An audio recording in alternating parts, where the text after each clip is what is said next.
1.5 fire rate once again coming up. Truck being king here, and just even though drag boxing the Naginatas forward, the Coyotes are trying to move, and the Atoman, he drag boxed the wrong direction, and now the Atomans are getting snared by oh my goodness. Are shredding this right now, and it doesn't look like he's got his 11s. I don't see any of the pikes. Where's the pikes on this fight?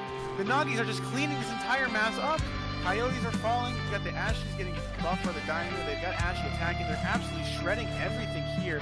Yumi don't even need to micro this at this point. He's going to have to sack off his Ruskets. He has to come in melee here. Yes. I don't think he can continue keep microing. Well, he's going to try, wait for reinforcements and try to make it to his blockhouses. The question is, how much damage will he going to be taking? This is nice micro from Ungas, but you know, the Tauntauns just have to attack move here. And 1.5 fire rate, they do have staff animation. And the Tauntauns are absolutely insane. But he has drawn him into the double blockhouse. Now fighting under the double blockhouse.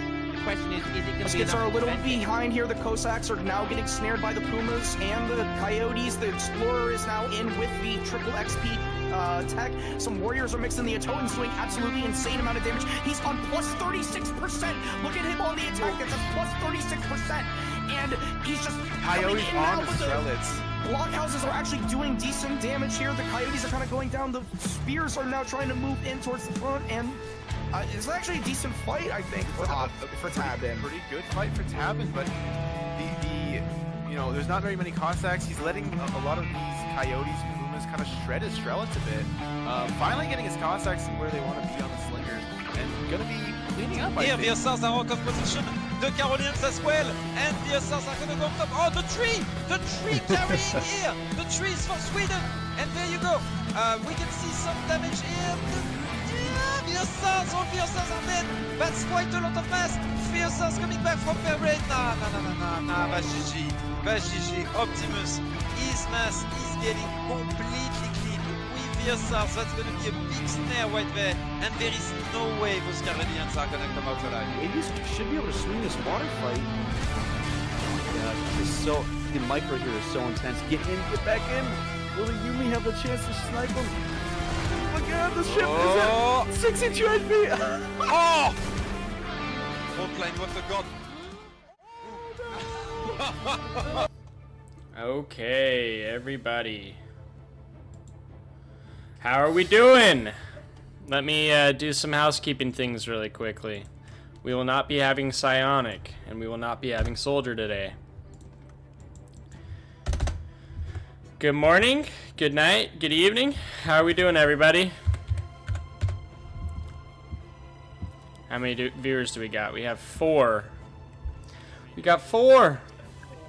17 online. It's slowly 17. climbing. Hey, there we go. Hey, this is gonna be a great cast. Great cast. Ezad versus Warsword. Okay, let me still do these.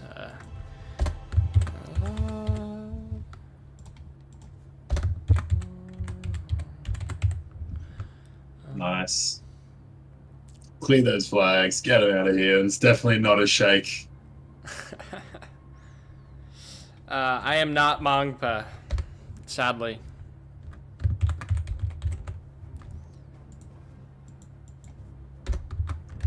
You are the chosen one. I try. Dude, my Discord's being dumb with these names and then just being ... afterward. I would love to just copy and paste your name. You want to spell it out for me real quick? Yeah, of course, mate. Grim. Grimescene. C-A-N-A? Oh my goodness. E-N-E. E-N-E. And Grimscene. Grimescene. That's the one, mate. Well done. Sorry. We're home. I'm a little slow. There we go. That's alright, mate. We got there in the end. We got there. Okay, let me get rid of these. Put some of these flags out. Do excuse us. We still need to do some housekeeping from the last stream. Hola, chat. Welcome. Thanks for tuning in.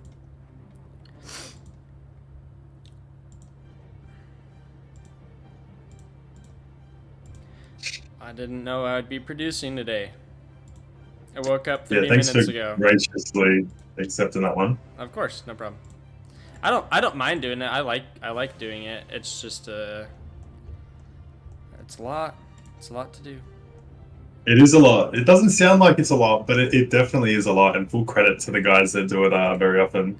Yeah. I've gotten to do it a few times now, and it's actually kind of fun. Fun to pan over and like try and do it well. Like there are some streams where you're like, dude, can we look at that raid? And and it's just not happening. So I like to try and be high APM without it being too crazy of just like going all over the place. So we'll see That's how that right, goes. mate. I'm here to help. Awesome. We'll give it a few more minutes for people to come in, and we'll get into game number one. What do you who do you think's favored in this matchup?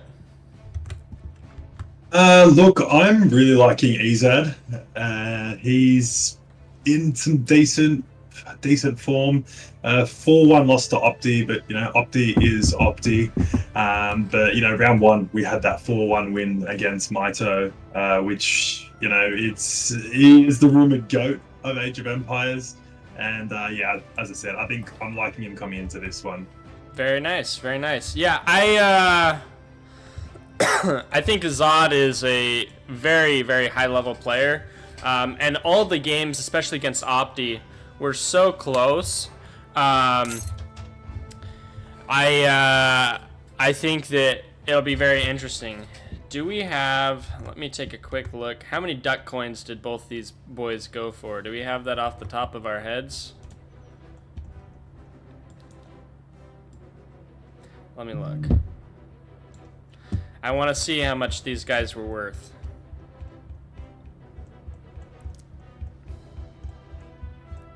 Thanks, McLovin. Put on my best jumper for you, mate. Very nice.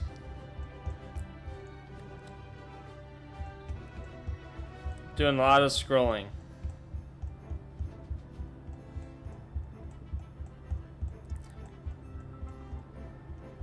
How many do we got right now? There we go. Oh.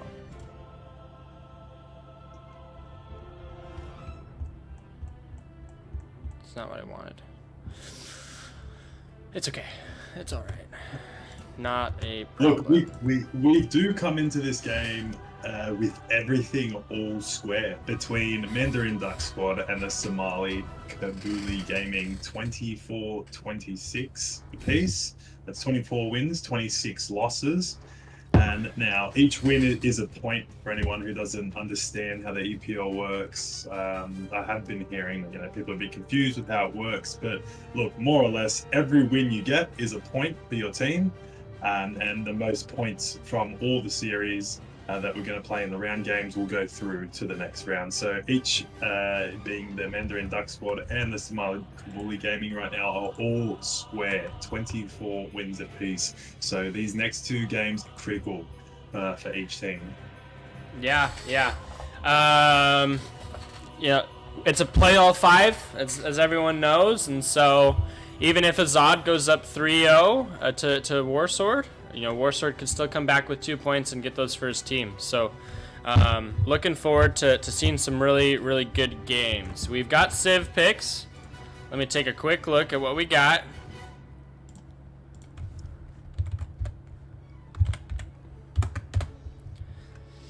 Okay. We've got Japan versus Ports. What do you think about that matchup? Ooh. Japan versus Ports. Have we got the map? What map was that one on? Arabia. They're both civs that do like to, extend the game a little bit further than your typical rush civ. So I'm going to say Ezad. I think the Port power curve may be a bit too much alongside his skill level for Warsword to handle. What about you? What are you thinking for this one, mate? Yeah, I think it's hard. Although, to be honest, I don't know this matchup very well outside of a water map, and so yeah, it's interesting. I feel like report. Ooh, we got Julian raiding, coming in with a big raid of 93 viewers. Yeah, Thanks so welcome, much, Julian. Big Julian. Looking forward to your game Sunday, 21 GMT. Everybody better be there for that game versus Catcher Boy. It is the game of the entire EPL. That's what we're all here to watch. So looking forward to that. Thanks so much, Julian. Yeah, I agree. That one should be an absolute firecracker. Super keen to watch that one. Put it in the calendar. Told the missus don't message me. Told the sneaky link as well not to message you as well. You know, it's big stuff happening. Yeah. How are we going on this game? Are we ready to go in shortly? Almost. Once it comes through, we'll be ready. Just going back to what you did say, I think that's such a big hype of the EPL is that, you know, even if you are 4-0 down, you still want to get that one win at the very end. So Sure. whoever is playing, whether or not they're winning or losing, the stakes are just as high every game you go in, and every win does help you. Yeah. I mean, and that's okay. Like, if you go down 4-1, like these players were bought at certain prices, right? Unless you guys were bought at the exact same price, like right at the beginning of the draft or right at the end of the draft, right? If you're coming in and you're already the underdog of what was expected, like just like what you were purchased for, and you're able to take a game or two from someone who's more favored, like you can have someone else who is, you know, those coins that were spent on you that they got to save and they spent on someone else, like it's all right. I mean, there are five players that play for each team each time, right? And so maybe you know, you were bought with a few less coins, but then you got to buy Julian K, right? Like it's okay. You know, he hasn't lost a game yet. It's that's big. Just Julian doing Julian things though. But, you know, hey, big And look, as long as your boy cost to value stuff. ratio is high, I think that's sort of the aim of every player in their team. Yeah, and I just I love the format. I've been watching it for so long. I think the first one that I ever watched was season 1, but I could be wrong. My game is going absolutely bonkers. I do apologize, guys. We should be getting into the first game in no time. How many viewers are we at? What are we looking at? 137 of the best, my friend. And we want to thank you all for tuning in. It does mean a lot to us that you guys are continuing to support the ESOC tournaments and help us, you know, promote the game and help keep the game relevant. And, you know, we're all having a ball doing it. So thank you all for watching, and to those who have donated and subscribed, thank you as well. Yeah. You guys are all studs. All super duper attractive. And we love you. But not too much. Alright. We are going to get in to game number 1 in just a few seconds. As quickly as my game loads in. And we'll have Grime take us away with the introductions. We're heading in now. All right, we have match number 1 between Ezad, who needs no introduction, playing in blue as Portugal, fighting a Warsword, playing Germany in red, and we're in for a firecracker of a game. Not Germany. We're looking at Japan, but it's gonna be quite interesting. There are some few fish on this map. I wonder if I mean it's a little disappointing, actually, to be honest, on this map that it doesn't have a spawn point. Like, could you imagine if this, you could send boats and send fishing ships and whatnot? Like, you know, that would be fun on this map. Like, if you could update it just ever so slightly to be able to have a shipment point in the water, that would be fun. But we'll get back to the actual nitty gritty. We probably are going to see I mean, Ezad actually doesn't have the wood for it. He elects to just make a house. Doesn't even get the 30 coin in the back of his base. What is Ezad doing? This is way different than what we normally see from Port.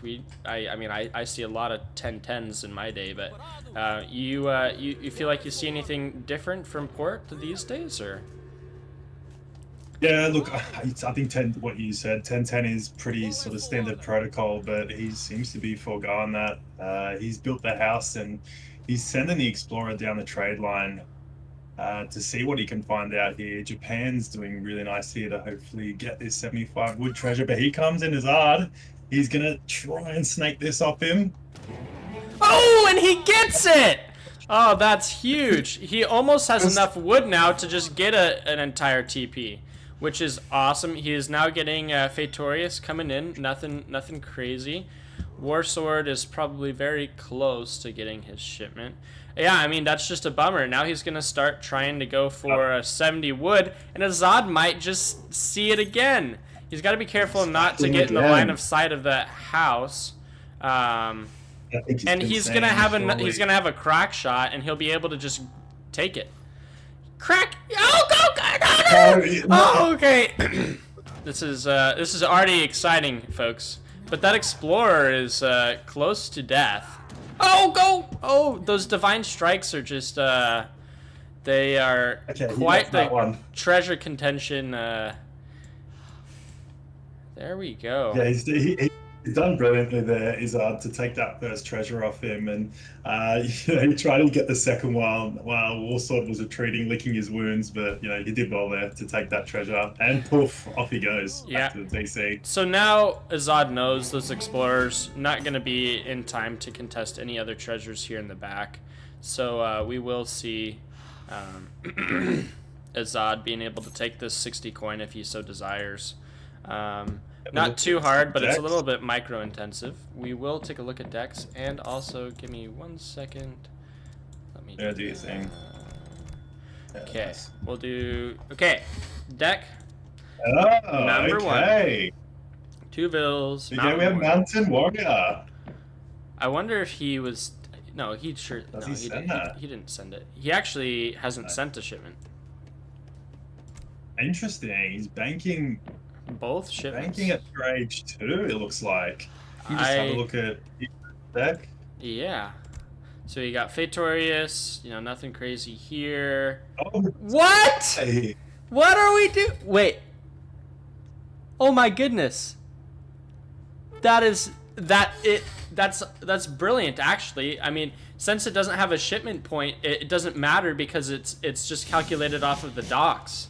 So I wonder if at some point later on in the game, although it's weird that he has Warship attack, I don't. That's an interesting card. I think we could see some play around this pond. Yeah, he makes. Gonna be, yeah. Wow. That's gonna be interesting to see how this one pans out exactly. I did sort of predict Ezad to sort of want to sit in his base, but we'll see if he makes an early play for that water. And how long it might take Warsword to pick that one up. Yeah, and it looks like both players might... I mean, we're getting Shrine, nothing too crazy. Got the Tory Gates, Samurai marching up the map, seeing what he can pick up. Thank you, Siebja, for subscribing. You are the best. Thank you, my friend. Can this samurai do? Let's see. He's the last samurai. Look at this guy. What a stud.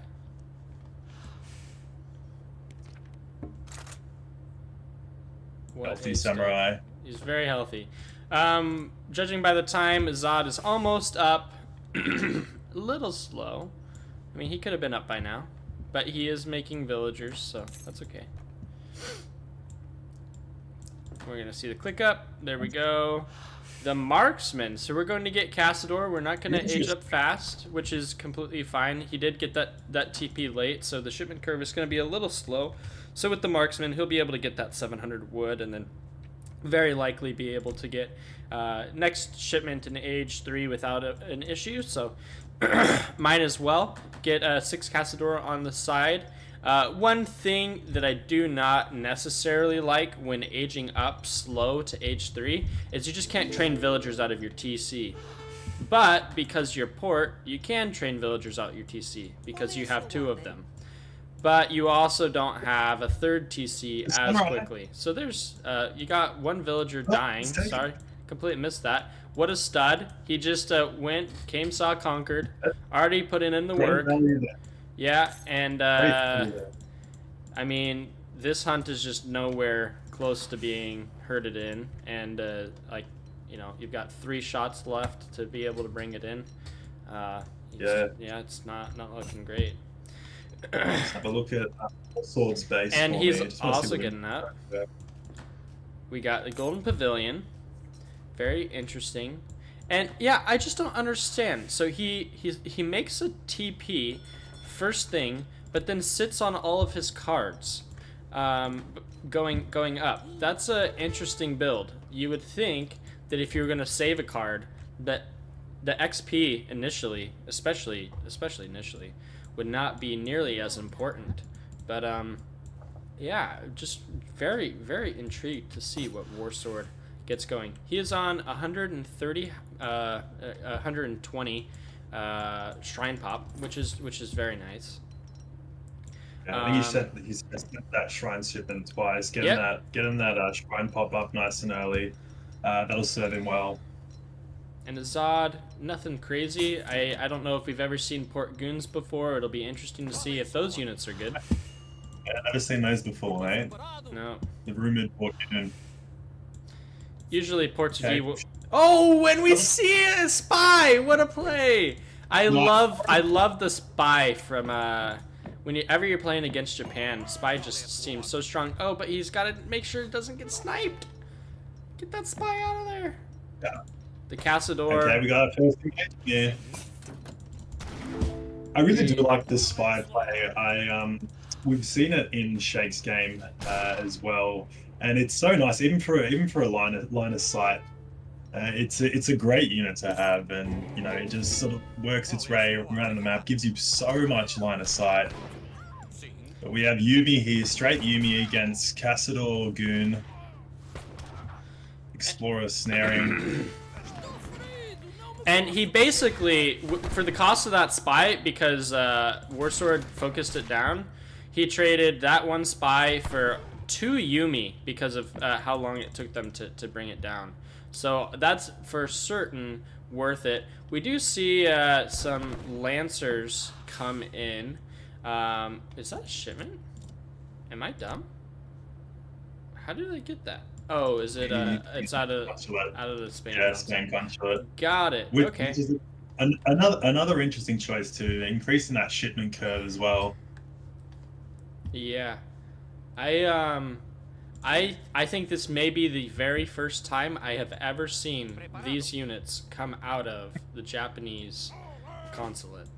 I could be wrong, but I think that is the first time. It's definitely not a common pick that I've seen in my experience. But you know, Lancers are always nice. Yeah. But into Cassador Goon, we'll see how that plays out.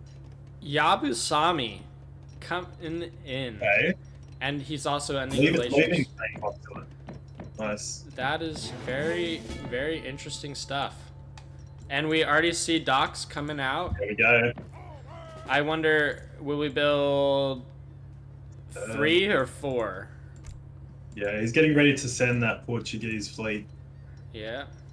Yeah, it's coming in. Will he get another one down? I think even the ones that you build afterwards it counts for. I've got an engagement here. Ooh, Lancers on the Bills. And you've got Hussar, and with him seeing the Hussar, he's gonna have to bring out all the Yumi back.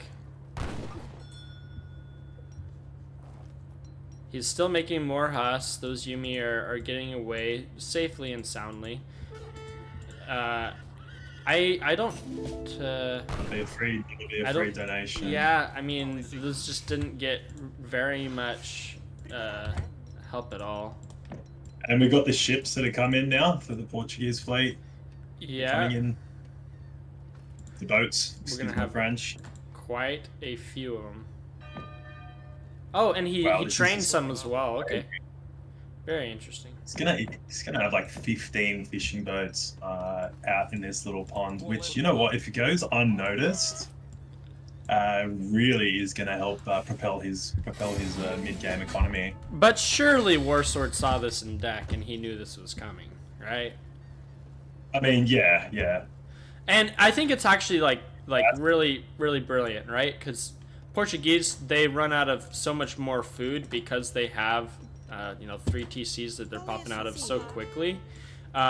We do see one goon go down.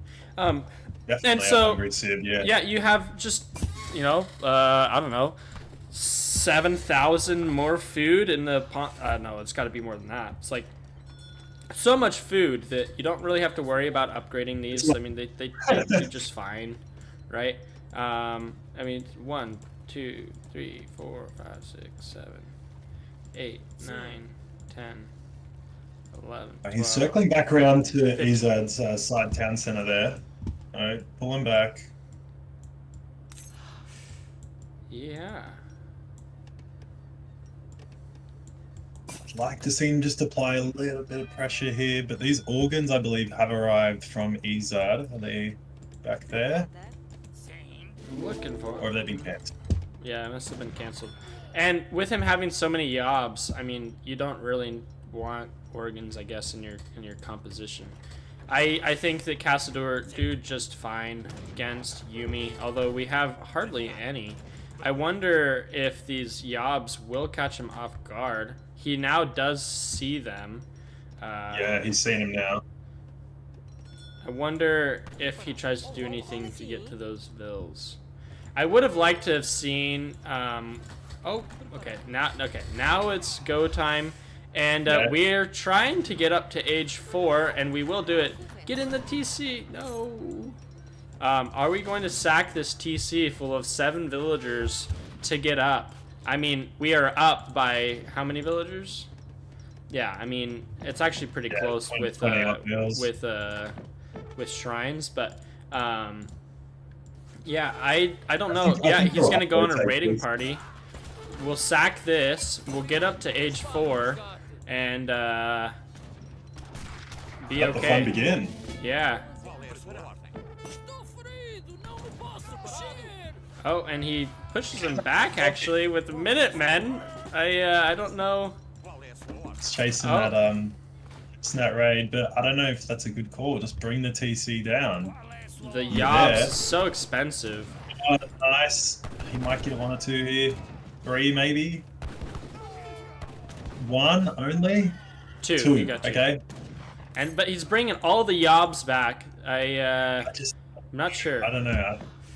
I think. Oh, and we might get a crazy raid. Does he? Oh yeah, he's just gonna leave. Okay. Okay. But he might get pressed right up against. I don't know. Oh, the Yobs. He's got to get rid of these Haas. He's gonna lose too many goons here. That's a lot of goons. But I mean, you're port with 72 villagers, so if you lose a batch of goons, are you even upset?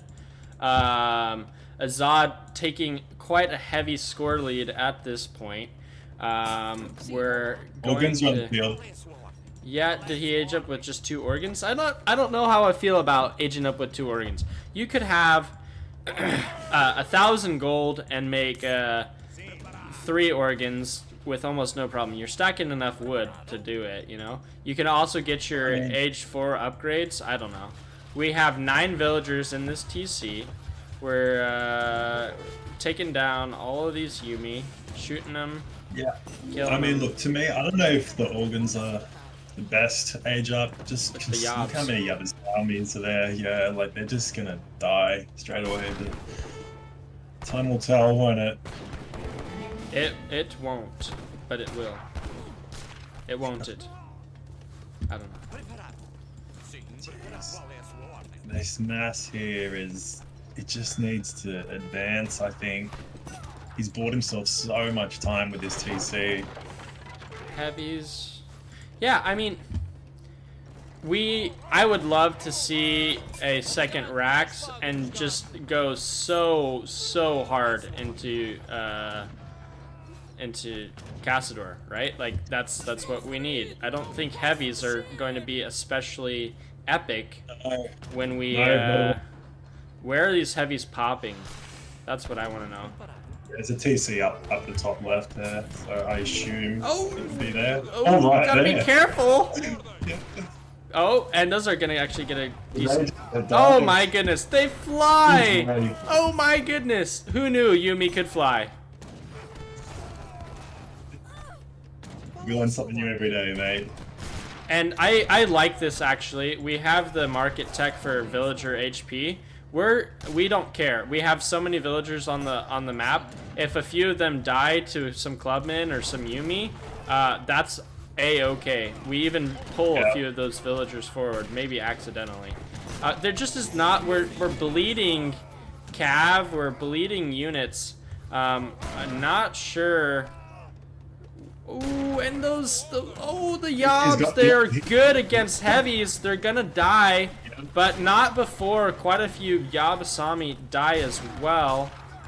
Even more clubs coming in. He's gonna sack some villagers to get some favorable trades. And we're still at 70 villagers plus. I don't like we're this sending our for factories. Yeah, but I mean, we're an age up. We've got Minutemen to pop, and we're just never running out of resources ever. Whereas, you know, at some point the and the factory goes down. That one hurts right there. And then if you are Warsword, I think you just back up and you try and get up to age 4. But I don't he's know. done his damage. He's done his damage. He can just go back now. That's a huge catch. Wow. Yeah, that hurts, and that's just a mistake from Ezad. I mean, if you just make your shipment point right here, then you're fine. But he did not accomplish that like he needed to. And Yabasami do not give any craps at all. Nagis are coming in, and oh boy, this is looking like a clean up. We need some more TC fire, man. Huge play. Huge play with the Nagi switch there. Yeah, and it's just constant pressure here from Warsword. Ezad I really like now. how he's played this game.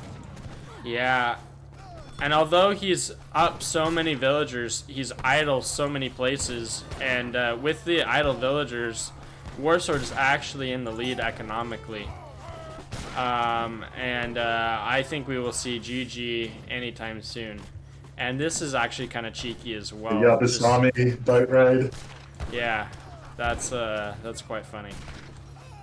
I don't like how this looks for Ezad. No, sir.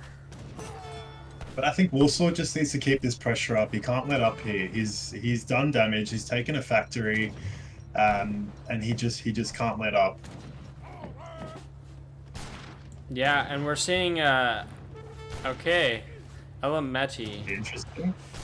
Once again, I don't know if that's the interesting unit that we are looking for. These are not the shipments you're looking for. Yeah, these shipments, these age up options just haven't quite been what you want to see, especially against the Yabasami mass this big. I mean, thinned out a little bit now, of course, but... Where do you even pop? Okay, we're gonna pop them the pop! One Elementi down. Not yet, actually. They have so much HP. They are good unit. Okay, there you go. Yeah, that's the GG. Yeah. We have 1-0 to Warsword. Yeah. Wow. Well, That was, yeah, I think just a few too many throws in there. You know, age up with 2 organs, 2 heavy cannon, Elmeto. You know, I think 1 too many mistakes, and you know, Warsword's pressure was unrelenting, and it paid off for him. He's got himself the win. He's gone 1-0 up. Yeah, I mean, there were just a lot of things I feel like Ezad could have done differently. He popped his, and it didn't actually end up costing him too much. It actually ended up working out fine. But he popped his heavies out in maybe not the most optimal spot, and then losing that factory for free. And then there were just a few shipments, a few plays. Didn't feel like the unit comp was really what we were looking for. Added a barracks way too late, and just that economy lead that he was up, like, it just didn't really matter a whole lot. Would have liked to have seen like maybe 5 Halb or something go across the map and start taking out shrines or something. Yeah. They're just, if Japan can sit in base and do whatever the heck that they want, they're actually pretty good at the game. Hello, Baron. Quack, quack. Yeah. I haven't seen Yobs be used so much before, and they were actually a pretty good unit. Who knew? Yeah, they're good. They're just expensive, and we're just capitalizing on Ezad's mistakes. He never really depleted that Yabasami mass, but I think I really wanted to see Ezad sort of go a bit more aggressive there. But yeah, I think he suffered early losses there. Hello, Loppy. So we have Warsword 1, Ezad 0. So as it stands, we have the Mandarin Duck squad, who's now taken the lead, 25 wins to SKG's 24 wins. That's a live scoreboard. So at this point in time, they're sitting second, only behind the Hudson Bay Bigs. The Hudson Bay Bigs. Good team. Keister definitely had quite a drafting strategy. It worked out. Let everyone else just kind of sit back, waste all their duck coins, and then he swooped in, stole so many valuable players. It was quite impressive. Yeah, it was for sure. No, he definitely recruited well, and the scoreboard shows they're 5 wins ahead of the second place before this round started. So scoreboard. Yeah. We get China French for the second game, but I think we just have to guess who is China and who is France. I'm going to guess Warsword is China and Ezad is France. That's what I think, but we will have to see. Okay, Ezad's spiel. We'll get into it in just a second.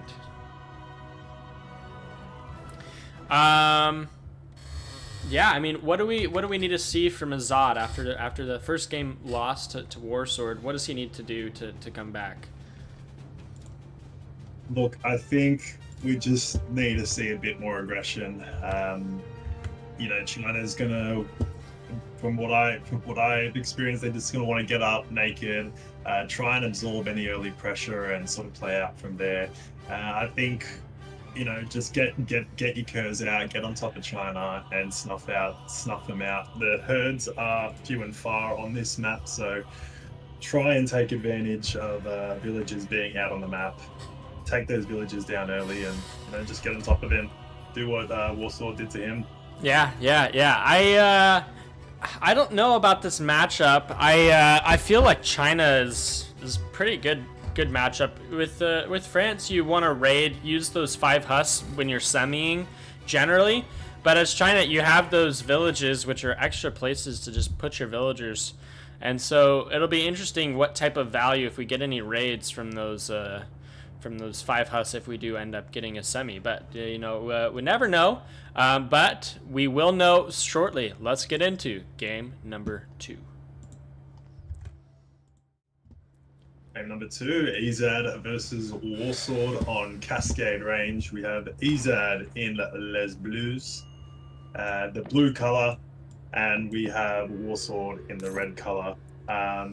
So yeah, look, just on your point before, the villages are it's going to be an advantage on this map, being able to garrison in them. Yeah, I mean,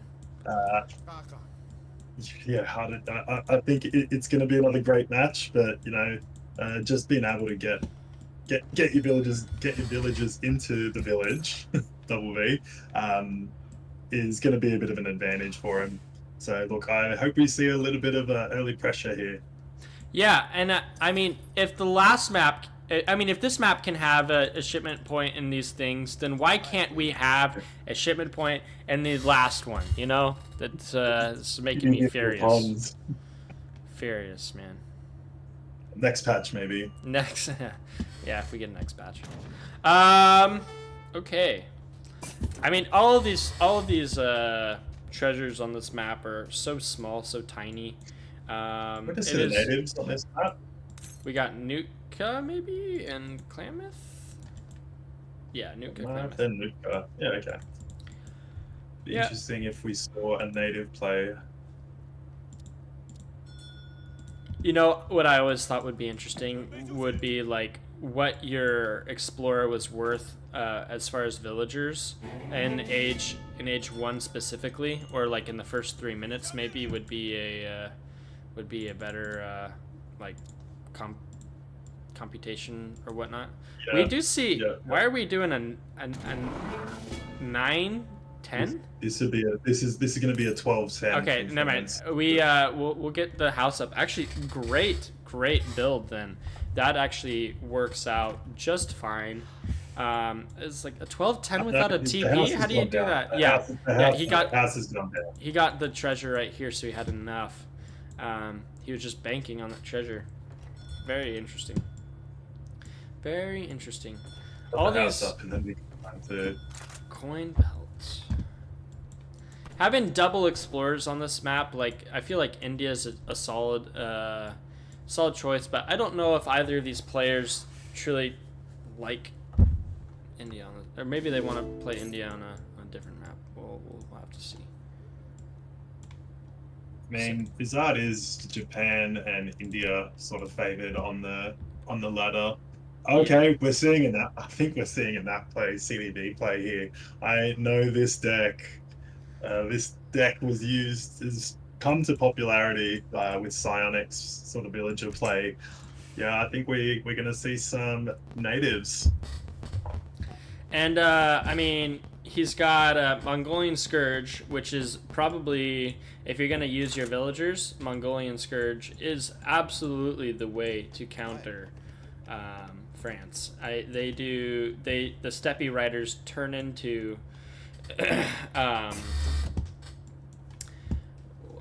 and it's so funny, they're like going back and forth trading these, but the Steppe Rider, they turn into practically, and does that foundation go? It does go down.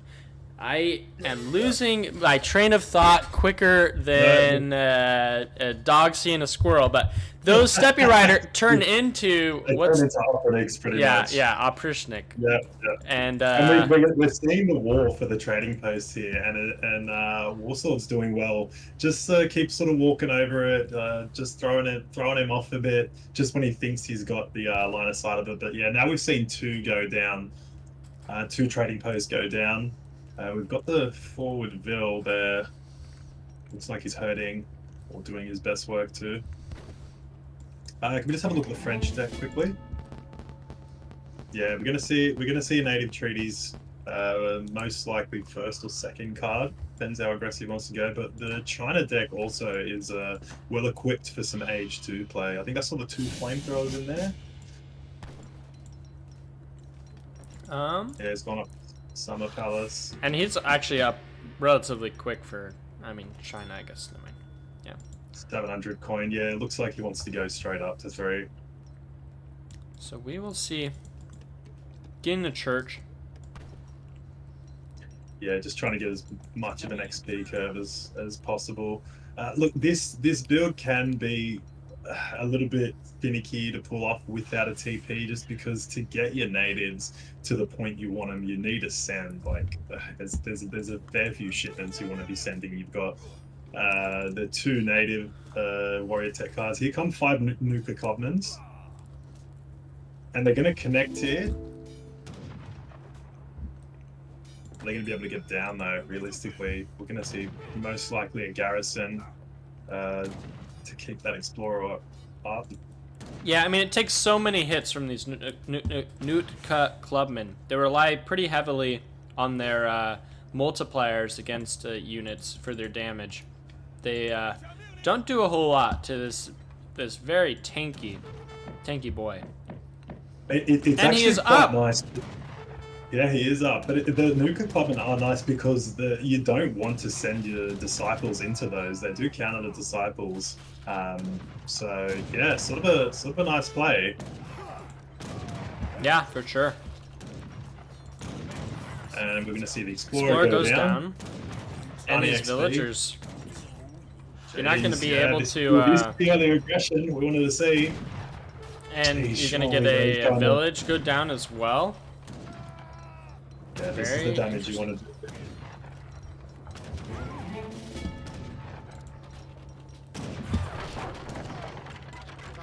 Got 6. Yeah. How did we do that? See, this is something I see a lot of people do is put that village right. I mean, I guess you do need it for the sort of block around your town center as China when you're trying to go up early. But losing that village early really hurts China, and a lot of players do put it right in front of their TC.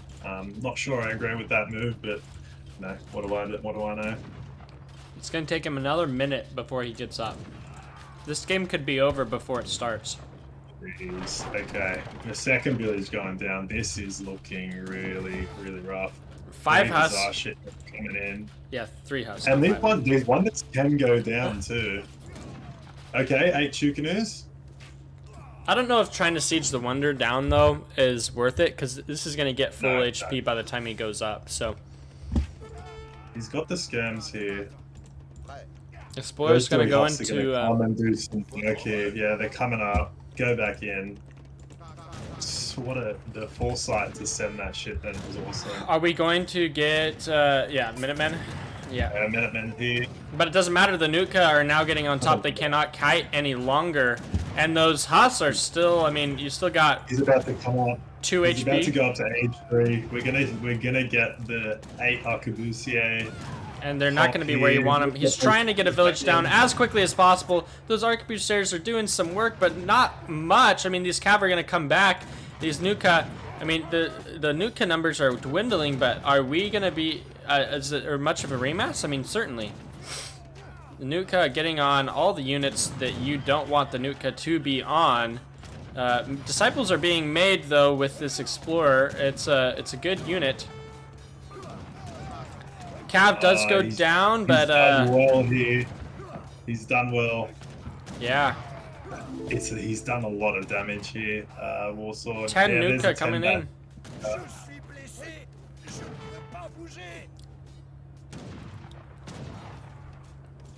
in. And Losing those 2 villages has hurt him. Go back to Warsword. I think he's still on. Yeah, okay. Village. He's got another village down now. he So doesn't back up send to a shipment though. Weird. Oh no. Catch. For Okay. it. He's not sure. Ooh, we're just going. We don't care about anything other Yeah. than this Confucian Academy. Apparently, he is really worried about these Flying Crow, which, you know, more power to him.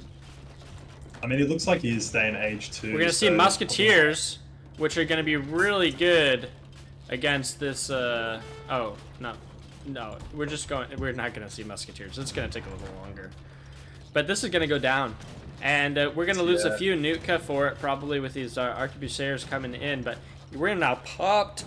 We're getting another villager up, but it's a village up, but it might be too There's a late. 10 pop, and he'll take that very gladly. He'll take that 240 XP. That is Thanks for coming. so much XP. Are we gonna see native treaties soon? Like, oh, we're moving our villagers up. I mean, we're gonna hunt some with them, of course, but they will be ready to fight when we elect to fight with them. We have some native treaties, okay, and we haven't even upgraded our boys yet. Besides wilderness warfare, so I think these are just gonna be like age 4 almost units with all the cards that will be sent. 5K score difference 10 minutes in. That's wild. And we're up. And so, good luck, everybody.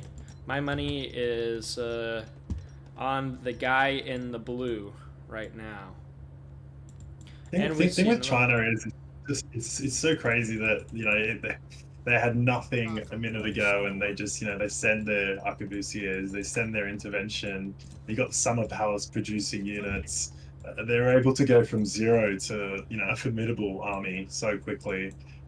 Yeah, I mean, the military population, although, I mean, obviously population isn't accounted for by these natives, is almost identical.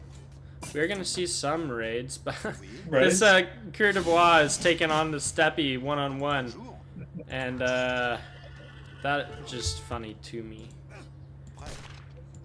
Does the Steppe lose just straight up versus a Coeur de Bois with one of the, wow.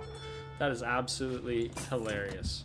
And Falconet's gonna top off the Pike Skirm combo very nicely.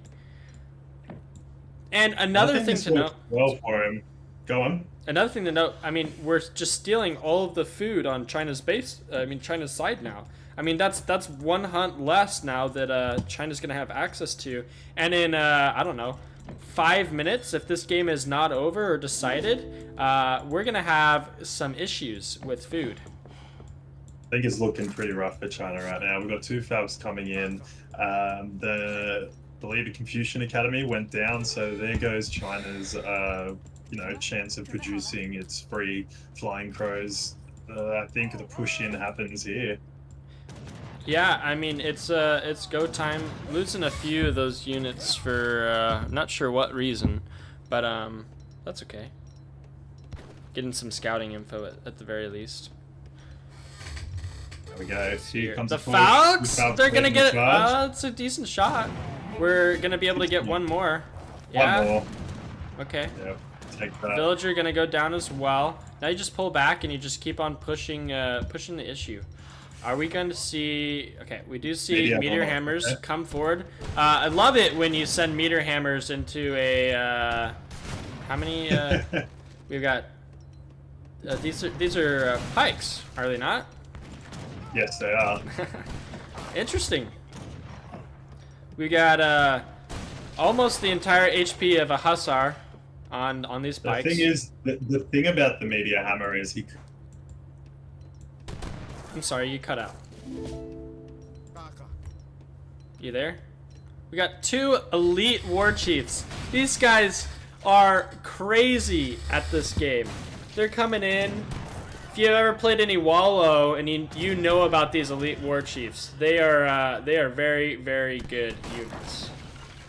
And it looks like we lost you, Grim, but I've got it from here. Don't you worry. Once you come back, we will be ready for you. We got 10 Klamaths just to deal with any musketeers, but for the most part, we are going with clubmen and cannons and full sending.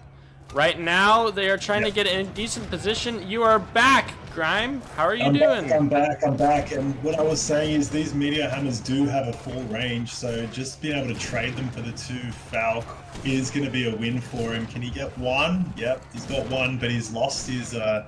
meteor hammers here, more on the way. And most of the army, the good shipments, I mean, what do you have next? I mean, you could send pikes and whatnot, or the Chen Dao from China, but yeah, it's and that's what we needed to see from Ezad. We said early pressure is what we're gonna need, and Ezad was listening to the stream, getting some expert advice and coaching from Grime, and he was like, yeah, let's do it, and we are back to 1-1, ladies and gentlemen. This is gonna be quite the match. Yeah, look, I did see it going for a native play. I thought it was interesting with no TP, but look, he's made it work and he's done brilliantly there, Ezad. Stoked for him, and look, we're at one apiece now, so Ezad brings it back to 25 apiece. Now, Mandarin Duck Squad and Somali Kabuli Gaming are tied again, and the series is tied at 1-1. And then we got India versus Ethiopia. You want to guess who it is? I know who it is this time. I think I know who's playing India. That'd be Ezad. Ezad is playing some India. He's a bit of an India enjoyer. Is it Ezad or Ezad? I've always called him Ezad, but it might be Ezad. Open to interpretation, maybe. Ezad just sounds so much better as he's like a German, right? Correct? So the hard okay. ah. I mean that just, but you know, I don't know. I don't know if they have ad in their dictionary, but I could be wrong. Yeah. It just seems harsh. Ezad. But, you know. Ezad, yeah. I think you're right. I think you're right on that one. I don't know. You guys can yell at me in the chat. Where is Ethiopia? Am I dumb? I think I'm dumb. Stream speed. problems. Yes, is a I'm saying. What did you guys think of the last match? There we go. All right. We are ready, I believe, very quickly for game number 3.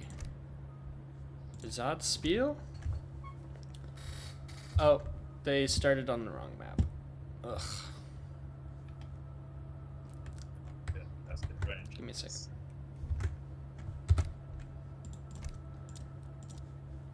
Sorry, guys. Okay, Malaysia. There we go.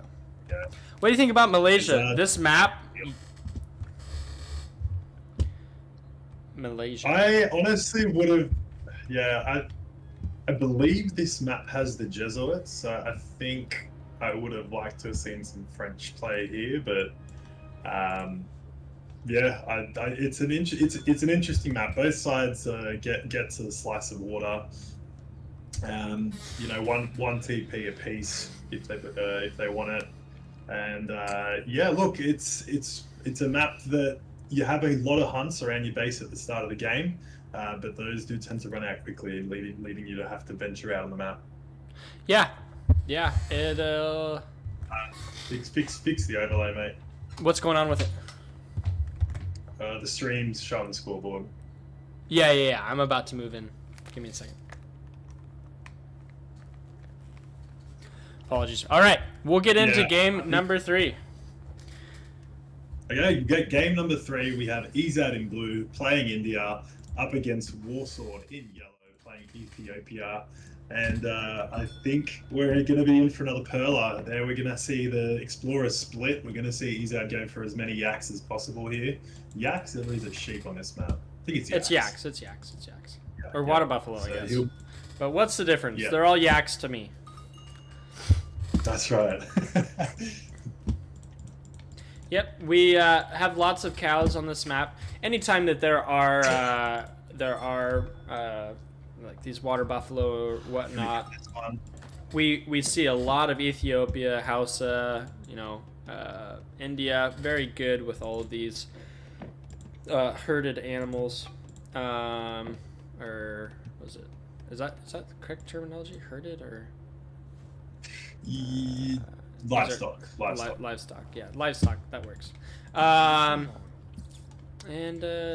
yeah, I mean, I guess when it comes to cards, I think they're classified as herded animals when you like upgrade their whatnot. But that does not matter. We see some. We're instead of going around taking a whole bunch of treasures on the map, our explorer with a decent amount of speed is just gonna pick up all these yaks, which is definitely what you want to be doing. We might miss a yak here, miss a yak there. He's done well here. Yeah. There's one in the top corner as well, but I think Ethiopia really wants these yaks. Yeah, and I mean, they're just so valuable. And wow, what a disappointing them being right there on the coast. He's gonna miss them all. Probably gonna think that India already got them, and India has not already gotten them. We're gonna see 2 villagers and 1 aboon. Nothing too crazy from him. Let's take a look at decks. You see a little bit of water play, but nothing too crazy. Just a contest water deck. Anything else that's sticking out to you? No, it looks pretty sort of standard. As you said, we've got a little bit of counter water here. But interesting. It could be an interesting play here with being able to pop ships on either side, either pond. Yeah, and I play absolutely no Ethiopia, but as far as I understand when looking at other players' decks, this looks incredibly standard. Infinite 10 Villagers seems like a good card. Yeah, we see the 7 Cannoneers in there, the Timu Avis guns. Always a nice shipment. Yep. Very, very nice. And we really haven't seen any crazy treasures. There were a few wood treasures picked up here and there, but truly nothing. We will see a little bit of a treasure contest on 90 food. So this is just talking about not so crazy treasures, and this one's not bad. Ooh, and who gets it? I think Warsword got it. Yeah, nice. Yeah. And we now it doesn't look like he was very good at his macro, but it's just because he got his food right at the same time that he was. We've got Ethiopia's going up. What age up did they choose? The Jesuits. Jesuits. Okay, and the native CPs are also Jesuits. This could be interesting. Does he double down? Probably not. Jesuit Probably not. is a good age up. No matter what, I think it's the Carnimata. Yep, Carnimata is also very good. We got 5 Water Buffalo for Ezad, and actually only have 3 for. Still got 1 on that coast. Warsword. Yeah, that's a bummer. Missing some of them. And we got 1 over here too. Okay, we got a yak coming along. That's good. That's good. What do we send as our first shipment? This little, we can do a few things. Okay, we got 700 wood first. Not gonna go greedy. Not gonna send our trickle first card. I love it when people go greedy, but you know what can you do? 70 wood though comes in, almost an entire villager for India. That is very nice. If we get this treasure, certainly it'll be 1.1 villagers out of treasures for free. Wonderful. Yeah, the importance of the early treasure game is great, and I think it's something that these players that are newer to the game or in the lower elo bracket, it's something you really need to sort of get on top of and try and master early on, because it definitely gives you a lot bigger curve. And we have a contest for the yak here. Can he steal that from him? No, it's over. When the most exciting thing about the game so far is that a yak might be stolen, you know it's going to be a panty dropper. We got, I think that's the 4th cow Baron for Ethiopia, and we have 5 for Ezad, I believe. We still have 1 in the top left corner there, and 1 on Warsword's coast. 5. Has he got the one in the top right corner yet? No. Yeah. Couple to go. And we're seeing the wood shipped in from Warsword as well. Rashput, what are we doing? What? Are we gonna see a crazy late, like just gonna pike the heck out of this guy, or what are we doing? Okay, we are now up to age 3. We got the Portuguese. Nothing crazy. We okay, there we go. XP. Okay, interesting. Oh, Rajput might actually get the Explorer. Nice.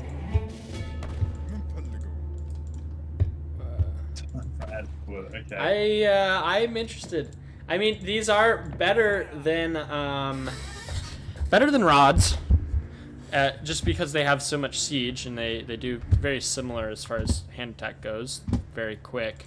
So Rajput are a good unit, but yeah, we'll have to. Have you seen the cow yet? No.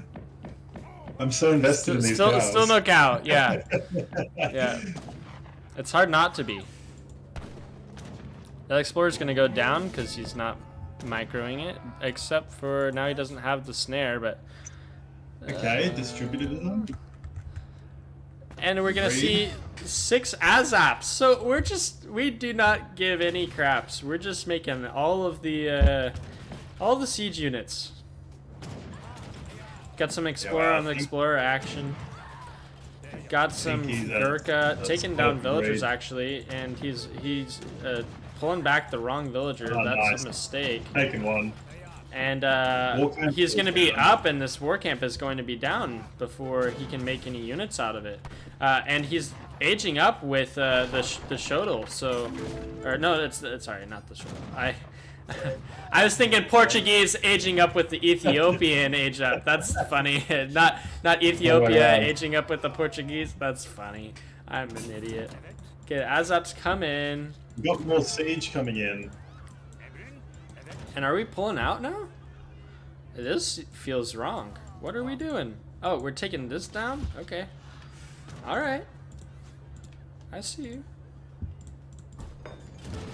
Trying to do his best to get out of TC fire range, and he will certainly do that.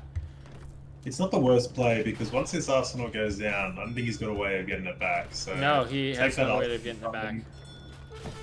And do a bit of damage. The war camp's down, so he knows that units aren't being produced right now. Gaskenia might be a really good unit to counter most of this comp, but the Gurkha definitely make it difficult. And we're going to see another villager go down. He's been so sloppy with his villagers. He's lost way too many to make it, but they're going to just heal each other. And they'll soak as much damage as they want to, and you're not going to do anything about it. Screw you. Yeah, just taking pot shots at these Gaskenia here. And the villagers. He's lost Even another more. one. We've got Oh, geez. 13 villagers versus this is 33. super Oh! this is And they go flying! Oh boy. Oh. I think he's got to pull out here. He's got Abens in base. And did you see that? Oh my Wow. goodness. And it's time to leave. That Yep. Oh man, those are the things that I live for. Funny story. When I was a wee little lad, I had Age of Empires 3, not Definitive Edition, not anything special, it was just Nilla, and I was playing against bots. And my favorite civilization as a wee little chosen was to go Ottomans, and I would cheat and go all the way up to H4 as quickly as possible and send the Great Bombards. And I would go up, find the female villagers specifically, and shoot them and make them fly. And I did that one day, and I was just laughing my head off. And my mom looked at me, saw what I was doing, and told me I could never play the game again. But here we are. Here you are, mate, all these years later. And the Sebastopol mortar goes down to the Sour. Quite a nice trade there.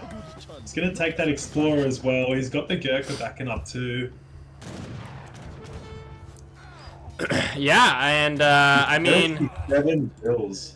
that fight did not go the way that Warsword needed it to. 37 villagers versus 16. The Showdown are coming out though, and there is not a lot of anti-cav left. This could be a cleanup. The Azaps are on low HP, and what are we? Pulls back here. I think he's What okay. is I think Ezad? he's We got okay. Sepoy. Yeah, I mean, he's gonna lose so many Gurkha.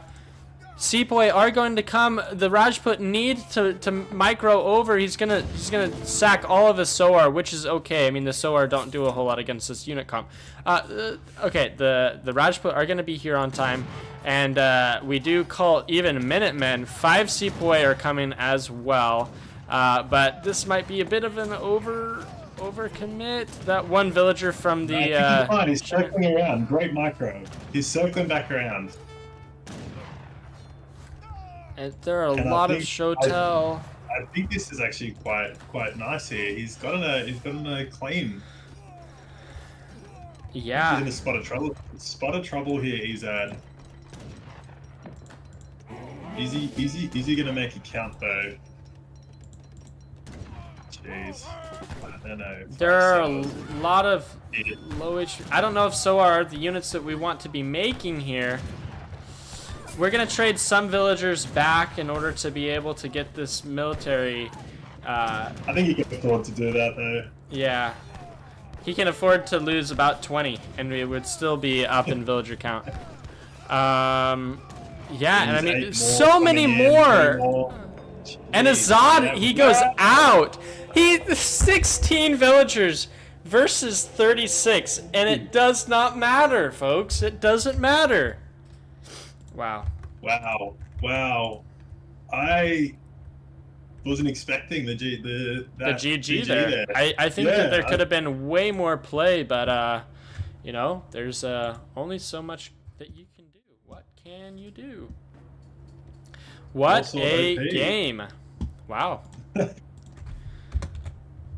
Yeah, well, he did it. He did the early damage there. Ezad. He took that Sebastopol mortar down as well. He had reinforcing troops, but yeah, wow, the age up just came out clutch there. Yeah. What a game! Ezad with the early pressure, and it was going so well for him. I don't think the Sours were the play there, but yeah, brilliant comp, isn't it though? I guess Kenya and Shuttle Warriors. Yeah, I mean it must cuss in age 3, you know, it's good. It's good. Especially when you go against, yeah, I mean it's so funny actually, you know, he went must cuss, but how many bills did he take from him early? I mean I switched it over, but I can take a quick look. Villager count stayed at 14 for a long time, and then he did not get past 16. 3, 4. He took 4 off him early. Wow. I got no idea how he's won this one. That's well played. Aboons are good. Aboon's good unit. Wow, so we go 2-1. 2-1 to Warsword. And that means that the Mandarin Duck squad has pulled ahead once again. So they're popped back up into second place, behind the Hudson Bay Bigs. And yeah, well, I think Ezad's going to be licking his wounds after that one. What are you thinking? Yeah, I mean, that feel like you were in such a commanding position. You did so much, and I mean, he didn't do so much in the early game, but like in the mid game, he did so much, and then Warsword just sent 2 shipments and said GG, and you know, okay, you know, all right. Very, very interesting. Game 4. He is Inca versus Sweden. Warsword, Sweden, Ezad. Inca. Very interesting. Seen some Inca play. Picks. Yeah. Haven't seen Inca at all in this tournament, at least from the games that I've watched. Have you seen any Inca? Not from anything I've watched, but I think I saw some in the Spring Championship. And I don't think they did very well, but look, it'll be interesting to see what Ezad can sort of pull off with them here. Yeah. Maybe some native play. What is the map? Map is on the squad. I should have this up. Nile Valley. Okay, so natives. Natives probably are not going to be what we elect to do, but you know, never say never. Wonder if we just see the straight FF into Conquistador 2P or a little bit of H2 play. Ezad's seen success when he applies H2 pressure, but that's sort of where we see our H3 power spike. Yeah, let's get into game number 4. Alright, game number 4 on Nile Valley. We have Warsword. My eyes! Playing Sweden in the red against Ezad playing Inca in blue. Yep. I don't think I see this one very often, this matchup, as pointed out by Meast in the chat. Yeah, I mean, it was very popular map to play on, especially in the early beginnings of DE. It was a bit of a recreation, if I can recall, of a map that was made back on the ESOC patch a long time ago, but it's making its resurgence. Here in the EPL, we are going to get the pass almost certainly. Yes, for sure. Yeah, We get a TP. Warsword elects to take some treasures on the map. Nothing over here, but if he would just go a little bit further, there are some nice, easy treasures to take on this side. But we want some big treasures. The easy treasures actually are not necessarily the ones we want to take, but really nothing too big at all. That's surprising. I mean, you've got 100 XP and 80 wood on the map to take, and that's about it. Three Not villagers much, coming in. Not much to convert either for the Incan or Chief. Okay, yeah, nothing too crazy here. American allies and boots, mill silos, I think it's called. What's Tambo? Tambo is a trading post for the Incan, and the funny Okay. thing about the Incan trading post is they actually can become a military shipment point as well. Yeah. Yeah, they cost 50 wood more, but they do they have 500 more HP. They do a bit of attack, almost nothing though. Very, very, very manageable. Yeah. What do you think? 250 wood for a trading post, mate? Too much, or bring it back to how it used to be? If they're gonna be able to ship units out of it, it's like just for Civs in general, just bringing it back to the 250. Oh. No, What's I think your opinion on that one? 200 is definitely where it should be. That feels right. 250 wood is just way too much. Especially, so one thing, right? You want to be able to highlight this game. It has cards, right? Which is the most unique thing in any other RTS game that I've ever seen, right? And so if you make it harder to send cards, which makes the game unique, I feel like that's just bad. Just bad. So that's my opinion. I agree. I'm sticking to it. I think it was a good change. One that was probably needed and re-evolved the game, I guess. Yeah. It's crazy that only removing 50 wood has changed so many metas. Yeah. Have we had a look at the Sweden deck yet? We did take a quick look, but we can take another one. We have early Haka if we want to. All the cards for them. I think we will probably see the classic 1 unit comp from Sweden. Yep. Hard game.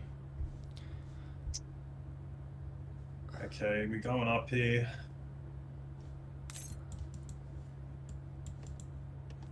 I mean, we could maybe see some Berber nomads at some point. If we run out of all the coin on the map, you know, salt mines will suffice. But yeah, we got the warrior. Nothing too crazy there. The governor. Will we see any early aggression from either player? What do you think? I think it makes sense to try and get some like spearmen on the map maybe, and yeah, because we're gonna see you're gonna see a Dominion shipment. It's gonna be four of these torps, so you sort of want to try and hurt Sweden or slow them down a little bit, because when Sweden get going, you know, as we all know, they can be hard to stop. Yeah, So I we're gonna mean, be out defending some torps here. yeah, and we already have some Chimu on the map from Ezad.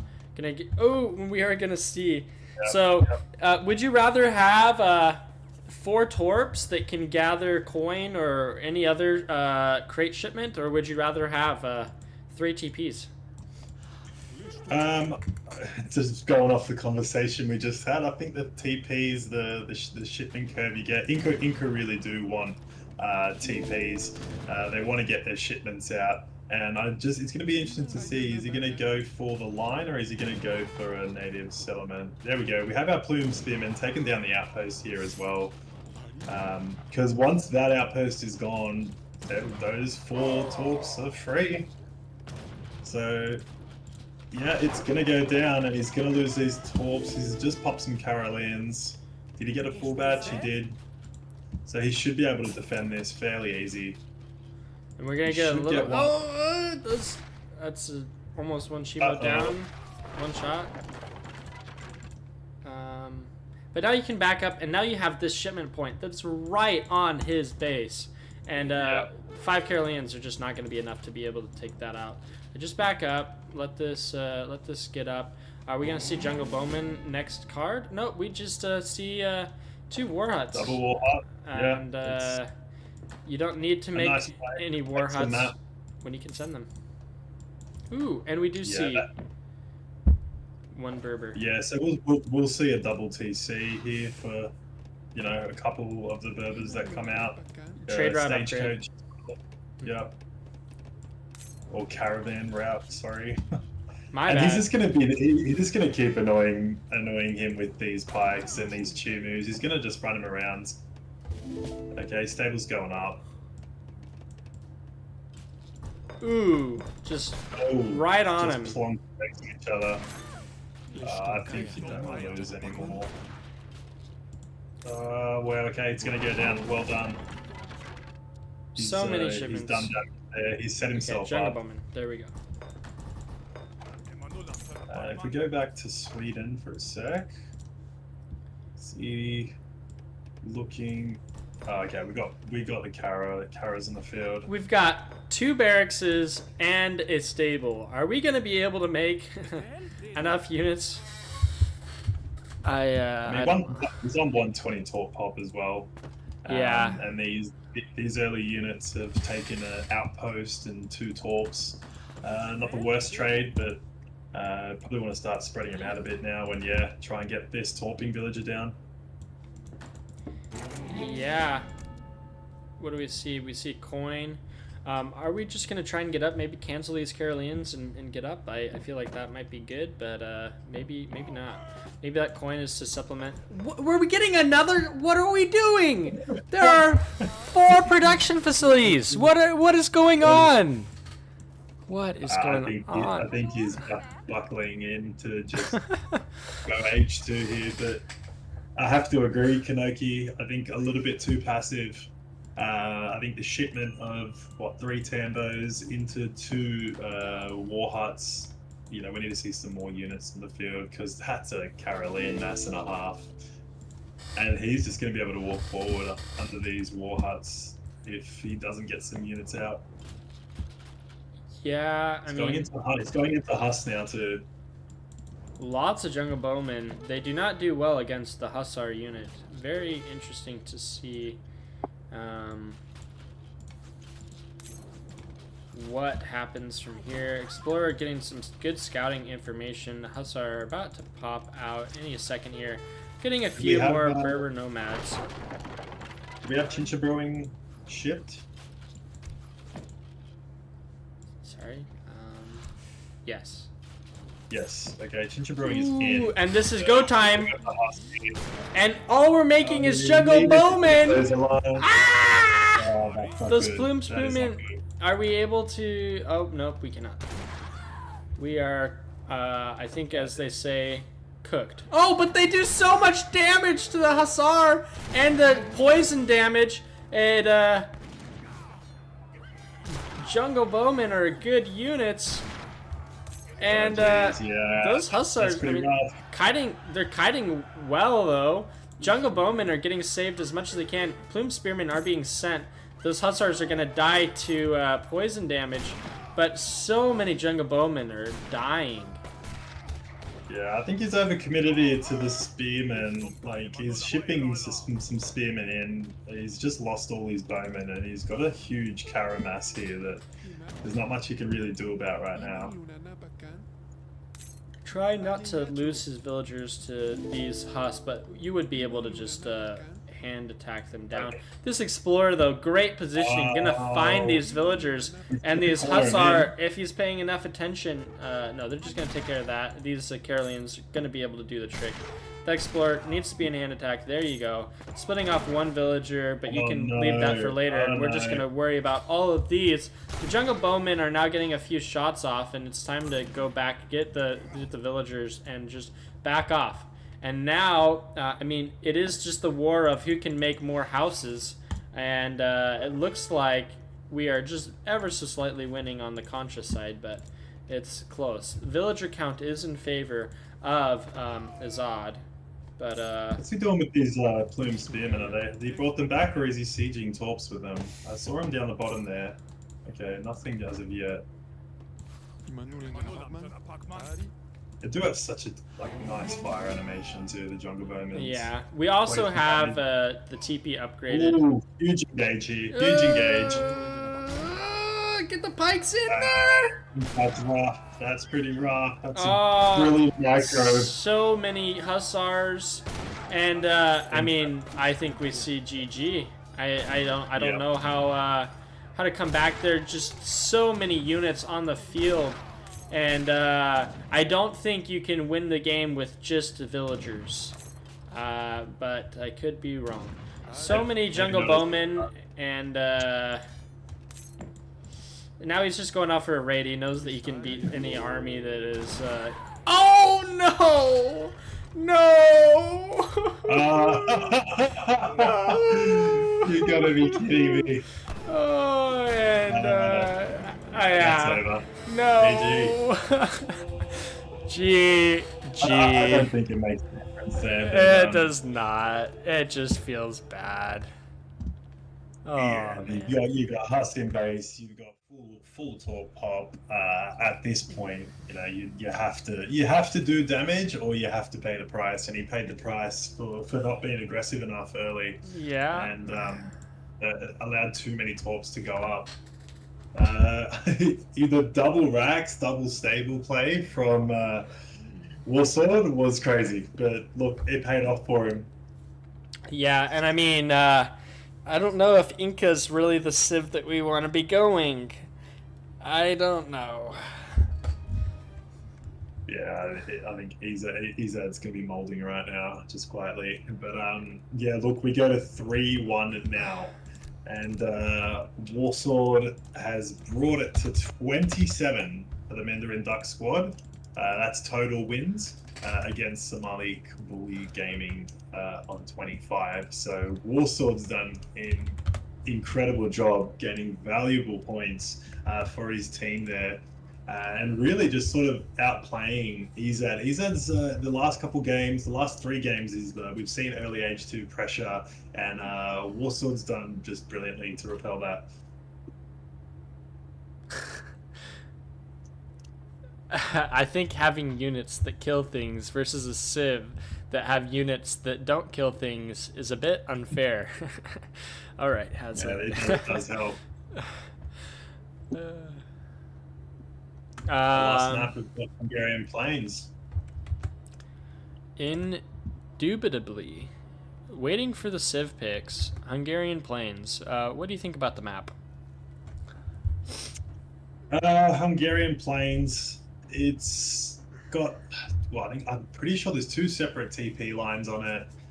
Pretty open map. It's got nice treasures. I'd be surprised if we didn't see Ezad's Japan on that map. But yeah, overall it's a good map. It's in the ranked civ pool. But yeah, just going back to Warsword 3-1 up against Ezad. I've got to say I'm impressed. I didn't see it panning out like this. Yeah. What do you think? I mean, I think Ezad threw in game number 1. I think he totally could have won with Portuguese, but Warsword just took it. I think game number 2 was quite a clinic. He did a great job, and then the India game, I don't know how he lost that one, to be honest. And this one is just this last game with Inca. I feel like he just picked the wrong civ. He did not need to be going Inca there at all.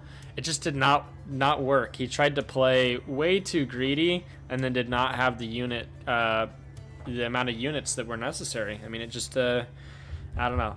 Very interested to see what he brings out for game number 5. Yeah, I mean, not just that. I think he just got caught as well with like unit switches. He was going pure jungle bowman, and then we see a Huss switch, and then he loses his jungle bowman, and then he's shipped spearmen, and he's double batching spearmen. I think, look, you got two barracks up. one for spearmen, one for bowmen. I think logic dictates. If you see the Haas, you should probably just split your production. But you know, it is what it is, and these things happen. And we're taking it back to the 1940s. We're getting Germany versus USA. What do you think? Germany versus USA, Hungarian plains. I think it's a good map for Germany. We've got three units relatively close, but yeah, I think we can see some breeding doing a bit of damage here for Ezad. I think that's going to be the key to him sort of putting the pressure on early and coming out on top here. Yeah, it'll be very, very interesting. USA is a good civ. Germany is a good civ. We won't see any complaints about civs at all in the chat at all. And we'll get into game number 5. And all right, there we go. We have game number 5. We have Warsword playing USA in yellow up against Ezad playing German in blue. And how do you see this one panning out? Do you think there's 8 trading posts on the map? Do you think we're going to see some Islander play?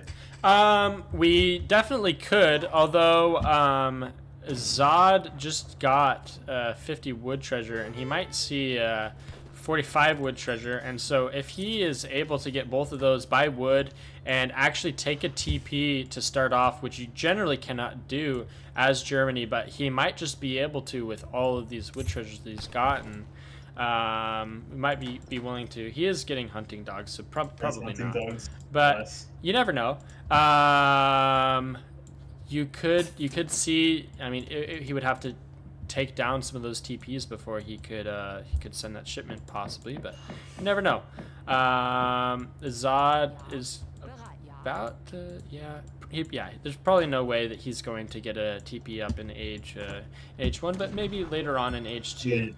What do we see from Warsword? Are we gonna Dex? Not They're just probably yet, gonna be but in I think very we soon. Though. usually want to see the TP Okay, from there we Germany go. in transition.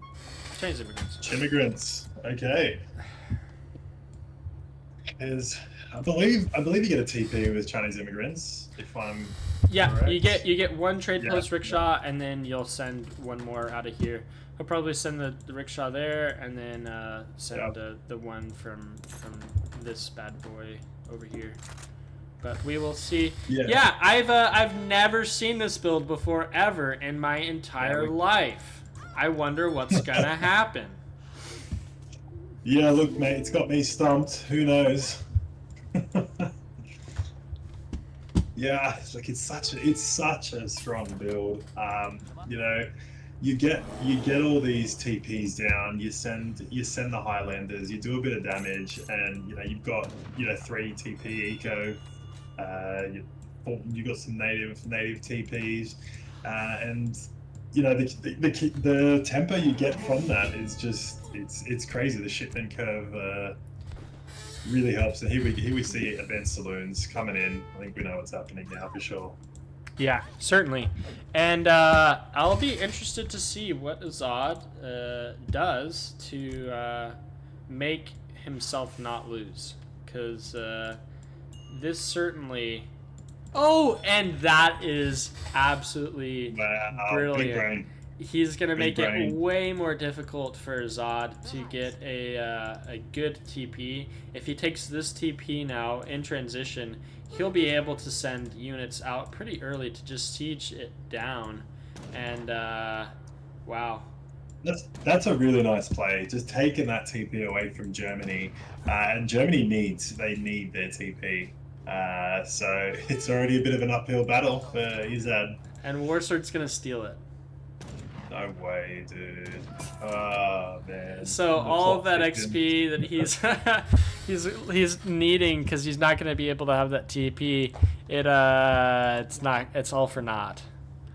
And now he's gonna scout, see if this one's built. If this one's built, then he'd have to walk all the way over here. He's lucky it has not been.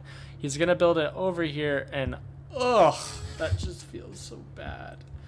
That's man. tough. I feel sick. Oh, and he's already. Yeah, he's gonna get all these natives down as well. This is such a hard push to hold. If you go back to USA, Okay. yeah, USA just chopping in transition, Chopping just in. trying to get those balloons down.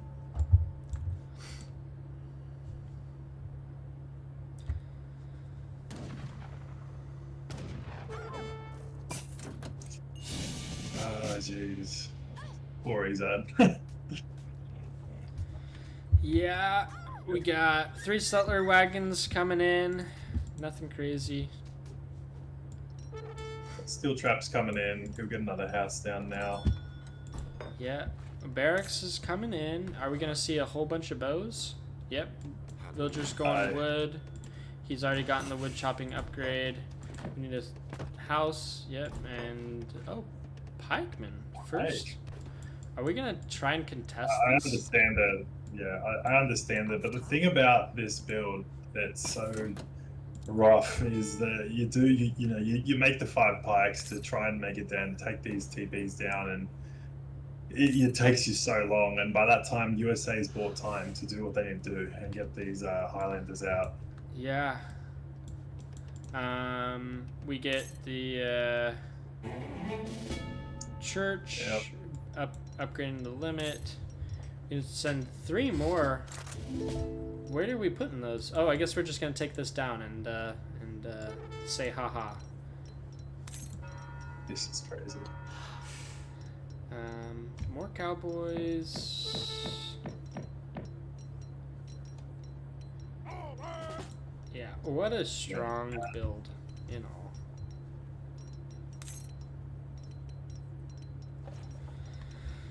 Okay. So that's the trading post number 5 gone down.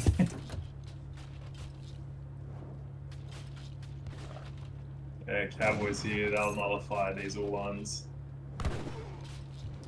Yeah, the Ulans and the pikes, and yeah,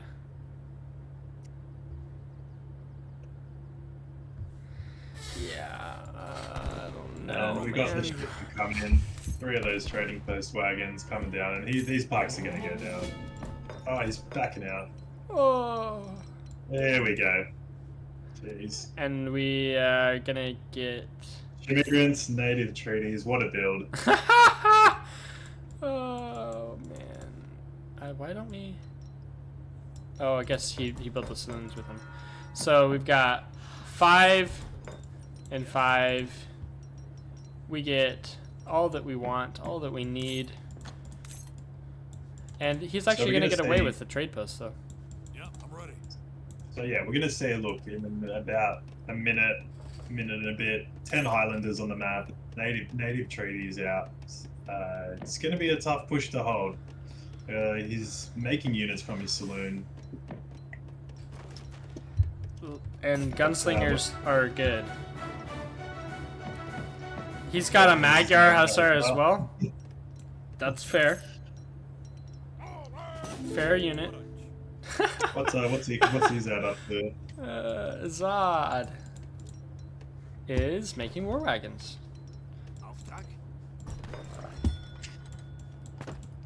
So A he's Magyar up. Hussar is a little strong. Oh jeez, here they come. Minutemen, Highlanders. Sending the war wagons. Native treaties. I don't think Germany does hold this push. This is too much. If he does, we just gotta hope. We gotta pray. If he does, I'll take it. I'll eat my hat. I'm ready. Yeah, I'm ready. Too much, but look, here we go. We're pushing in. Villagers in. Oh jeez, no, not like this. Ah! And the settler Settler wagons are wagon, going no, down. not He's like body this. blocking. Oh, but this is actually a good fight over here. I mean, It is, but he's lost 2 settler wagons. He's got 10 islands. actually, out now, really good fight so far. Yeah. guess I'm eating my hat. This is not necessarily going as I expected. And he's defended that brilliantly. I think was it worth maybe waiting for native treaties to push in, because this has been quite a hold. And Warwagon does quite well against Musk units. They have quite a high range attack, and with not many skirms on the field as of yet, they're coming in now. But yeah, they're gonna outrange him and just kite him away. And yeah, he's What lost a 2 hold. settler wagons. Oh, and he's gonna get caught out. And those skirms Nice. are making quick. Wow, what a absolute freaking hold. Well played by Ezad. Absolute masterpiece there. He has lost his settler wagons, but yeah, a fair trade, that's for sure. 6 settler wagons. He lost a few villagers, but he is certainly ahead on military population. Alahut are all the Warsword has to his name currently, and we've got 21 villagers, so it's almost identical. 2P archers coming in. Yeah, 2P definitely are the play, and they're gonna do well against this mainly war wagon army. Such a great shit there. Yeah.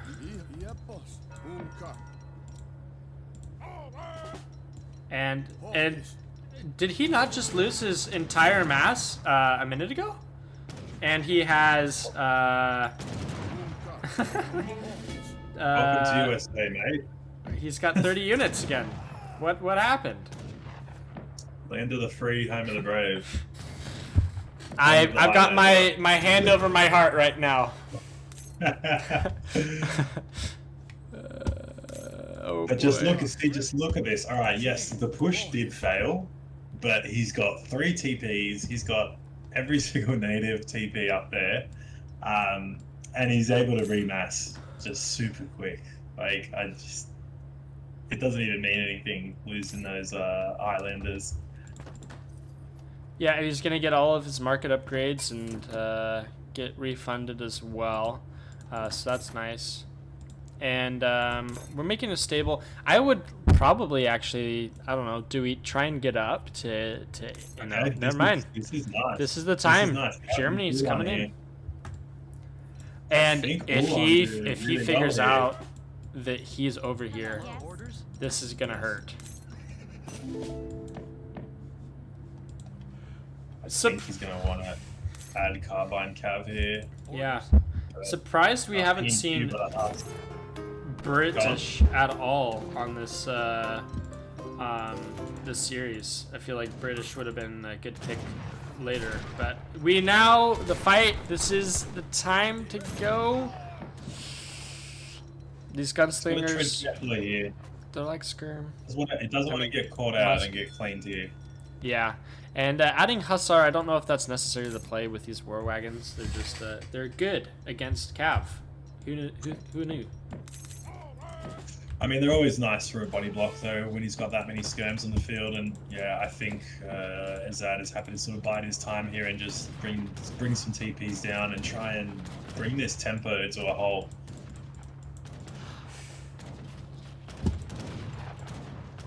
I don't know if pushing out is the right decision. No, I think USA just needs time here, and these trading posts are going to give that to him. And I think he sees it. I think he's moving up there with his Hussars to that top right trading post, I believe. Yeah. Yep, we have 2 Hussars coming in. They're going to do some damage. And you're going to lose very another. far from home. He's going to lose 2 settler wagons here. Yeah, probably. What? Nice. Be a man! Take it down! Come on. And he's gonna lose him anyways. I think Huss for a settler wagon is fine. Certainly. Okay. And losing a war wagon, Be 2 careful war with the wagons. war wagons here. There are not a lot of skirm left here on the map, and there are And we quite a have few. The So many collapse here from the Ulan. Ulans. Oh, 17. That Magyar Hussar is strong. These are Oh on my gosh, musketeer this units. is gonna be a clean. Yeah. This is gonna be a clean, and what has he got to back this up? He's making more Ulans, shipping more skirms. This should be a clean. What's he backing this up with? 5 more Hussars and more gunslingers. But yeah, lots of units compared to not a lot of units, and I think more stuff beats not as much stuff, if I remember correctly.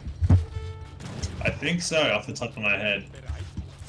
14 Ulans, 6 War Wagon, and we're about to have 12 Skirm. And Okay, we see Ezad building another TP there, so he's taken a native off him, he's taken the trading post down, and he's just slowly bringing that tempo of the USA down. But we've got 2 Hussars here coming around the back, just hoping to disrupt more than anything. If he gets Vills, it's a bonus.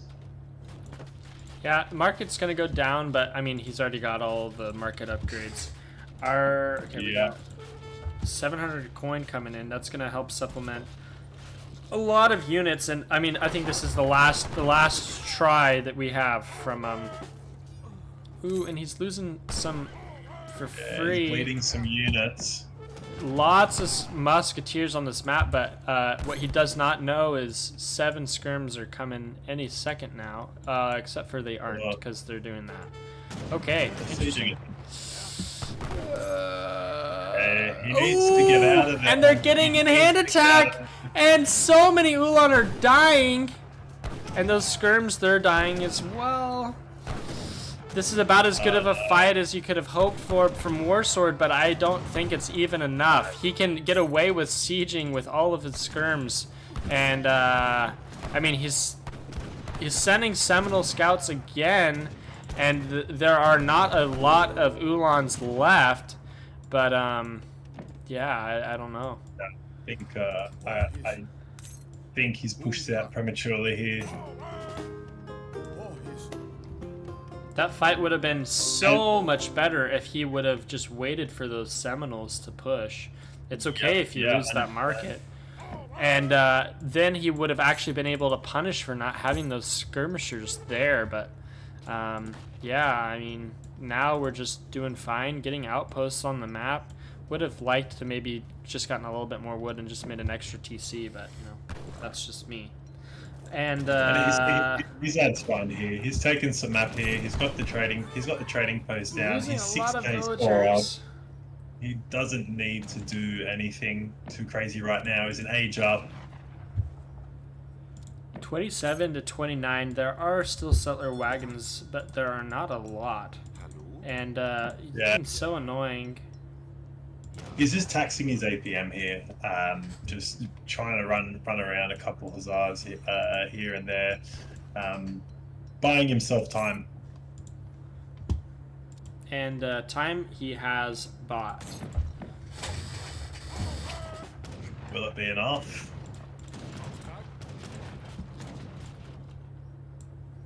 Jeez, 3 mass. Bow mask. And you can just see Ezad's just taken back that map. The initial push from the Highlanders not going the way he wanted it to go.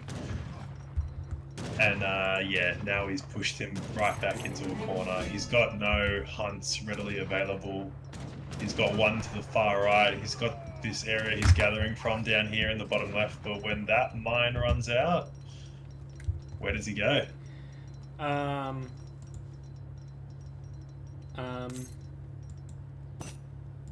Over here. That's so It's a many long way to villager walk, seconds. A long hike, and we have Black Riders coming into. He's an age up there, I think.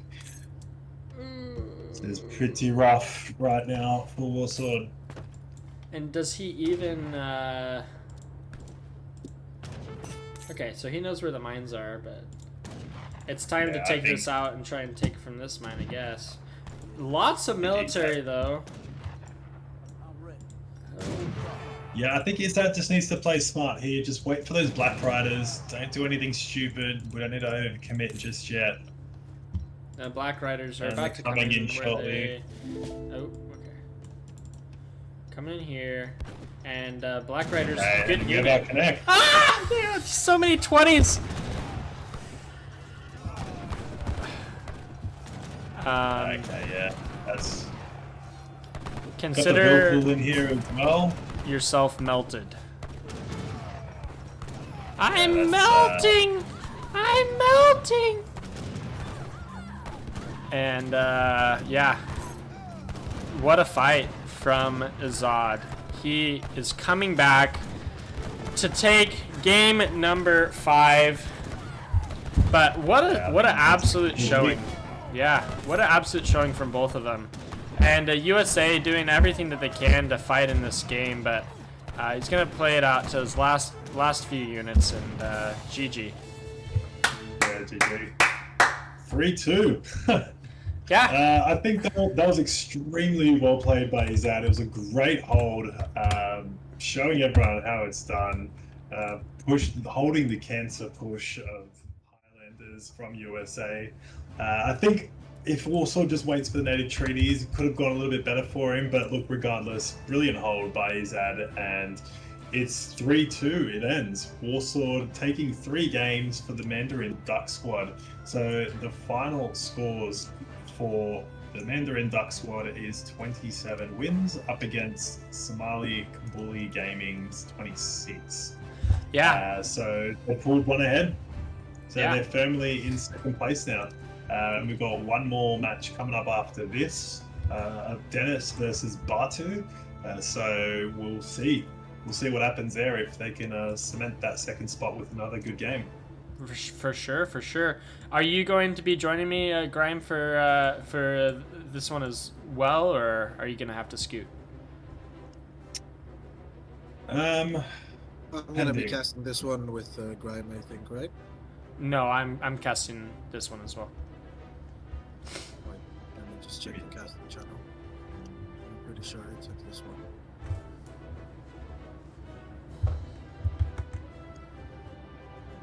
Yeah, I got this game. I'm casting Psionic and Robot and Batu with Grime. There we go. Yeah, I mean it says that I'm casting it, but Wait, let me see. Where did Josh put it again? Are we still live or not? we are still live. Okay. Just mute and sort this out, guys. What did everyone think of the games we had? Did everyone expect Warsaw to come out on top?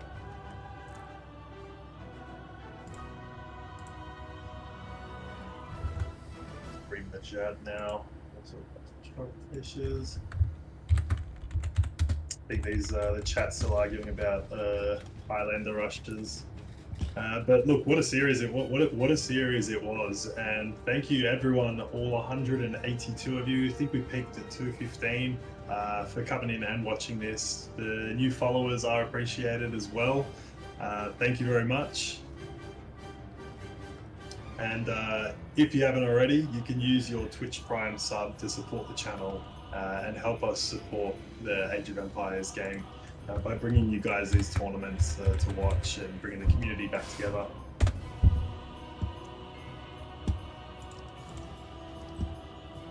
And we are going to take a short break, or I Yep, am anyway. we're gonna go to the Just hype screen. water. My mouth is dry, so give me a minute, guys. We'll be back He's gonna shortly. need trades here, and he's taking really good trades. The Kanye are now pushing in, and is this the time? Ungers needs to get on the attack dance. I mean, he has 70 fills. He's so far out of eco. Put some fills on the attack dance, and this will be even better. He's not switching. He's on XP. The cab is going down. It's getting melted by the buildings here. The longbows are still standing and doing damage. Does he have enough steam though? I think There's not Julian enough is running out. snowball, yeah. Egerton Bowman, 1.5 fire rate once again, coming up, Truck being king here, and just even though Drag boxing the Naginatas forward, the Coyotes are trying to move, and the Atoman, he drag boxed the wrong direction, and now the Atomans are getting snared by oh my the. God. Oh my Nagis goodness! are shredding this right now. And it doesn't look like the he's got plus 11s. I don't see any of the pikes. Where's the pikes on his fight? The Nagis are just cleaning this entire mass up. Coyotes are falling. You got the Ashes getting buffed by the Dynamo. They've got Ashy attacking. They're absolutely shredding everything here. Yumi don't even need to micro this at this point. He's going to have to sack off his Ruskets. He has to come in melee here. Yes. I don't think he can continue keep microing. Well, he's going to try, wait for reinforcements and try to make it to his blockhouses. The question is, how much damage will he going to be taking? This is nice micro from Ungers, but you know, the Autontons just have to attack move here. And 1.5 fire rate, they do have staff animation. And the Autontons are absolutely insane. But he has drawn him into the double blockhouse. Now fighting under double blockhouse. The question is it going to be Muskets are a enough to little defend it? behind here. The Cossacks are now getting snared by the Pumas and the Coyotes. The Explorer is now in with the triple XP tech. Some warriors are mixing the Atoans, doing absolutely insane amount of damage. He's on plus 36%. Look at him on the attack. That's a plus 36%. And he's just Coyotes coming in now on the with Strelitz. Blockhouses are actually doing decent damage here. The Coyotes are kind of going down. The Spears are now trying to move in towards the front, and it's actually a decent fight, I think, for Tabin. Pretty good fight for Tabin, but the you know, there's not very many Cossacks. He's letting a lot of these Coyotes and Pumas kind of shred his Strelitz a bit. Finally getting his Cossacks where they want to be on the Slingers, and gonna be cleaning up. Here, the ESOCs are out of position. The Carolinians as well, and the ESOCs are gonna go up top. Oh, the tree carrying here. The trees for Sweden, and there you go. We can see some damage here. Yeah, the ESOCs, all the ESOCs are dead. That's quite a lot of mass. The ESOCs coming back from fair rate. Nah, bah GG. Optimus, his mass is getting completely clean. With the ESOCs, that's gonna be a big snare right there, and there is no way those Carolinians are gonna come out alive. Maybe should be able to swing this water fight. Yeah, it's so the micro here is so intense. Get in, get back in. Will the Yumi have a chance to snipe him? Look at the ship is at 62 HP. Oh! Frontline, what a god! Oh no! Oh my gosh, the micro was insane, and that's GG. Wow, those galleys have such low HP.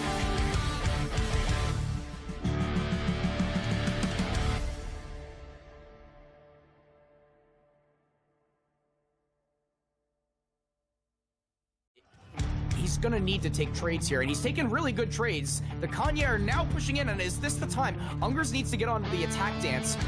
I mean, he has 70 fills. He's so far at an eco. Put some fills on the attack dance, and this will be even better. He's not switching. He's on XP. The cab is going down. It's getting melted by the buildings here. The longbows are still standing and doing damage. Does he have enough steam though? I think There's not Julian enough is running stuff, out. though. Yeah. Egerton Bowman, 1.5 fire rate once again, coming up, Truck being king here, and just even though Drag boxing the long- Naginatas forward, the Coyotes are trying to move, and the Atoman, he drag boxed the wrong direction, and now the Atomans are getting snared by my the. God, Oh my Nagis goodness! are shredding this right now, and it doesn't look like he's got. plus 11s. I don't see any of the pikes. Where's the pikes on his fight?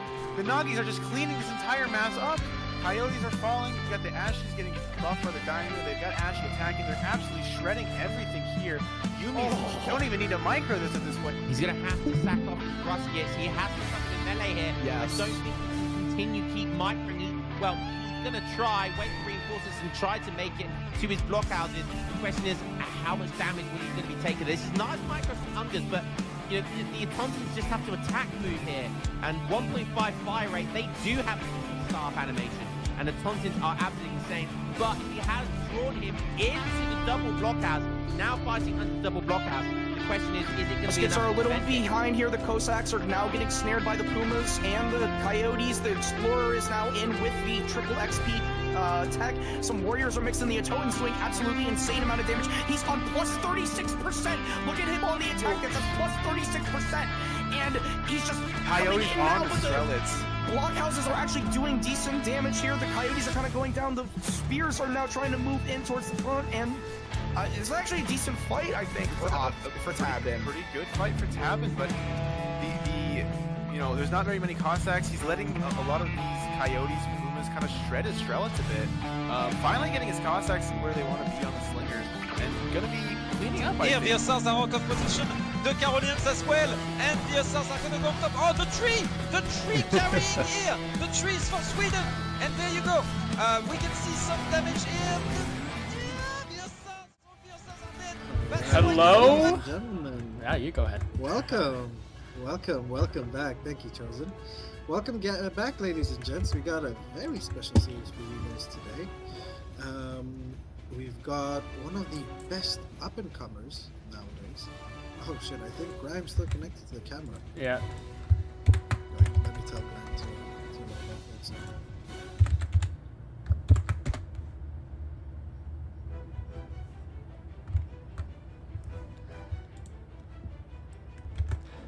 That's funny. I'm glad we didn't catch him doing anything too crazy, or that would have been a scandal of the century, dude. It Let's probably would have been. let's do some housekeeping. Set, camera. There we go. It should be on right now. Okay, let me. Are we getting big shake? There we go! Big shake. There we go. Let's go. Alright, so as I was saying, moving on, we have two very high level players. Two players really to watch out for the future that are definitely going to be staples of EPL for future years and seasons to come. Especially Batu, man. Batu, as you know, Chosen, he is an absolute up-and-comer, one of the best talents in the game, really reminding us of like an Ungers type of guy, right? When he was like up-and-coming and starting to win tournaments. Now Batu isn't all that just yet, not at that level yet, but he's definitely making his way over there, lobbying pro players every day, taking a lot of games off of them as well. So I'm excited to see what the future holds for Batu, and yeah, this has to be a very good series. These guys have played series before actually, and it has always gone Batu's way. So Batu has won the majority of their series. If I'm not mistaken, last time Batu was even winning 3-0 against Dennis until he just called it quits and said I don't want to play anymore. So, Yeah. But I played Dennis last week and I beat him 3-2. It was very close. He really took the max out of me. So yeah, should be a good one. What are you thinking, Chosen? I'm thinking it's good, and I mean, obviously, you know these players better than I do. I would assume Dennis has a slightly bigger civ pool, possibly, than Batu does, or It's actually the opposite. Okay, okay. Completely the opposite. Okay. Batu plays at this point, you know, Chosen, like, you know how you got these people that you know, they like me, for example. We have a select like 8, 9, 10 civs that we play, and like we're not really comfortable with other civs in a tournament setting. At least, like I would play it in lobbies and whatnot, but not in a tournament setting. Batu would literally play every single civ Yeah, in okay. the game. Like Okay. he's just proficient with everything at this point. Becoming a Kevin or a frontline these days. Oh yeah. Random queuing and ranked. Oh definitely. Those are always fun. Okay. All right. Players are ready. We are ready. Yeah.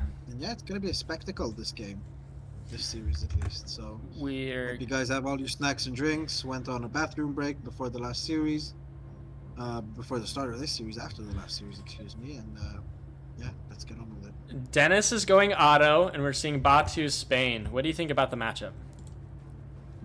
Auto Spain. So this is an auto favorite matchup. Now, Dennis's auto isn't the best, and Batu's auto is very good, and the Spain is very good. So, on comfort-wise, I would say it's in Batu's side of the court. But if we're looking at civ matchup-wise, and as we said, they're both very skilled players, very high-level players. Maybe Dennis has gotten some coaching. He's got a lot of very good teammates on his team that do play auto as well as the aforementioned frontline, for example. So I'm excited for this matchup, and almost a slight counter pick for Dennis here to start off the series. So let's see what it's going to bring. Yeah, do you think, because auto can really play H2, H3, H4 even sometimes, do you think that we try and apply some early pressure, make it difficult for Spain with that that slow age, or are we going to just see an FF battle? Usually the way Otto wants to play it is either you take the stagecoach line on the left side and really apply pressure from there, and as you said with Jan Abus, Jan Deli timing, but the usual way of playing this is kind of a more eco-heavy Otto into double racks, adding stable later, and really just hammer on with the Janissaries in the Spanish base. Now for Spain, the response is probably an H2 play. So in base barracks, in base tower, trying to mass enough units into H2, not really let it get to a prolonged H2 because, you know, one save has Abus and one save doesn't, and we all know how that ends usually. But yeah, at the end of the day, Spain can hold it in H2, but if Spain is going for a naked FF, it's going to be very, very tough for him to hold into it in facing a Jan Rush, definitely. Okay, well, it'll be very interesting to see. I think every game that I've casted and there was Spain on the field, as long as that pupper died, Spain won. And so I think we've got the John Wick effect that could come into effect for Batu. We'll have to see. All right. But we will take it. The players are in game. Yeah, take it into away, game number 1. You can introduce us if you'd like. All right, ladies and gentlemen, welcome to game 1 of this best of 7 series, hosted by ESOC for the ESOC Premier League on the south side of the map in the color green on this very aesthetically pleasing map of Central Asia. We have Den Shu, aka Dennis234, playing as the Ottomans, and on the north side of the map, his opponent in the color blue playing as the Spanish Empire. We have the young Turkish phenomenon Batuhan playing as the Spanish. Now, on this map, right, the treasures are usually situated on the left, so it's really going to be more of a fight of who gets there. Now, Otto on this map can also start with a dock. But I like what Dennis is doing. Dennis is going for the mid-map TP. And why is he going for this one? Well, it denies Spain kind of from getting a second TP that is safe at least, right? Mm-hmm. If Ottoman applies any H2 pressure, it's much easier for them to siege a TP that is much closer to their base, obviously. And it kind of mentally denies Spain of getting that TP. So very nice TC taken here from Dennis. Batu also got his TC. If we look over at Spain, we already have a shipment ready and queued up for him. He is shipping his 3 villagers. A little bit late because that XP pass didn't come as early. And if we're switching over to Batuhan's perspective, well, I was already on Batu's. yeah, if we Dennis, excuse me, thank you, soldier. Thank you, chosen, not soldier. Yes, there we go. So if we could have a quick peek at the deck of Dennis here, we will see that he has the 3 bills. He does have the capitalism. This is a very, very, very standard Ottoman deck, and I would be you know, not really in the wrong to say he probably looked at my deck and just copied it, because this is literally every card for card my deck. But we already see a very first treasure contestation of this game, and it looks like Batuhan is waiting there trying to snipe the tiger, and ooh, Batuhan does eventually get the treasure, and Dennis has to retreat because he has lower HP. He cannot stay in there and fight with the dog. Very, very nice treasure pickup for Batuhan over here. And on the other end, actually, Dennis is already aging up to the next stage. Let's switch over to Batuhan. Let's look at his perspective. So Batuhan so far with a very nice balanced H2 deck. As I said before, he's probably going to look to play it out in H2. That's what, you know, we've been practicing in lobby together as well. Batuhan, a very good friend of mine. Shipping capitalism, aging up 16 villagers, so it's not going to be an early age up. Ottoman is going to have around about a minute that he's going to be in H2 earlier than the Spanish player. What are you thinking of the game so far, Chosen? Yeah, I mean, having the extra 100 wood to get up, and I mean, he could pretty much have hunting dogs while, I mean, yeah, I mean, with these treasures, he almost could have had hunting dogs before aging up, which probably would have been bad at this point. But we're gonna have the villagers come off of food, go on to wood. I definitely think, as far as age 1 goes, that Batu probably won it, although there weren't any big food treasures, which means that he had look at the south 1 second, Chosen. Sorry for interrupting you, but look at the south. Ottoman is taking a second TP. You know what that means? The possibility of a Jan Rush is completely ruled out. So it's looking like Batu is going to be the one that is going to be applying pressure. And if we can just switch over to his line of sight, I want to see where his dog is moving to. So yeah, you see his dog is trying to scout the middle, trying to see if there's any Ottoman villagers going forward. But Batu, knowing Otto, the second he will realize that there's a second TP going down, he will realize that the generous is not coming, because you really need the wood for a market and for steel traps in that case, and which he's not getting, so he won't be able to just pump out Jans, and if he will, it would be a very bad Jan rush with low eco, and if it's held, the game is over. So Dennis deciding to go for a classic FF, training him a burr. Yeah. Yep, opening 5 villagers into 700 coin. I like it. More of a greedy play. Also going to pick up that wood treasure. Yeah, I like it so far from him. I don't really agree with aging up 400 wood though if you're not going to go for either stagecoach or a dock here, because you're not really putting down a military building as of yet. So yeah, you are putting down a market though. Okay, that is actually quite nice. He is also getting the first upgrade for villagers from the mosque for speed. Did he also get the Vil limit? I don't think so, but anyways. Batuan building a barracks in base, still scared of that Jan rush. Look at how much it does mentally, and yeah, the Mubur manages to kill the Explorer as well, and now So go no dogs. into stealth, and yeah, no dogs, no scouting, that's the most important part. He's still anxious, waiting to see if a Jan rush will come, but it's just not coming right now.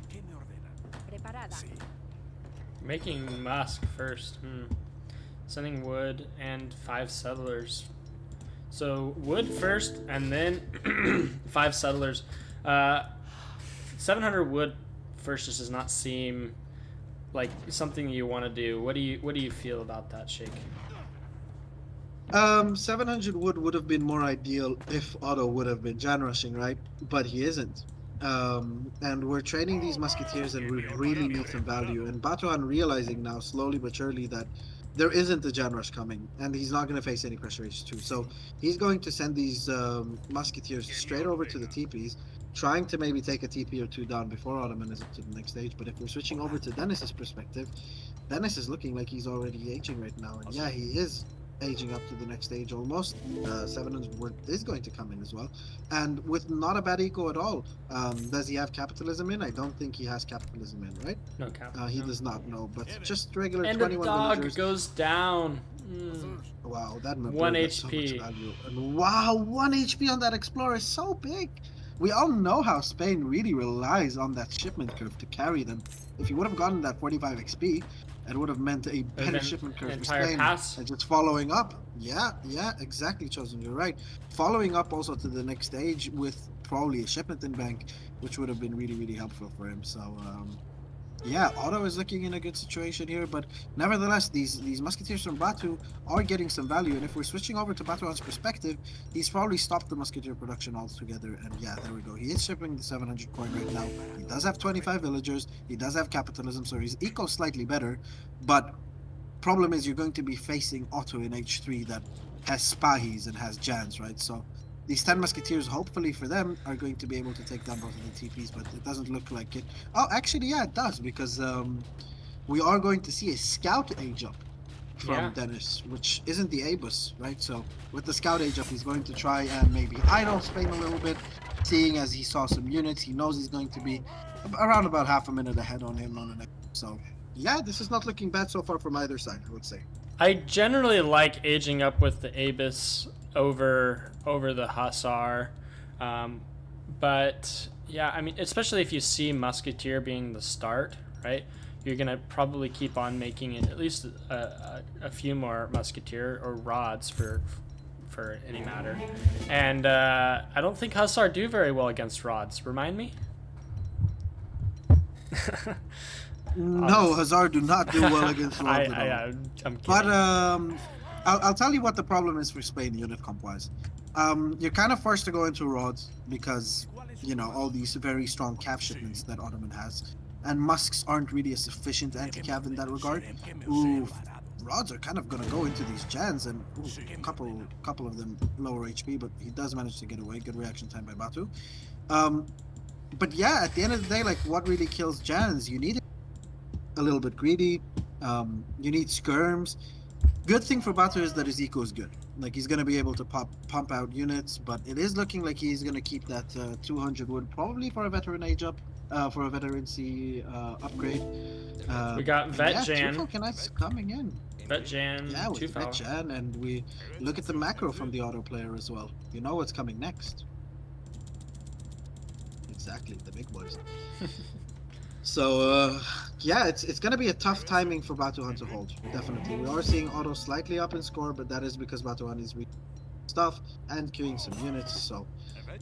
yeah, Dennis knows that Batuhan has aged up now, so at least 45 seconds he has the time to do some real damage in the Spanish base until a shipment comes up, and that's the time where you really have to back off to not give your opponent that line of sight advantage and take down your Falconets before he takes down yours, because it is very difficult in this matchup. Like, the deciding factor is usually who wins the 2 Falconet war, and if you have a sustainable mass to defend these Falconets from any incoming artillery, cavalry, excuse me, whether it is the Lancers or Spahi on the Ottoman side, then, you know, you can pretty much hold it quite nicely. And I like what Dennis is doing here.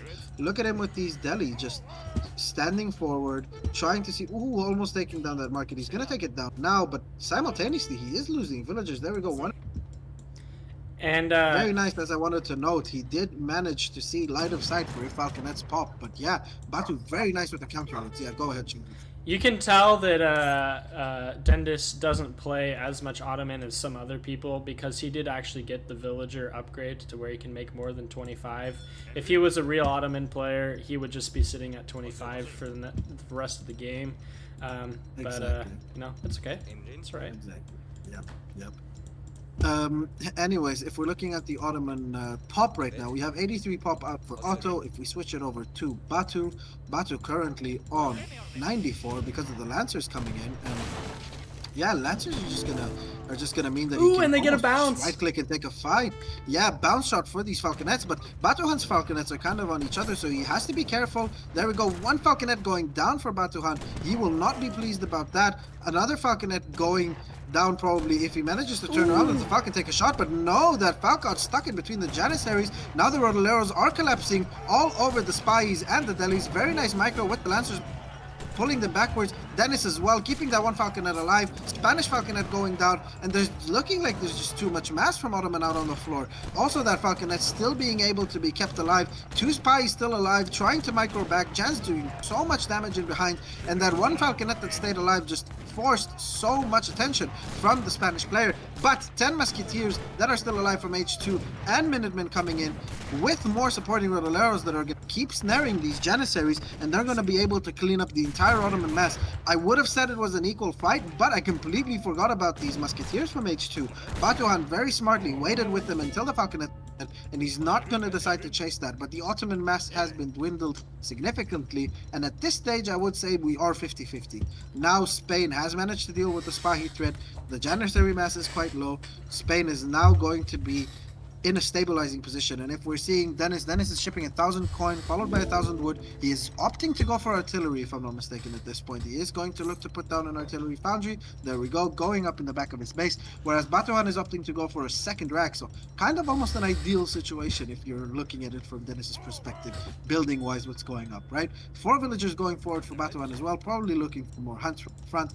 He thinks he can end up a fight, and he's in a good position. And on the right side we are seeing these 10 Musketeers that were pivotal in cleaning up that last fight, trying to look for raids, or at this stage of the game, you know, Chosen, this is the time Ottoman explorers really want to start taking up TCs, but oh, that explorer is on low HP and he's gonna get caught, and the spy's gonna get caught. So all of that line of sight that he had and a lot of XP going over to the Spanish side, so looking slightly better for Batuhan at the moment. Yeah, very interesting. One thing that's just so nice when you're playing against Ottoman is just knowing that the Spahi aren't coming anymore, right? Now that Spahi shipment has been shipped, Batu can kind of be at peace, but not too much peace, because those Mamelukes are looking pretty juicy and could come in. And we get a 4 Falc. He abused the market. Your favorite thing, Shake, you know. What's an extra 100 food when you can have one more Falconet, you know? Yeah, he did abuse the market. And I think it's the right decision for him, because, you know, at the moment, the problem for Batuhan is that he doesn't really have any counters artillery in his comp. He doesn't have any culverins, he doesn't have an artillery foundry set down. He does have a better eco and is slightly up in score, but this is a very Robrock like push right now coming in from from Dennis, and there's enough of a Janissary mess, and ooh, these skirmishers are walking forward, but the Falconets are just gonna get maybe one shot on, attack move, being attack move, not even shooting, and this is actually bad right now, because the whole element of surprise just went away. Batuhan can hit that market button as well. He can frantically go, put down an artillery foundry at the back of his base, get a couple of Falcon culverins of his own, and simultaneously look at that raid on the right side. He's gonna get two village troubles here. Even split firing, very nice. Only gets one villager, but that very nice split fire. Going to back off slightly with these musketeers. Yeah, he realizes that there's only a couple of Janissaries. He actually just denied this hunt completely from Dennis. And Dennis simultaneously, if you look at this is what good players do, and this is how you can see that Batuhan advanced so much. He is forcing Dennis to decommit from the fight in the middle of the map, where he's got 4 Falconets. And with that raid, yes, okay, all these musketeers are gonna go down, but this raid has bought him time to not only put down an artillery foundry, but also get culverins and get the 1000 wood in safely, and not lose any infrastructure in the meanwhile. So the 1000 wood is on the floor, a culverin is already in queue, he's re-macroed to get more culverins, and he's continuously double batching, and he can take his explorer to anywhere on the map he likes, and he can put a TC down. 2 falconets are gonna be, 2 culverins, excuse me, are gonna be absolutely enough to hold this Ottoman threat right now, because most of Dennis's score is in these falconets. If you're looking at over at his economy, it's nothing to boast about. Like, he's on 30 villagers, yes, but Spain is on 39 villagers with capitalism. So Spain, I would say, at the moment is ahead economically. He's got the better unit composition. Yes, he's losing a couple of villagers in the middle of them. These culverins are out, and they're going to do an absolutely fine job against these fuckers. Okay, so big fight is going to come right now. Okay, Mamelukes are coming in. Now, Mamelukes are not the unit you want here, and I'll tell you why. Ooh, let's see if Batuhan is smart and targets the 2 middle falconets to get a double kill. And he does it, yes! He gets the double kill on the falconets. Very nice micro right there for him. And another one. Absolutely phenomenal unit for fighting against these Mamelukes, because Mamelukes, as you know, they have range resist, not melee resist. Rodoleros absolutely do a great job, but Batu kind of struggling to get these Rodoleros on top of the Mams. Very nice micro by Dennis again, managing to pull back his cavalry and kind of really making work for. And if those rods go Janissaries down, in the meanwhile, taking down these Rodoleros, but more Rodoleros coming in from the north, another Rodolero coming in. Skirmishers working on the Janissaries. That one Mamluk managed to infiltrate and get onto the skirmishers from Spain, but the Rodoleros were completely on him, managed to take him down, and there we go. 1 falconet only alive, getting shot at by culverins. Have to retreat now and not get in the firing range of these Janissaries and Mamluks. But yeah, anyways, another supporting batch of Rodoleros coming out, skirmishers going forward, really to stay in range of the Janissaries and confuse the Mamluks in the micro. Mamluks all going down, Janissaries all going down. Falconet has to back off with his tail between his legs. Batuhan takes a 5k series score lead right now in this game currently. And ladies and gentlemen, it is looking like the first game is going to go into Batuhan's hand, unless Dennis has something really big for us in surprise now. But his odds are slimming down by the minute. and we see the cheeky. I mean, they're terrible against villagers, and the villagers can just one-shot them. But very fun to see him use the Minutemen for data information. Skirms, more Lancers being sent. Janissaries and 1 Falconet. There's just not much left. He's running out of steam. He's out of all the good shipments. He can send Abyss, which might have been and the Falconet goes down. Yeah, GG. Enough said. GG. Well played to Batuhan. One thing I want to note for the people in the chat. Listen, we're all volunteering to cast here. If you like the cast or if you don't like the cast, listen, come and volunteer yourself and try casting, okay? Because I've seen multiple comments right now talking about the casters. If you want to come cast, you're free to do so. No one is stopping you, and I don't want to hear all that negativity about casters in your ears. If you don't want to be excited, if you don't want to enjoy the series, put it on mute. No one is forcing you to listen to the cast, all right? So either you stop being an asshole and you try and support the stream, or just mute the stream. It's your decision at the end of the day. Yeah, go ahead, Chosen. What do you think about the game so far? I am thinking that Dennis just had a maybe less optimal build than he could have, right? Like you said, Ottoman is favored. I would have liked to have seen some early pressure. You know that Spain is stuck in age 2 for quite a while. One of the slowest age ups just in general. But yeah, I don't know. It was just a really well executed build from Batu, and he won with his micro as well. Those Culverin shots, getting those 2 Falcons with 1 was just really, really, really good.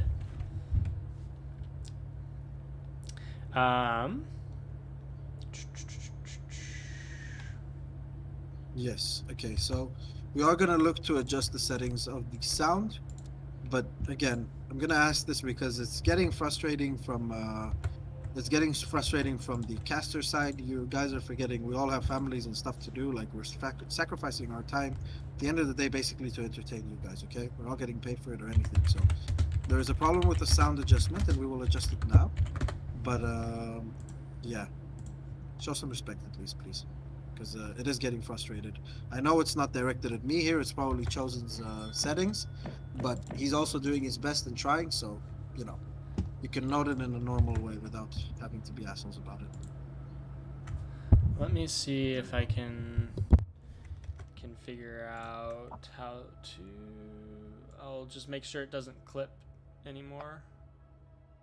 Let's see here. Okay, how's this? Everybody, all good? No problem? Am I too quiet now?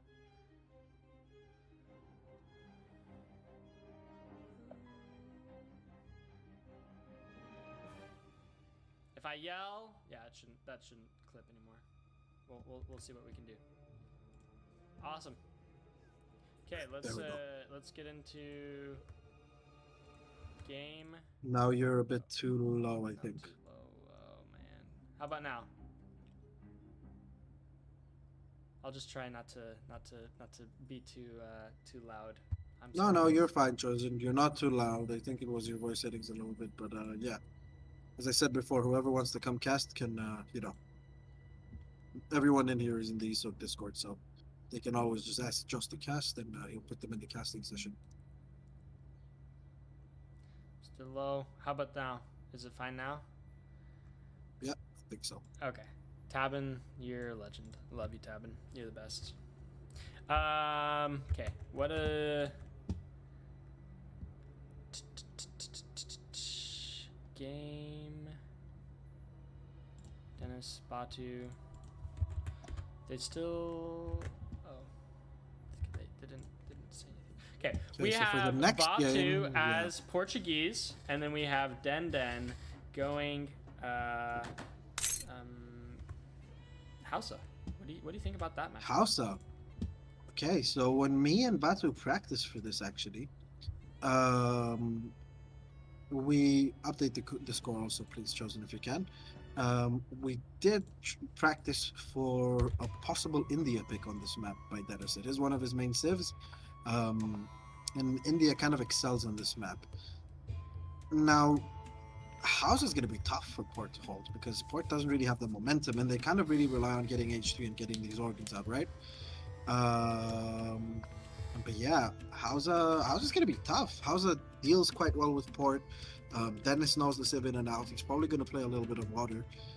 Just the only negative for them, right, is that they don't really have any livestock here. But unlike Ethiopia, you don't really run out of cows all that quickly. Also, with every age up, you get cows. So, yeah, it's going to be fine, I think, for Dennis's perspective. But I'm excited to see what Batu does here. Yeah. I feel like Portuguese also, is good your once. stream, please, on Twitch stream. Discord stream, sorry. Oh, okay. Let me do that real quick. There we go. Thank you. Yeah, I feel like once Portuguese gets up to age 3, like they should be just fine. But if Hausa plays age 2 very aggressively, they're very good aggressive civ. Is that how? I guess I haven't seen Hausa played a whole lot, especially in this tournament. Is that what you're thinking? They're going to be aggressive H2? It is. It is. He's gonna play with Songhai. I think we're going to see the standard H2 composition of Raiders, Javelin Riders, and Fulani Archers.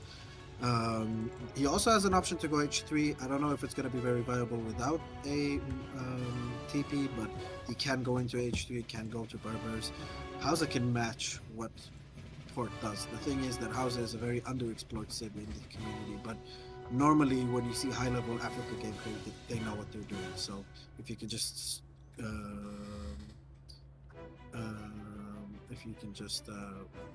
re-screen share for me. Yeah, give me so a I can second. watch the My game. game crashed. My bad.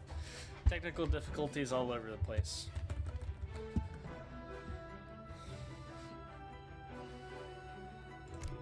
Okay. And we will get into it as soon as we can. Ladies and gentlemen, thank you so much for your patience with everything. Looking forward to game number 2. Do we have a prediction going? I want to see prediction. I don't know. Baron is in chat, so Baron, if you can, please get a prediction going and chosen. I think we're already in game. Players are ready, so whenever we're in the game, please introduce the players. We will get moved over to game number 2. We are on Cascade Range. At the bottom of the map, we have Dennis in the bottom. Then we have Batuan playing in the color red as the Portuguese civilization. Not doing anything too crazy. We're gonna go and get some tier 1 treasures all across the map. One benefit of playing as Hausa, you have a much faster explorer, so you can go in, get all those coin pellet treasures all across the map. But they also don't have a crack shot. Their special thing is either a stun or a you guys know how it works. And yeah, I mean there's definitely some give and take, but on this map I definitely like getting all of these little coin pellet treasures. Very, very fun stuff. We got Batu. Yeah, for Hausa especially, it does help, because like their raiders cost coins, so even if they don't really use that coin early on, having it in the back is always really nice. It means you can divert more villagers onto food and get your batches earlier. Chosen, if you can just show us the decks of both players, please, starting off with Batuan. Let's see, he hasn't picked a deck yet, and let's go over to Dennis's side. Dennis has picked a deck. There we go. It is looking more like an HD oriented deck, right? We do have the obvious cards like the Palace of Amina, which gives you 3 tokens of influence and a palace builder. We have the Raiders, we have the Berbers in H2 and in H3, so I won't be surprised even if we see a Berber age up to H3, but I think we're going to see a Songhai age up to H2. Okay, there we go. Feitorias coming in for Portuguese, and we have the 3 organs. We have the 1,000 food as well. And that's actually, I don't really hate that. Yeah, it's great on this map. So limited hunts, right? 1,000 food. That could actually save him in this game. I am actually super excited to see how 1,000 food does. If we even get to see it. Would be probably the first time I've ever seen 1,000 food used actually well in a competitive 1v1 game. Yeah, I think I'm with you on that one. I don't think I've ever seen anyone ship 1,000 food yet in a 1v1. Feitorias, But good yeah, card. Feitorias is in. Feitorias is a bit of an overrated card. Excuse me, I would say. It only really starts getting heavy into effect when you're like 3 TC and up. That's when it counts for like 2-3 vils, right? But until then, it's like meh. It's like kind of a weaker 2 vil shipment. It's like a 1 vil shipment almost, but just it has that scaling potential that has been nerfed. For Port, really, what the deciding factor is oftentimes is either their skirm goon gameplay, or in situations where they're facing an H2 pressure, it's their organ guns and their ability to just massacre everything that is a unit in H2, right? That doesn't have really the the HP. Sorry. Now, Hardened Iron Axes is the Gangster equivalent for the African civilizations coming in right now, and we are seeing 6 vills on wood, 8 vills on coin. That means that we are going to be macroing for a university. So the university is going to be built by the Explorer, put next to the Palace of Amina shipment that will probably be the first shipment in Age 2. Now, if we're looking over at the age up for Hausa, he is aging up right now with Songhai. There we go. As I thought, he will be aging up with Songhai. He will be able to get a lot of cavalry out, try and idle Portuguese as much as possible, probably try and go for a timing as well to pick off the Portuguese TC as he's going to Age 3. Now, that is usually the time where Port is the most vulnerable, especially on this map, right, where you don't have a TP, your income is a bit slower regarding to XP, so that is really the timing to go for the throw, to go for Port, and not really give them that eco advantage, because on 2TC, Port is only a third as good as when they are on 3TP, and 500 food age up, TC, sorry, 500 food age up coming in for Batu.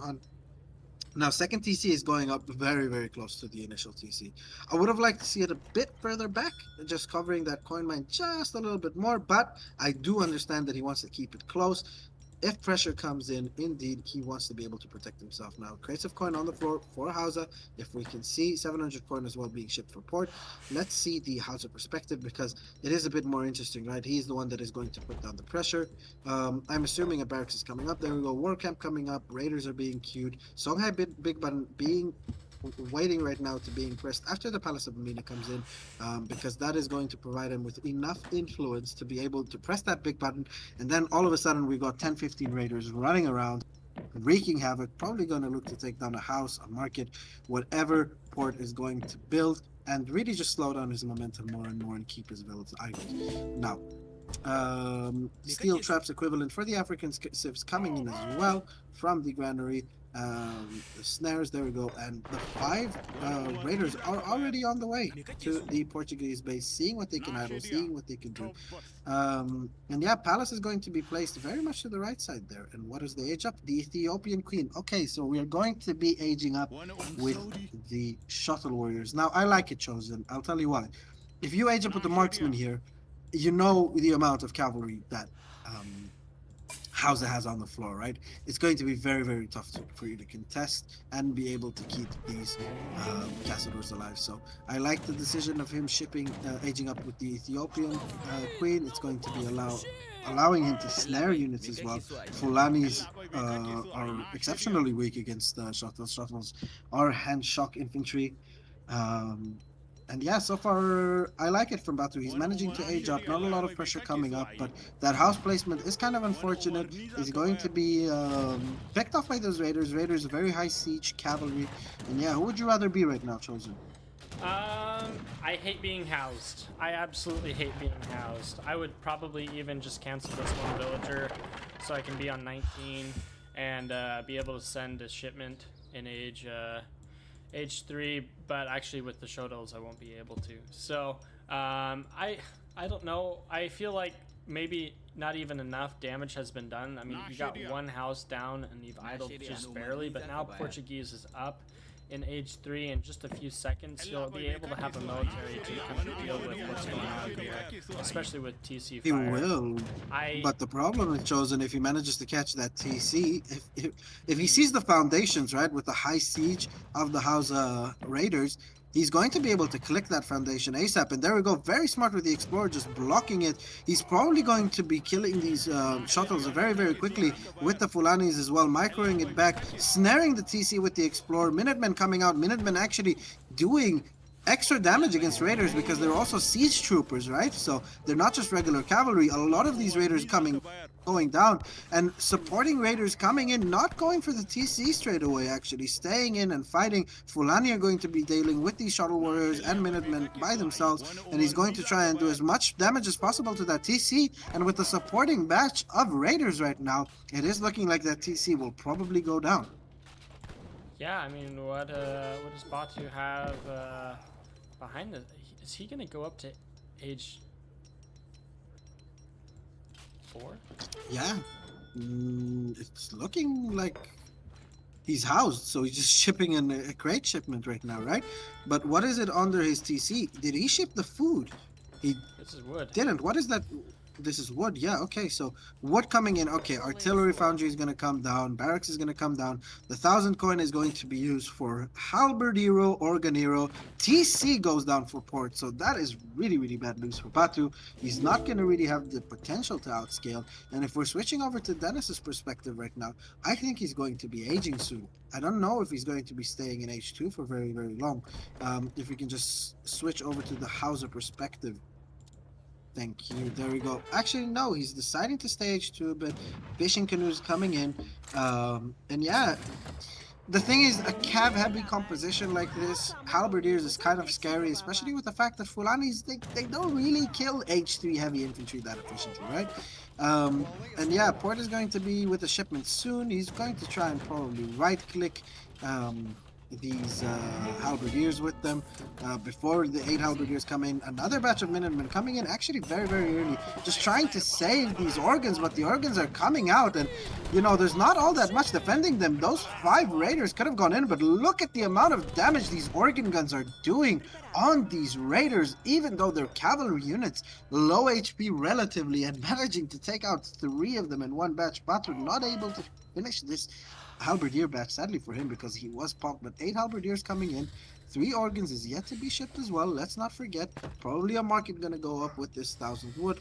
Batuhan, as much as he likes to deny it, is a market macro from time to time. 22 villas for Portugal. If we're looking over at the Hauser perspective right now, he is on 29 villagers with fishing boats, and he's slightly up in score as well. But, you know, at the end of the day, if Hauser decides to stay H2, which he isn't, because it's looking like he's going to age, very smart by Dennis. I wanted to say, if he stays in H2, he's not going to win a fight. That's going to be his problem, right? But he is aging up right now, and Batu kind of has a window to push now. Batu has to win the game right now, because if he does not push right now, and he does not do significant damage, the game's probably lost, because Houses on more villagers, got better tempo, momentum, map control.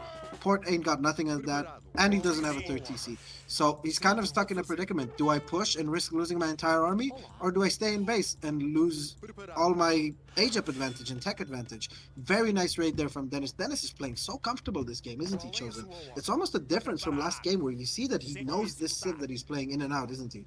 Yeah, it seems like every decision that he's made has been calculated. He got the TC down, he got a house down, and you just see being popped is the name of the game for Batu. Like that's all he knows how to do is be popped apparently, and it just feels so bad. And so although he almost did no damage in age 2, getting Batu, I mean he just took the TC down as well. And yeah, now it's go time for Batu, but we're gonna be up very shortly. But another 3 organs coming in. How does Hausa deal with this organ mass? So, ooh, another big raid coming in for Dennis actually. 26 villagers right now with these organs are just going to deal with these raiders, no problem. But he's pulling back his entire army right now. This is not good for Batu. Batu, you need to keep up the pressure. Why are we pulling back? Him pulling back means that, you know, Dennis is just going to age very fine. If you're looking at Dennis' perspective, there we go. He's almost aged up. He's got 371 influence in the bank, and there we go. This is how he's going to deal with it. He's going to ship 1,000 influence. He's going to research European cannons from his castle. And he's going to be able to train culverins. If you can see down at the bottom, you have this tech called European Cannons with the castle. There we go. Important cannons, excuse me, for 150 influence. It's going to allow you to be able to produce cannons, so culverins, falconets, whatnot. And Batu knows this because he does play the African civs, right? So he's frantically going to look for that castle, maybe, and he's just going to try and right-click it, because that is the only win condition for Hausa at the moment. And ooh, the influence tokens are going to come to the castle. There we go. Very smartly by Dennis. He is going to put them on the castle so he can gather it and not be in jeopardy. This Villagers TC is there, going and down. it is going down. 11 villagers in it right now. Fulanis are trying to zone off the halberdiers so that the villagers can kind of try and run away. But these organ guns are going to be able to make... They're going to destroy these villagers right now if these villagers get out of the TC. So he's got to be really, really careful with it. Imported cannons coming in. Villagers going out of the TC. Organs focusing the villagers. And look at how many villagers are going to go down with these volleys. That's one villager. And ooh, actually villagers just going out of line of sight.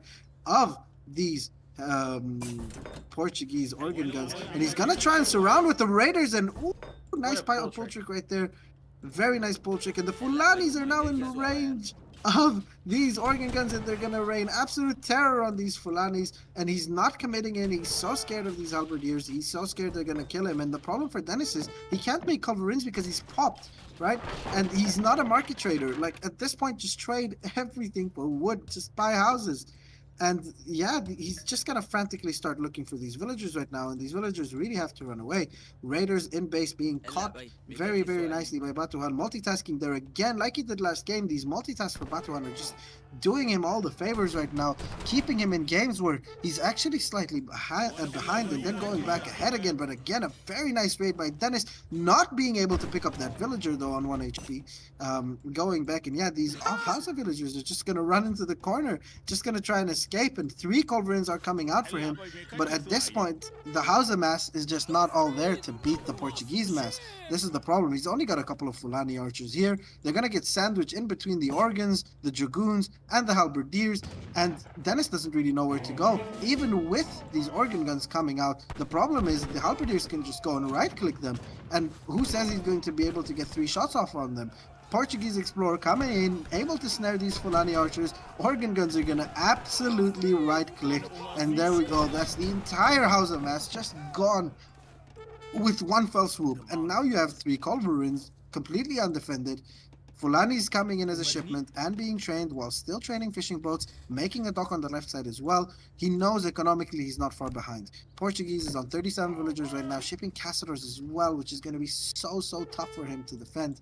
And yeah, these culverins are here, but they're going to have to one-shot everything, go back and one-shot again without getting completely pulverized by the halberdiers, because there's just not a body-blocking unit out on the field for Hausa at the moment. This is looking very, very tough. So culverins are going to unpack, no, they're not unpacking, and oh my god, the organ guns are going to take a shot on the culverins.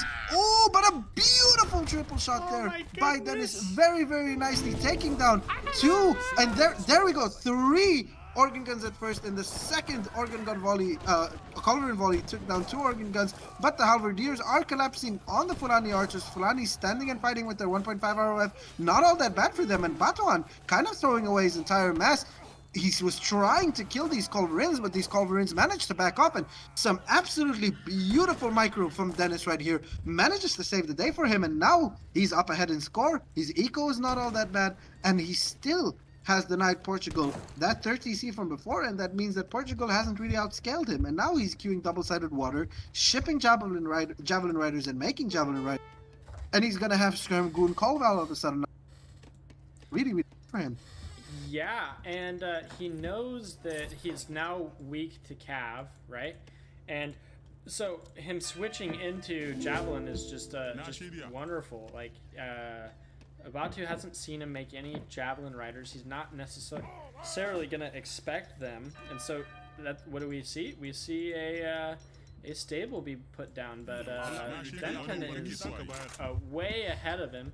We still don't see a TC go up for Dennis, which feels kind of bad. We are building a few more. We're gonna get a battle canoe. We've got one already, and we're gonna get yet another.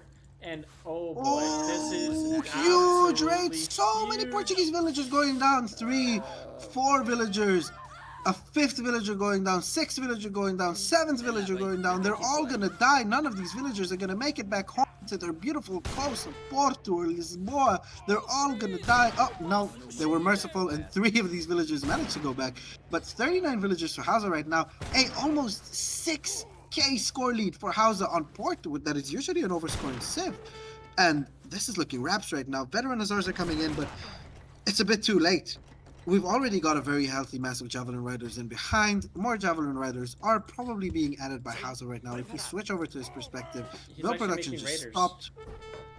Okay, so he's making raiders, just a body block. I mean, it's fine with the amount of javelin raiders you have, with the battle canoe over there as well, with the corporal culverins, which can do some nice damage against these casters. Still, culverins a high attack unit.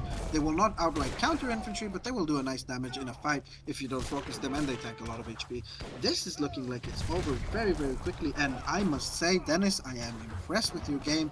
This was some beautiful micro by him to survive this push, and there we go. GG. Series tied at 1 game apiece. Yeah, 1-1. After the one fight he took down the TC, did not really get many villagers, and then he just killed this entire mass over here. I was expecting Batu to just steamroll, but Dennis shipped the right unit, made the right unit, was able to completely collapse on all of the organs. I mean, not necessarily collapse.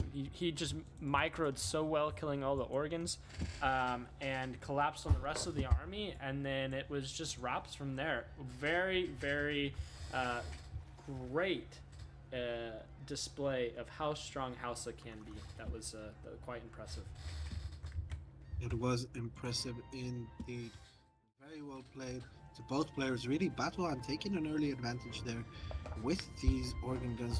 If he just row-rotted it out, right, and just stayed in his base and applied the pressure, he probably would have won that game, but he did back off. Very nice raids there from Dennis, really bringing him back into that game, and at the end of the day, he managed to capitalize. And Dennis, this is what I always tell people when they ask me about Dennis. He is mechanically absolutely amazing. He's a phenomenon when it comes to mechanics.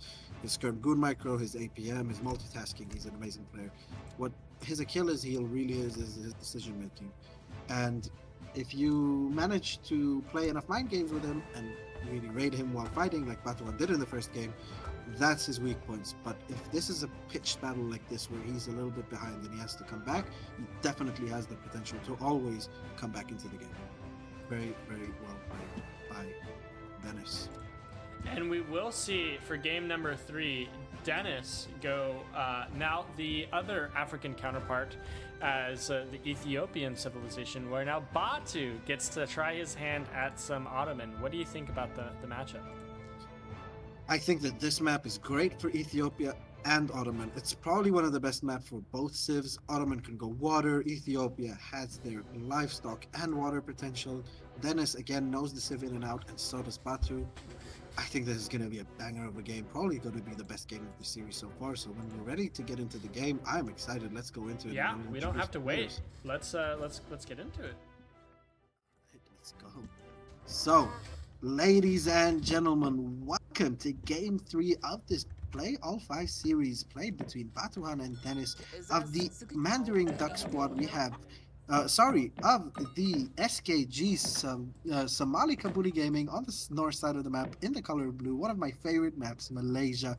We have Dendensu playing as the Ethiopians, and on the south side of the map, the Turkish phenomenon himself in the color red, playing as his home nation of the Ottomans. We have Batuhan. And this map, absolutely phenomenal. Look at Dennis already. If we can just focus on his explorer, going for all the cows. Very smart. Batuhan going with a villager, trying to pick up as much livestock as possible. If we can just get a quick livestock count on the south side of the map for water buffaloes, for Dennis, and for Batuhan. Did Batuhan even get a single cow out of his efforts with that villager? He did not. That must feel absolutely disappointing for Batuhan, only managing to get one so far. And sacrificing a villager, Ottoman economy isn't good at all. So he got one. Sacrificing a villager for that is just not good, and he decides to just kill that cow and just start eating it with the villager, to make up for lost time and the walking distance that he did. But yeah, very, very unfortunate for Batuhan that Dennis Explorer went south. Hello. He's got one now, one to his name. Dennis still on 4. 2 cows actually. Where's that other one? Okay. 2 looks good. Now we got 5 for Dennis.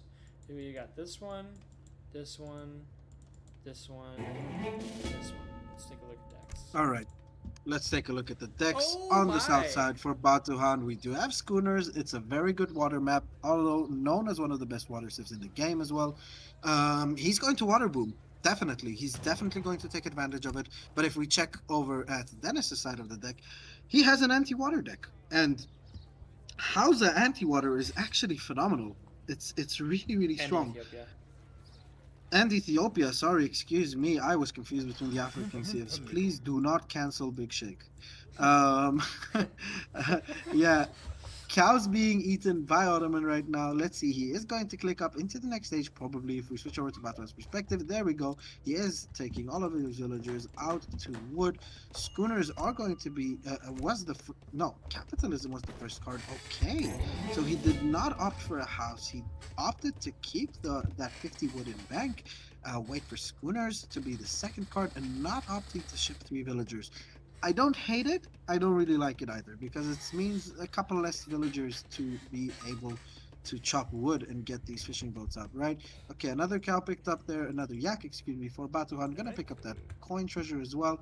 He probably chose the capitalism because he can then commit most of his villagers on wood while his fishing boats go on coin, and he can still produce early batches of Janissaries. Now, Habesha Egypt coming in for Ethiopia. Okay, very interesting.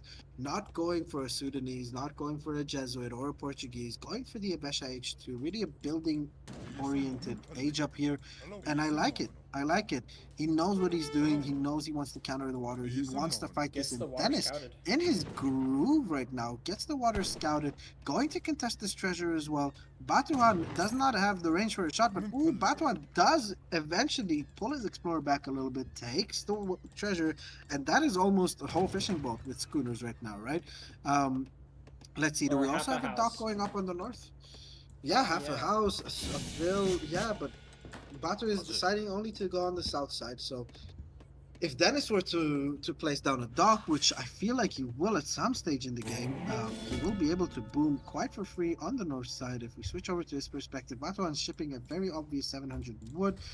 What is that? Is that a villager? No, that is a Aban on the north side of the map, on the top left side of the map, next to the Ottoman TP. If we can see 1 second, on the top left, there we go. Yeah, that is an Aban, just scouting to see if there's a dock. There's not a dock coming up there. Tower going on the south side of the map. Okay, very nice. So he is going to want to contest that water. 2 battle canoes coming in already, trying to contest that. And this is the bad part for Batu. He doesn't have the north side of the water, and there's a heavy commit on the south side of the water. Dock coming down as well. Dennis looking solid here. If Dennis can do some real damage, train a battle canoe and ship 2 with that tower defense, he can deny half the water at least, if not take off all of Ottoman's water. And I right hate now. this. The one villager cannot somehow path to this, and that just would absolutely irk me to no avail. Yeah, Okay. that is just, that is what it is. Okay, so battle canoes are out. Another tower coming down, a little bit closer, protecting the dock and the battle canoes. And this is just very good by Dennis. Dennis spamming vills behind this. If you can see, the north side is still untouched by both Dennis and Batu. The north side is completely open. Can we switch over to Batuan's perspective, please? Batuan right now, as a reaction, is training a galley and shipping a galley. But the problem is that not only do we have 1 tower already up, a second tower is being built.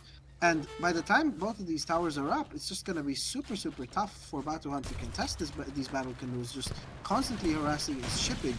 Janissaries are being made for Batu, but look at how much of his economy is based on the water. He even spent 2 shipments on it, the 700 wood and the schooners, trying to really boom. But this anti-water play by Dennis is so heavy right now. Crack shot coming up on one of these battle canoes. Galley, lower HP, having to back off. Very nice micro by both players, not wanting to lose all too much HP. And there we go, 2 galleys coming in. But look at these 2 watchtowers just absolutely destroying these galleys.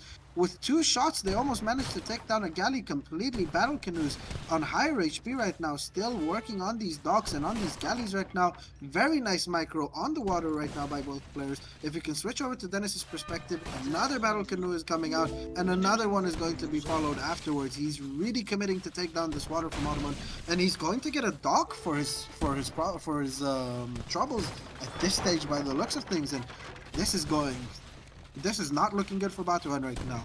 As we said, this is his comfort pick on this map especially. Finishing almost that Jan batch right now.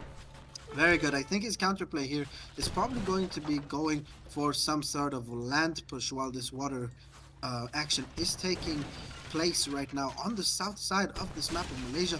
Janissaries are going to go to the watchtowers trying to take them out, but as you can see, these galleys are just not they're just not a match for these battle canoes. These battle canoes with their high rate of fire just absolutely chasing, and the thing is, what makes them so strong, there we go, another galley goes down. What makes these battle canoes so strong is that they don't have to twist to the side to shoot like the galleys or caravels or the European equivalent, because they just shoot from the front, right? So the micro with them is just so much easier, and all of these fishing boats down, and all of that investment that Batuhan had, it's just gone, and the south side is now just completely gone. And now if Dennis wants, he can start adding fishing boats on the south side of the map as well. If you're looking perspective, yes, he is adding fishing boats, he's shipping coin as well, and he's going to look to age up, and there's barely any janissaries in here to do any damage. 2 villagers being dragged forward, probably an issue there. He is probably going to look to place down a dock. Yeah. Okay, but that is very close to the line of sight of the Ethiopian base, so he will be very lucky if it's not spotted. But yeah, Janissary is coming in, trying to look for a raid. Then is spotted early. If you can just look at the base, see if any vills go down. Yes, one Ethiopian villager going down, but it's just that horrible pathing that granary provides, right? And yeah, another vill is going to go down. Very nice raid. I'm trying to do whatever it takes. He does not scout it. Wow, that is very unlucky. If he goes north, he might scout it, but no, he keeps going south, and he's not going to be scouting that south side water. But simultaneously, Dennis is going to age up to the next stage, and if we're looking at Batuhan, what is he aging up with? Sorry, just to check for Ethiopia. He is aging up with the Portuguese. Very nice. If we look over at Batuhan, Batuhan is nowhere near aging. Just making a galley just out of, just preemptive defense on the north side, and just making fish. Yeah. Yeah. I mean, so although he lost this water, right? Not good. He's now on this water. And he forced a lot of economy to be spent on these boats, right? He sent his first shipment was 2 boats, right? Whereas Batu got to send 700 wood, and although that did go into docks and fishing boats that eventually died, right? Dennis made 3 more battle canoes. That is what 1,200 resources of battle of ships in order to have dominance over this this one portion of water. Like, I feel like Batu, although it has not gone super well for him, and although the score says otherwise, I think Batu is in an alright position so long as he can get up itself. He's stuck right now in age. I don't know, Chosen. I don't know. Shuttle's raiding the opening base. I'm trying to do my best job. Yeah, I can see that, but oh, this is bad. Yeah. Look at this. This is bad for Batu. Why does he show this galley on the north side? Now that this galley is shown, like, Ethiopia knows that he's on the north side right now. He doesn't even have to scout it anymore. And the problem with Ethiopia here, if you're Ottoman, is that in H3, Ethiopia can definitely fight it out with Otto. Otto has to go in with, like, relatively unscathed and be in a good position. Rendering plant coming in. Okay, let's see how many fishing boats we currently have out on the floor. We have 6. We have rendering plants coming in for 6. Okay, 8, and now it's going to be 10. So more and more villagers, but rendering plant just feels a little bit underwhelming right now. Regardless, Batuhan has to do something to get back into this game, and he feels like just overdoing eco is his way back. But the timing push that is going to come in from Ethiopia is just going to be very scary, and I don't know if he can hold. Yeah, and I don't know if showing the galley was all that big of a mistake. I am sure he just assumed that the Explorer had scouted it when he had attacked the Explorer earlier, and that he just thought that the water had been scouted, not knowing actually that the Explorer did not see this. Can you just update the score really quickly, please, if you can? Yes, I can. Okay, and as you were saying, very smartly noted out, Chosen, keen eye you have today. 3 party boats coming up north, trying to take down this dock, and they're going to make short work of this galley as well, and these docks not going to be enough to protect themselves here. Galleys coming up on the north side as well. If Dennis manages to take out these galleys and these docks, and Batuhan is just losing the water on every side, this game will just have a signature of oversigned, sealed and delivered by yours truly, Dennis. And the score currently is 1-1, but it's looking like it's going to be a 2-1 because Ethiopia is up 6k score on Ottoman right now. Again, Batu, this is his comfort pick. He knows how to play this in and out, right? So he's probably sticking in it and saying, okay, I can come back, and he's not taking that extra shot on that galley, which could have killed it, sadly enough for him. But yeah, don't you need to kill it while it's down, because Batuhan will come back if you give him the chance. Yeah, and now we see some fighting on the middle of the map. For Abyss Gunners versus Neptenia. I mean, those Neptenia have much longer range than those Abyss Gunners, so if you're able to micro them well, you will be doing just fine. The water play on this map, I don't even know if Kinesi could bring back this water at this point. So, it is looking very tough indeed. Abyss Gunners pushing forward, trying to get a couple of shots on these Gaskenia. Gaskenia do have 4.5 speed and 13 range, so they are faster. Ooh, a Wardow coming in. Look at that big nasty boy. Look at that behind on that Wardow. Look at him, and yeah, Batu spots it, and he calls game here. He says enough is enough. Ethiopia has managed to conquer the Spice Isles, managed to take control over the Malacca Strait, and there we go. Up 2-1 right now, leading the score for Somali Kabuli Gaming. Let's not forget, this is probably the most important series of this week. Not series, sorry, matchup of this week, the SKG MDS one, because the winner of this is most likely going to go into the finals, most likely going to face us, the Hudson Bay Bigs, and yeah, very well played there by Dennis. And I think Batu's going to kick himself for it, but knowing Batu, he does have a very strong, mentality when it comes to these things. Whenever he's down, he finds a way to come back. Yeah. Yeah, very, very well played by Dennis. Do you think we'll see British on this map? I think both will probably try and do some USA stuff maybe on the last game. What do you think? What do you think's next civs for this one? Listen, Nile Valley is an absolutely horrible pick for Brit. Oh, really? The map is disgusting. Yeah, there's barely any hunts. You have to spread out. If you play France Brit on that game, for example, like if you're Dennis right now, right? Dennis is going to be counter picking this game. Batu is first picking, if I'm not mistaken. So wait, Batu won the first game, then Dennis counter picked, now Batu counter picked, and now Batu's first picking. If Batu is gonna first pick with Brit, Dennis can just pick any civ that has H2 potential with Cav, raid them all around, age up, and win the game. It's that easy because Brit just has no hunts on that map, and they just need to be everywhere. But I don't think he's gonna do that. Knowing Batuhan, I'm thinking that we're going to see a USA from him. A lot of TPs on this map. Not sure if we're going to see Highlanders, but we are definitely going to see Chinese immigrants in use this game. And the players are saying that they're restarting their game really quickly. So Chosen, I am going to leave you with the chat for a second. I need my nicotine hit. I will be back in a couple of minutes. No problem.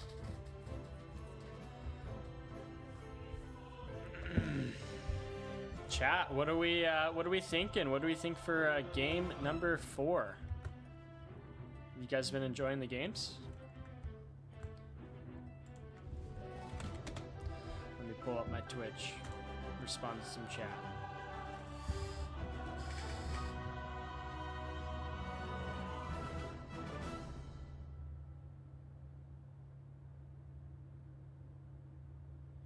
Steam Prison.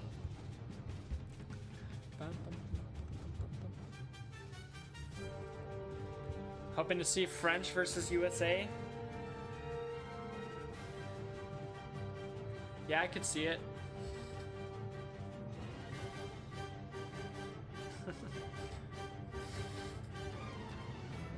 I feel like if either player can play Lakota would do very well on this map as well. Very interested though to see civ picks. Still nothing. Still nothing.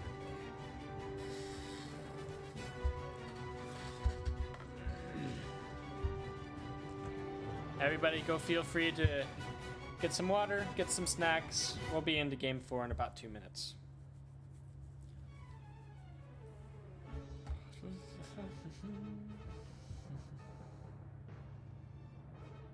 Yeah, Aztec Euro could be possible.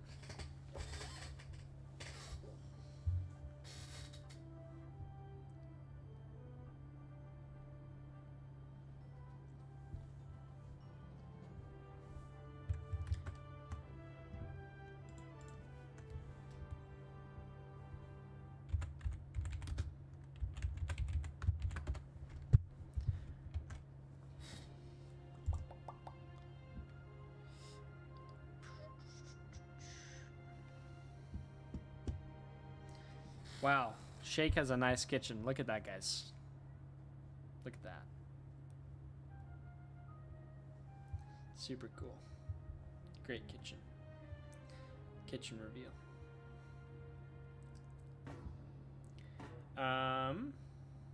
How's the volume, guys? We looking good on that?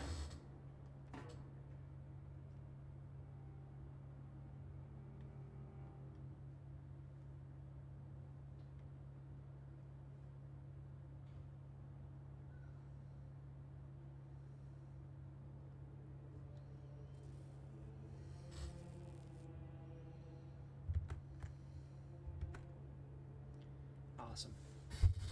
Awesome, awesome. Very, very nice.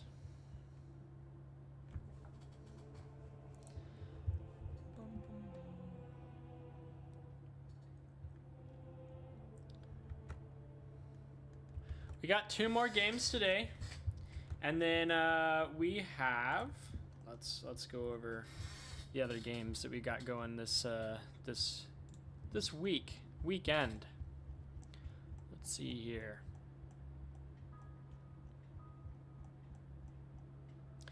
We have very early morning for me, later in the day for some other people. We've got Turk versus Shake, and Lionheart is going to be casting that one. That one should be a very fun one to watch. Then right after that, we will have Frontline versus A's. I think a lot of people will want to come in. Can't miss that one. Then after that, we'll have Kevin versus Daniel. Both 2 super strong players, have a lot of potential in that one. And then to round out Saturday, we have Soldier versus Tabin, which that is going to be, so many fun series on Saturday. And then they're going to start it strong. Sunday, 15 GMT, we're going to have Conqueror versus Optimus. Then right after, 17 GMT, we'll have Psionic versus Robot. That'll be fun. And then the game of the week. And there have already been so many great games that we've mentioned. But we've got Julian K versus Catcher Boy. What a series that will be. Hope to see you guys all, not just in this stream, but All right. the rest of the week. And it'll be very, very fun. All right, there we go. So thank you, Chosen, for keeping the chat entertained so far. Of course. And we have the next game ready. France for Dennis, and Batu will be picking USA over there. So a counter pick for Dennis, countering with France. What do you think about that? France is good. USA better. So Simple, and correct also. So yeah, yeah. France good, USA better. We'll have to see what happens. It'll be fun. I mean, we've seen French do well last series, but USA is very strong. Yeah. Probably if we don't have Mexico revolts, I think it's probably maybe the best. I don't know. What do you think? Probably it's up there. It's up there. It's one of the top 3 cities in the game. USA. USA. It's the top 5 is really, in my eyes, if you remove Baja from Mexico because they can't do it on every map, the top 5 is probably Italy, Brit, Aztec, USA, and you could sneak Otto in there as the last S tier civ. Probably high A, low S, but yeah, USA is definitely top 3 civ in the game right now. Yeah. Very, very strong. We So, yeah, let's get shall right into see. We're getting into game number 4, everybody. Let's go. Sorry. Alright, introduce the players. Will do. We have, starting off, Bonjour. in the right corner of the map, in the east, we have Den playing as the color France in the color blue. We have in the color red, Batuan playing as the United States Civilization. What do you think we're gonna see from Den? I think it's up to him to kind of set the pace. We know exactly what USA is going to attempt to do, What do you think we're gonna get? Yeah, so USA is going to probably just do the Chinese immigrants. Now, the big question here is if USA is going to go for reserve. Now, for France, Dennis isn't really much of an H2 player with France, and I don't think he's going to be anticipating Highlanders. On this map, Highlanders the map is just too big. There's too much space. It's going to be too far of a walking distance. By then, France can be a just ship skirmishers. And also, Dennis isn't really a player to go for natives. I don't know him like that he goes for natives. So we're probably going to see a 4 CDB, 700 coin, 700 wood. Try and probably grab Stagecoach with the 400 wood age up from H2. Really deny that extra trading post from the Chinese immigrants if he can get there. But it doesn't look like it at the moment. If we can just check the decks of both players right now. We do have France. He should chop. Yeah. He should chop these villagers. He Oh, should no, definitely chop. Okay. We Oh, got it. okay. Wood treasures. It's always weird, right? Whenever I play France, I feel like I have more wood treasures than whenever I. It's almost as if they're incentivizing you to play 13-20. But anyways, we are seeing a very H2 oriented deck here by Batuhan. He even has the 8-stage militia in deck. Now, if we're switching over to the deck for Dennis, we are seeing a very H3 and 4 oriented deck. 600 gold is probably there as an emergency, or if he wants to do more of an extended cav or musketeer play in H2. But this is very much H3 and 4 oriented. And if we're switching over to Batuhan's perspective right now, he is going for the 10-10, and actually, he could be going for Highlanders. Let's see what his macro is going to be like. He is going to go, probably going to go into advanced saloons, and he is going to build a saloon. And yeah, he's going to try. There we go. He's going to try and deny that Chinese immigrants. Maybe he's macroing himself to go for a TP. I'm not sure. But if Dennis wants to get that TP, he has to be really, really quick. I don't think if we look at his macro before that TP is built, yeah, he's not going to be able to deny that that TP being built, and that's a big win for Batu. That means no stagecoach, at least early on for Dennis, which is really nice for him. And that TP is just going to survive for such a long time, because to take care of that TP means you're not pushing the USA, right? Advanced Saloon coming in right now. Batu very nicely macroed for the saloon to be built. If we're looking over at Dennis's base, he does have 171 wood. He needs 250 wood for steel traps, placer mines, and hunting dogs. He's probably going to macro for that. Placer mines is coming in already to get the coin as quick as possible. And there we go. Vill's going on to coin and onto food. He's going to get a villager at age up. He's going to get his hunting dogs soon enough. There we go. And he's going to get steel traps as well. A little bit of an overcharge, but that doesn't really matter. He probably just picked up an extra wood treasure along the way.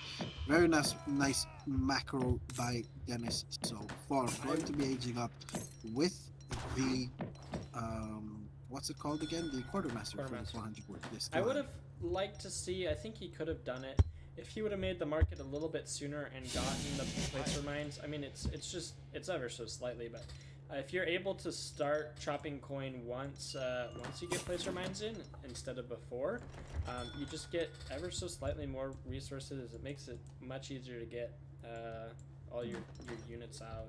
But you know, nothing crazy. Yeah, but regardless, he managed to get it. Now he's also queuing his steel traps for CDB coming in, first shipment. Are we seeing any military building down for Dennis? Is he going to go for a stable or a barracks? No, as I predicted, he is just going to go for the 700 coin and go straight to an H3. If we're looking over at Batuan's perspective, though, what is he going to do? He is queuing a couple of Azars. He already has the Pennsylvania Pound in from his Pennsylvania Age Up and the Church. He is going to get the 3 Arkansas posts, which is going to give him 2 more saloons, and it's going to give him another church or an extra native TP, and he is going to get the Highlanders. But the problem is, until the Highlanders arrive, and you know it's a mercenary shipment, so it's going to take a minute, and he doesn't have a shipment just yet to ship. He is already going. France is already going to be an H3. This is the problem with the Highlander build on this map. It's just too tough. It's too far. By then, the 8 skirmisher shipment is going to be out, and he's going to be able to deal with it quite fine, especially if he manages to macro for 5 dragoons.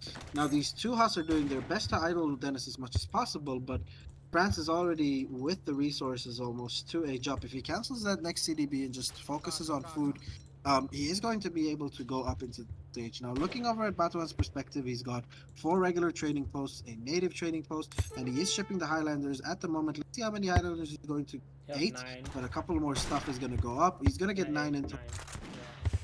Yeah, because of the native TP that is still going to go up. Wait, what is still going to go up? There we go. That native TP is going to go up. He does have the line of sight on that other native TP up north, but it's not going to be enough to get him that 10th Highlander. So we are going to see a total of 9 Highlanders coming out.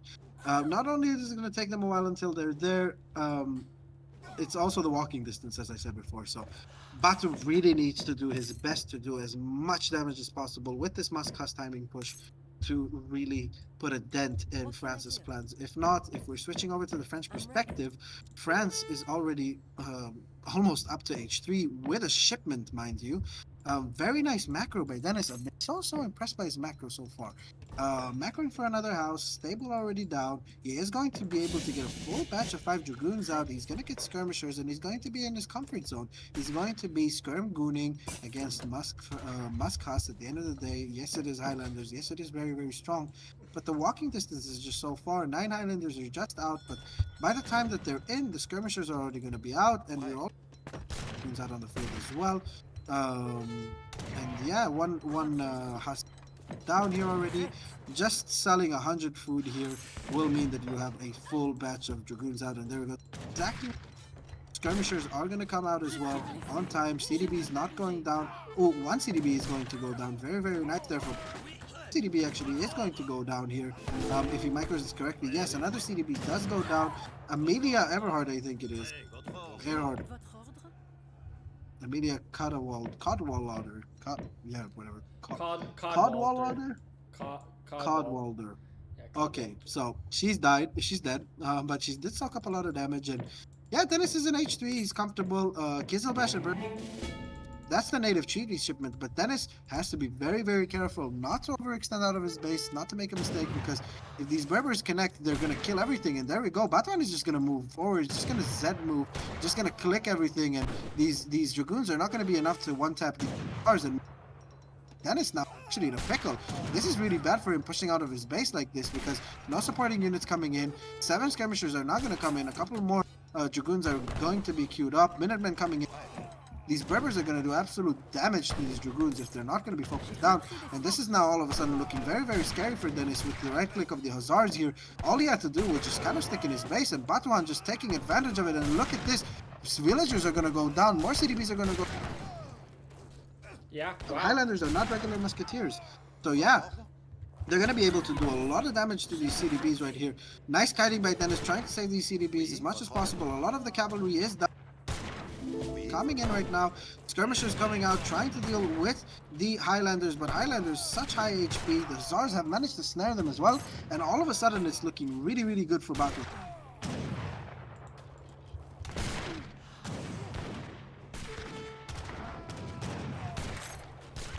Yeah, I mean, there's these CDBs are so strong. They're doing their best to body block through these skirmishers. We don't really have much cav coming back onto the field for USA. I mean, you're out of skirm shipments, right? You don't have a barracks up. You're been idled this whole time. You haven't been able to make any units. We're sending 1,000 wood. What are we gonna do with that? Are we gonna build TCs? Maybe put one over here? I don't know. And we can maybe even upgrade the TP line now. We're gonna get the capital wagon going. Yeah, and we still have one Highlander left. Yeah, and Batu is looking in a very good spot right now. He is going to age up to the next stage with a better economy than France right now. 1,000 wood coming in. You know, France can make use of this 1,000 wood with his Explorer. Probably build a TC up north. He really needs it. He needs a barracks. He needs a TC. He needs infrastructure, and he needs it quick, because if he's not going to be able to try and outscale USA is just going to come in with so much stuff.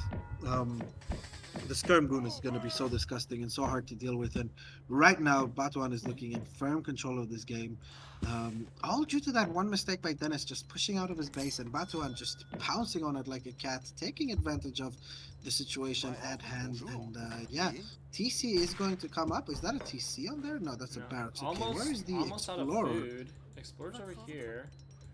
What is the Explorer doing so far in that base? Like, you need a TC right now. If you're not going to get a TC with that Explorer, that wood is almost going to be wasted, unless you're trying to put down an arsenal.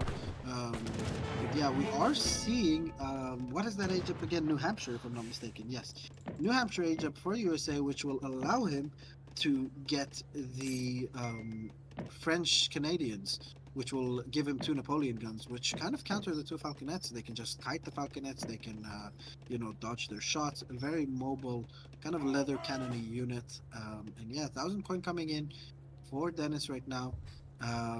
He's going to rely on that 1,000 coin to make units rather than spending the wood on an extra TC. He's decided to spend it on, if we're going to look at his base, at the French base right now. Yes, we are seeing an artillery foundry, we are seeing a church being put down, a barracks, a couple of houses. But that barracks has been up for a while, hasn't queued any skirmishers as of yet. He's going full dragoons for now. He's probably waiting for that 1,000 coin to start producing. Town watch coming in as well from the church. And yeah, it's looking tough right now for France. I would much rather be USA. What do you think? Yeah, I mean, like I said earlier, France good civ, USA better civ. Like, I think that there are just a lot of things now that can be sent in Age 3, and Dennis is halfway through all of his Age 3 shipments. Right? Like, he's sent all the good shipments that are good versus this infantry mass that he wants, except for the cannons, of course, and he's making as many as he can. He will have 3. But goon cannon, interesting. Hard to body block cannons when you've only got goons. But it's not like there is a huge mass of infantry for Batu. I think probably what he should do is not elect to push out at all. Just kind of sit in base, keep making units, and maybe make the rest of the Berbers. I don't know. Yeah, I mean, the thing is that Batuhan unit comp-wise is going for regulars. I don't know if I agree with that, because the fact that France still has the ability to go for Skirm Goon, right? Especially after so long that he's kind of been left untouched. If he has a couple of skirmishers to kite these regulars, it's going to be very, very tough for him to hold. Now, 2 Falconets coming in after this 1,000 coin shipment as well. But USA just marching forward. He sees that he's ahead in score by 3k, and USA normally underscores a bit while doing this build, at least, not regularly, but yeah. And now he sees these Falconets, and he's just gonna march straight forward with these Napoleon guns, and he's gonna try and out micro and get these Falconets down. Dragoons moving forward, and this is where Dennis shines. Dennis shines in these big fights, in these micro battles, and yeah, Falconets managing to get some very nice shot on the French Napoleons here, and the Dragoons are going to be able to deal with one of them at least, and the other one is very, very... Another Falconet from the south manages to deal with it, and Batuan is kind of getting sandwiched by 5 Falconets on the northeast and south side of the map, and look at that big volley from the Falconet, managing to take down 3 regulars. One of the regulars takes his aura with him to the grave. Tough, man, tough, taking your aura with you. And yeah, Skirmisher's now being queued, and it's almost as if Dennis is back in the game right now, just by that trade alone. Yeah, I mean, it's just the unit comp that the Batu has is I would just say abysmal. It's terrible. It's awful. But it doesn't matter. You can just click one button and you'll be right as rain afterwards. We've got 12 Ulans coming in. I mean, these are a lot of goons. If he micros them perfectly, it might be okay. But if we just slam everything in there, just put our what's on the table. Ooh. Huge shots by the Falcons The right there. volleys are just absurd. Oh, all Very these nice units there for are the half Falconets. HP. What? I mean, you just didn't need to do that. We needed to wait. Okay, but the Prussian Ulans are coming in. These are 12 constant Ulans right now. A lot of the Dragoons out on the field, but he's gonna have to micro his ass off to try and win this.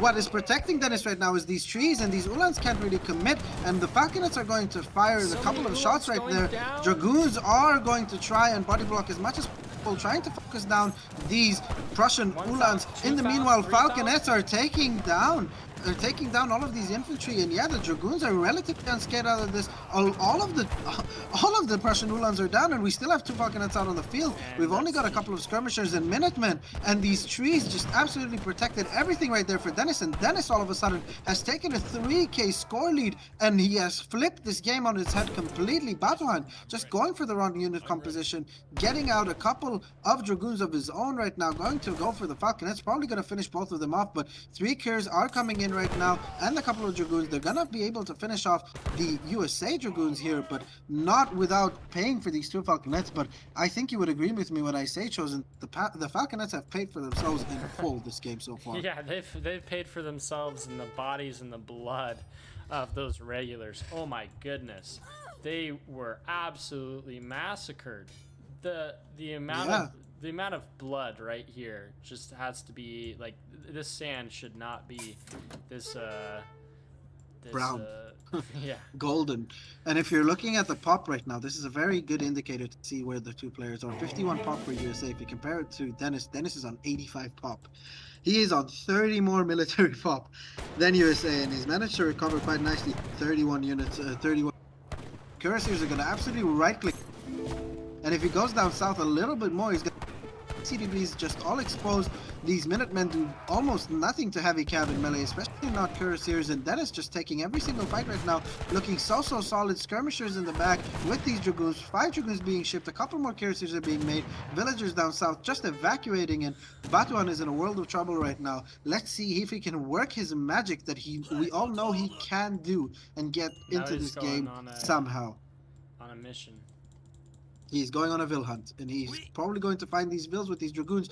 If these Dragoons find these villagers, if he goes a little bit more, just a little bit more to the right, he will find these villagers coming in, but he is going to find 6 villagers down south, which is going to be very, very nice for him. Look at the unit control though by Dennis. Look at how he's going to be backing off, how he's focusing the skirmisher shots on the... Oh, okay, there we go. Finally, these 3 cuirassiers are going to finally find all of these villagers, and fight is going on. The regulars are going to go into melee. The Vils are going to be tanking as many shots as possible. The skirmishers want to be going on the infantry. The Dragoons want to be going on the Berbers, and the cuirassiers are going to body block and tank as much. Cuirassiers just walk past the villagers and not really paying them attention. He wants these cuirassiers in the fight. He wants to be able to take down the skirmishers. I don't know if that's the correct decision, but it is a decision if he manages to clean this fight and kill these villagers. But there's just a lot of regulars and a lot of Berbers, and Batuhan is looking like he's kind of flipping the script right now on its head and really doing a good job at fighting this and cornering the French army, and the French army has almost been halved. Batuhan is keeping on making musketeers right now, which isn't really the best decision, but if Dennis is well aware, wide awake on the minimap, he will see that these hunts are all dead on the bottom side, and he can just retreat with these cuirassiers while zoning off skirmishers and killing all of these villagers. Explorer from France is going to come in to try and snare the US army so that his forces can retreat peacefully. And there we go. He has been able to zone off these units and he's going to retreat back. 28 villagers for USA, and now France, if we switch over to him, he's got 36 CDBs. He's on 1 TC, advanced artillery coming in. Okay, very One interesting mortar. decision. I don't really know what the advanced artillery is going to be achieving here. Oh, he probably ships it because he wants horse artillery. That is my best bet here. Yeah, Batuhan right now is really up against the ropes. Yeah, I mean, I all of these would have died. Every single one. Oh, and it doesn't matter. Ooh, but he's noticing it now. They're gonna die. Okay, and the cursors are on their way, and the and all these will toast. If Batuhan manages to run them away this time, I don't know what miracles he works or what sacrifices he does. But yeah, quick wall coming up with the CDB down south very, very quickly, and these vills are now all trapped. Oh, no, they're not. Okay, the CDB managed to go down. It's a good try. Batu so managed to annoying. unquick wall himself. I would have killed him. Yeah, and Yeah, there you go. Finally. there we go. He is going to kill him by now. But yeah, I mean, Dennis is just going to sit his army on the south side and just going to deny all the resources for USA. If we're looking over at USA 71 profit, if we switch over to Dennis's perspective, that is being raided up north, by the way. Raid coming in up north, probably some Berber camels raiding. Yes, there we go. The mortar is going to go. CDBs are in there fighting as well, but Berbers aren't the best raiders. CDBs can go in melee and kind of not die, but it's again, Batu is bringing himself back into the game by multitasking. And okay, the 3 Gatlings are going to come in right now. Cuirassiers are going to try and connect, but this time Batuhan is using much more better use of the terrain than last time. He is using these trees to his advantage.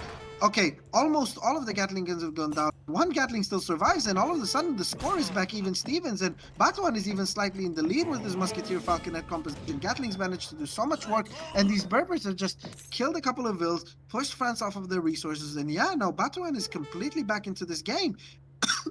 Excuse me, he is going to make a couple of Napoleon guns to counter the Falconets that Dennis is making, and this game is turning out to be a real beauty so far. Probably the best in the series so far.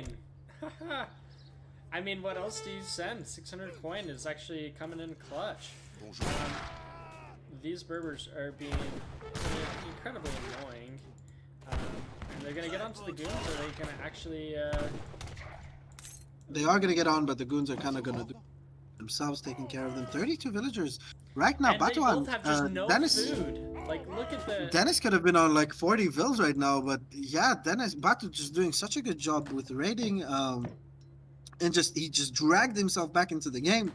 I don't want to say that it's a throw by Dennis, because Batu's just multitasking everywhere, fighting while simultaneously raiding, while taking very good fights in between those trees. Protecting these Gatling guns was just absolutely amazing, because Gatlings, like organs, just do such a good job against both Dragoons and Skirmishers. Like, they will kill Dragoons, unlike Falconets. Like, if you let them shoot at them and they won't get any fire in return, they will kill them. 2 Falconets coming in for Dennis, though. Dennis unpacking, trying to get a shot off on these regulars. Regulars spotted in time, managed to go back.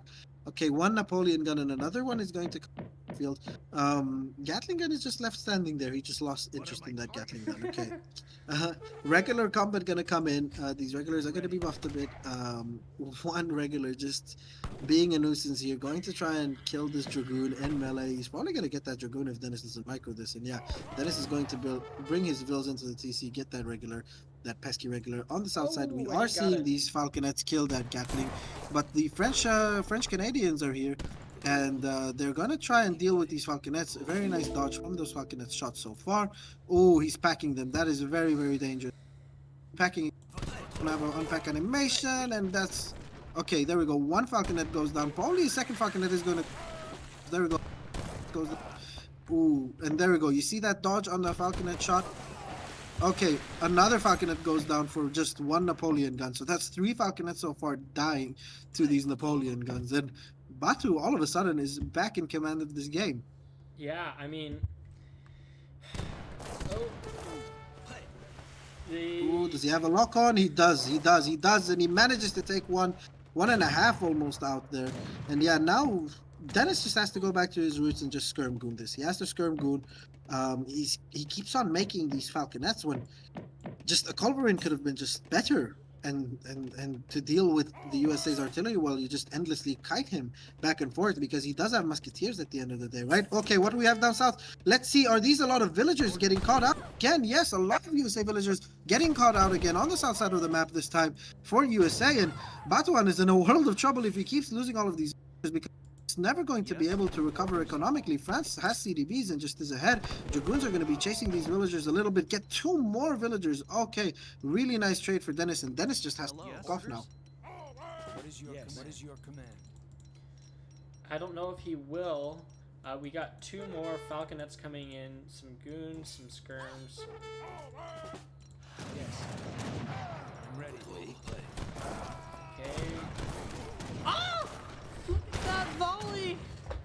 And the Musks are just like, we don't care. We're just gonna push in, and those Falcons are having something to say about that. Like, you think you're gonna push in on me, but those Falcons, they're now gone. The Skirm are close behind, and I mean, that was a very, very good fight. I mean, these coin mines, I mean, at some point, we're gonna run out of coin. I guess, I mean, right up there, that's gonna be a problem. If all we're doing is making cannons, the coin is going to be an issue. The food is running out of the map. I would love to see Batu use this food, because that's pretty safe. He has wood. He has a lot of wood. He can just get a TC, but instead he's selling the wood to get more Napoleon guns. But he can get a TC up on the north. He can get another TC up on the south. Really secure map control, but neither player has really tried and secured map control, and neither one of them has played really greedy. And more Berber camp going up north, going to try and pester these French CDBs.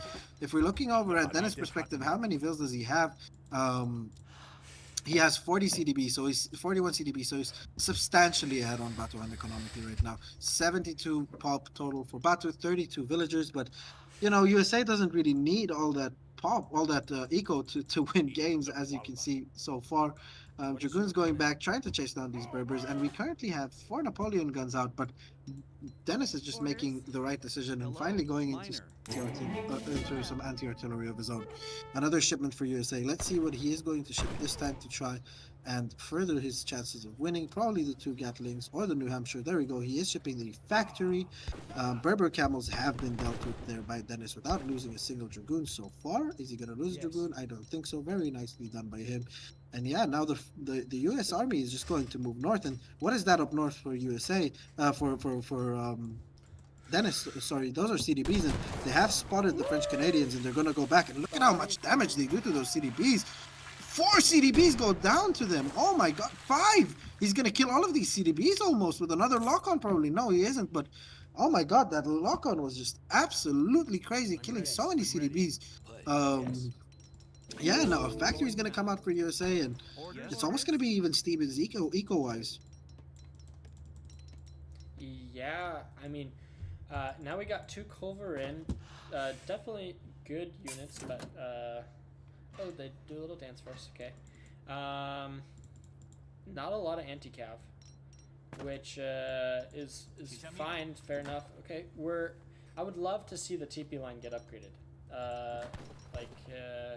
I would love to see a second TC. You know, TCs are good. I don't know if you know or not. I don't know if these guys know, but if you make TCs, it's not bad, especially with all these raids. You might not get raided as much if you have another TC. We are going to see a big raid on these CDBs on the south mine right there. If Dennis is not careful and doesn't pull them away, a lot of these CDBs are again going to go down to the French Canadians. And there we go. Boom, big shot. That's 1 CDB. Let's see another boom. There we go.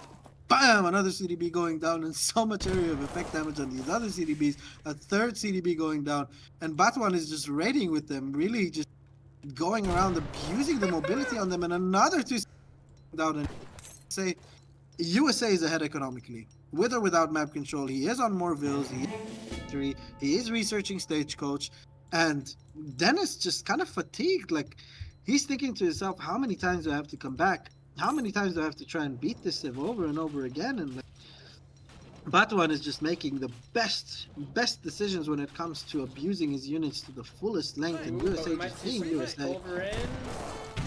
Ooh, there we go. Culverin's taking down the Napoleon guns. Okay, Skirmishers going back, trying to do as much damage as possible to these Musketeers. Culverin splits aren't enough this time.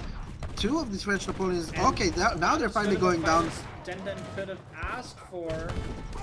Falconet still not being able to take a lot of good shots. Score is kind of closing in right now. Skirmishers and Skirmisher upgrade. The Senegalese comes in now. Careful. Villagers are going to go away, but the problem for Batuan is this is the only place where he still has resources available. The Skirmishers are kind of reigning supreme right now.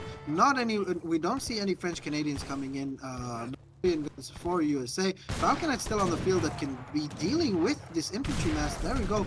Very nice shots, and Batuan is deciding to pull in the villagers right now for this fight. CIR not available on these skirmishers. He did not build an arsenal. Culverin's trying to take as many shots on the infantry as well. Berber Camels coming in clutch again if he's going to pull them into the fight to try and snare these Dragoons. And yeah, this Vilpool is absolutely insane from Batuan right now. He is losing. Simultaneously, he is dwindling down the French mass himself.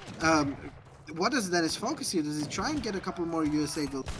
Does he try and really get back economically into the game? Because these Berber Camels have just been such a pain for him to try and deal with. And these Musketeers, they're not regular Musketeers. I mean, they are regulars by name, but they're not standard Musketeers, excuse me. They have higher attack. They have higher range. So much wood. Just make a TC. Yes, he can just use the state capital to get 2 TCs right now and just be in such a golden position. And so does Dennis. Dennis just needs to be expanding on that north side with map control. All of his vills are there. If he doesn't put down at least a tower or a TC there, he's going to be in a world of trouble. Yes. Yeah, I mean, almost all of the natural resources have been eaten, and we're both in age 3. 1,000 coin now being sent by Batu. That's gonna be a huge power spike for him. Is he gonna get another Napoleon gun? He is gonna get a Napoleon gun. Oh, but he didn't cue it. Okay. So yeah, how do you deal with the Napoleon guns at this stage anymore? Like, you don't have any culverins out on the floor. You're spending more resources on falconets instead of just getting a second Rex. Get CIR, get more skirms. Like, your opponent's going full tusk, just go skirms. And yeah, these Dragoons are gonna try and go forward, but Dragbox, good unit, and he's Dragbox backwards. And look at how mobile these Napoleon guns are. This is just such a pain to try and deal with Dennis, and they're gonna deny this coin mine for France as well, and France is almost out of coin completely. Yeah, and I mean, who has a better late game deck? I mean, having infinite, I mean, that just helps so much. But I would like to see. I mean, we upgraded this. How about we start making stuff with them? You know. I'm ready. I don't know if we need the XP as much anymore. 8 Napoleon guns. I'm not sure how Dennis. Okay, 2 Culverin. Okay, sorry, Dennis. I did not recognize your game. We see. I mean, goons are not good at raiding, so not sure what we are to do about that. These Culverins are going to get caught out. He's trying so hard, but these Napoleon guns are faster. Merci d'avoir payé ma rançon, oui. And he's gonna do his best to. Je suis blessé. Je ne peux pas bouger. And yeah, I mean, this just looks like the last fight of the game. There are not enough resources truly to remass, and oh my goodness, I was on a roller coaster of emotions that entire game. It was up and down, snip and snap, snip and snap. Oh my goodness. Awful. Yeah, what an but absolute great. game here. It was wonderful. Wow, just what an incredible. I'm at a loss for words. I don't even know what to say. Very, very good game there by Batuhan, managing to tie up the series 2 games apiece so far, heading into the deciding game, where Dennis is now going to have to pick first, and Batu is going to be able to counterpick him. So the odds are in his favor to win this series now, after it looked like USA just were down and out, but you know, USA just have better, bigger buttons and not to anything. Batu, I think he played this well. He went into the right direction later. He made the Napoleon guns, but having the ability to mass an artillery unit that is so mobile that just dodge other artillery shots is just better. It's just easier to win with. But yeah, well played by Batu. Well played by players this game, and we have a very exciting series on our hands so far.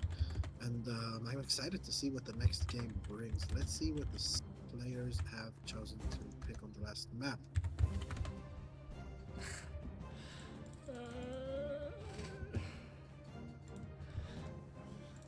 Yeah, So what a game. from That was incredible. Den getting into the chat, telling people to stop talking.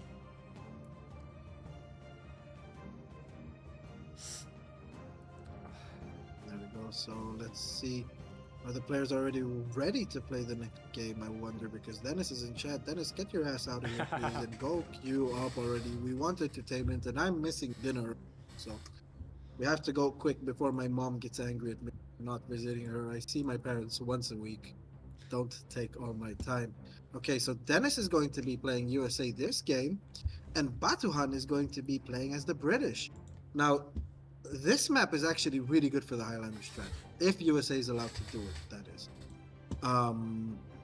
It is Hungarian plains, the distance is much shorter, we've got some very good natives, a lot of TPs, so this is going to be an exciting one. Who would you give the edge to here?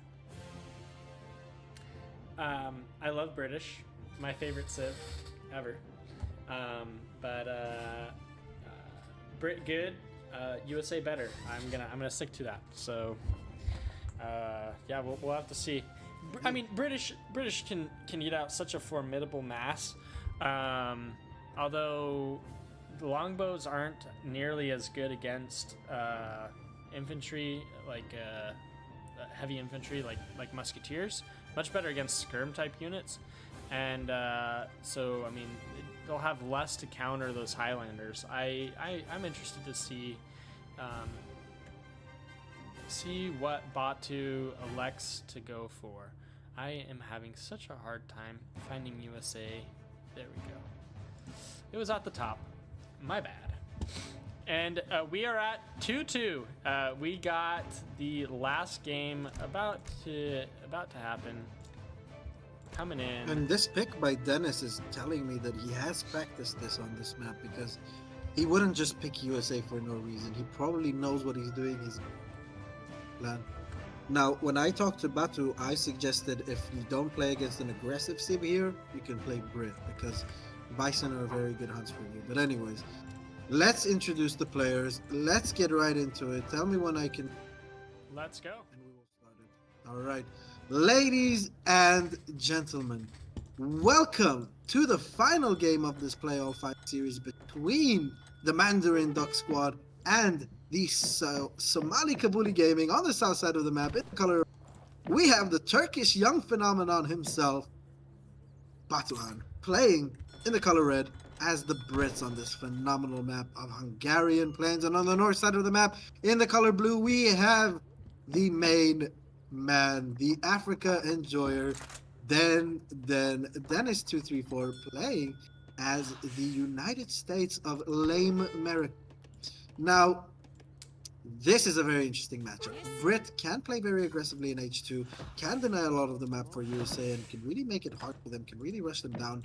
But if Brit decides to go a little bit more greedy, I goes in favor. He can go for Highlanders. He can go for the build, as we all know it today with USA, with the Highlanders. And yeah, this is going to be a very interesting game out of both parties. I'm wondering to see if we can look at Dennis's deck right now, because at this time USA is probably having its first shipment. So there we go. We are seeing Highlanders. We have Chimmigrants, famous crab god quote, Chimmigrants. He invented that word very, very actually. And if we look over at Batu's deck, Batuhan is going to go for a more standard X1 with Pioneers in deck, with the 10 Longbows in H3, and he's going to probably be looking to battle down in H2. He's not going to go for the GMT strat, which kind of works fine against USA, but not really against the Highlander strat. It would be interesting to see a Highlander v Highlander battle, though. But yeah, he is opting to go for regular standard H2 gameplay in the last game of this series so far. The winner of this series does not, it's obviously he wins the series, but it's not an advancement or something. EPL is a team game competition, so we count up the total wins rather than series wins. So both players have kind of done their team just so far, but this last one is for the ego. This last one is to say I won the series, right? So For sure. this is going to be a very important game for both players. I think, especially for Dennis, because he has not beaten Batu in a series so far competitively. He's always lost to him, so this is probably something that he really eyes on again. And with USA versus British, I think this is the matchup that you want to have, right? I truly believe that it's up to British to put the foot on the gas, get a super forward FB possibly, and just start funneling units into the USA base. I don't even know if you have to worry about these trading posts. They're so tanky. They're like half the HP of an entire TC. Might as well just go in, cause some havoc, take down some buildings, and see what you can do. What do you think about that as a game plan? Is that something that I think that's a good approach. USA has to be contained. If you're looking at it from the British perspective, you have to contain USA. Because if you don't, USA is just gonna get its stuff out. Its OP button clicking units out, and they can just win, right? What USA can do, not only Highlander wise, they can just go for the Musk Gatling and still almost be fine. But Brit, if they play this aggressive, they have all the cards in their hand to win this matchup. But if we're looking over at Dennis is going for the greedier version. He's gonna go for the bank. He's gonna go for a market as well. There we go, Bankwagon coming in, market coming up as well, and that's how he's going to be playing it out with Chinese immigrants, market, Bankwagon. He's going for a very, very greedy build. And is that a 90 wood treasure? Because if that is just absolutely huge for him. That means that he's going to steel traps, but no, it isn't.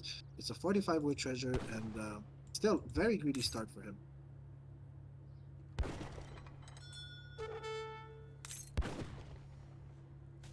Yeah, I don't know about the playing greedy, right? Because if I am correct, and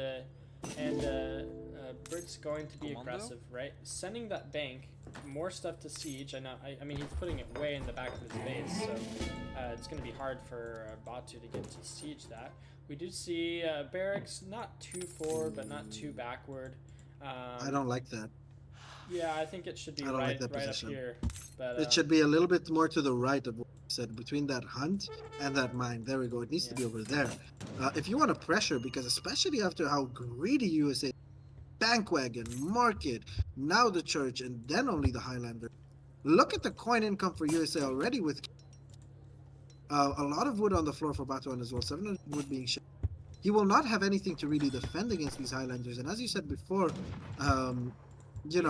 longbows don't really kill heavy infantry all that good in H2 at least, unless you have a big mass, then they just kill everything, right? But they especially don't kill Highlanders. Highlanders just forward and kill them. They have this problem with Janissaries and Sepoys, and with Highlanders it's exemplified even more. 600 wood coming in as well now. 3 musketeer batch. What do you think about that? Now we're gonna get a 4th one here, 5th one, there we go. First batch is normal, the Brit doesn't get it full if you get steel traps. It's really depending on the treasures, but it happens. 6 longbows being shipped right here, okay. For Batu, okay. And if we look over at Dennis's perspective, Dennis probably is shipping the Highlanders right now. No, he isn't, he's shipping wood. Okay, so Dennis is going H3. He's seeing that Batu's taking the bait and going for a TP, and he's deciding, okay, I'm not going to ship Highlanders, I'm going to go H3. I'm greeting. My eco is probably not even worse than you at the moment, and he's going to be fine, I think. Yeah, I mean, it's a bank. Look at this. Look at his coin income. He's not gathering coin with a single vil, and he has 460 coin a minute. That's a lot of coin, Shake. That is incredible amounts of coin right now out on the floor. Wood coming in as well, so greedy. I mean, he can even click up the steel traps button right now and still be fine and age up with a perfect macro almost, right? He is queuing a Vil for some reason, which he needs to cancel. Okay, Virginia General Assembly coming in for the faster age up. He needs to cancel that Vil and age up ASAP. These TPs, USA doesn't really care if they go down. Yeah, I mean, He's got 2 more TPs on the other side. And it doesn't matter because you can just click this one button a few times and you get them back. So, yeah, I mean, buttons, good unit. At attention. Yeah, there we go. Steel traps coming in for USA, as I said. Age up coming in. Let's see what age up he's going to be clicking. It's probably going to be Kentucky. There we go. Kentucky coming in because he's more of a Skirm Goon player. And yeah, Batuan still a bit hard stuck in H2. The 6 longbows didn't really pay off. They didn't really do anything. Now the 600 wood is going to come in, and yeah, he's going to look to expand his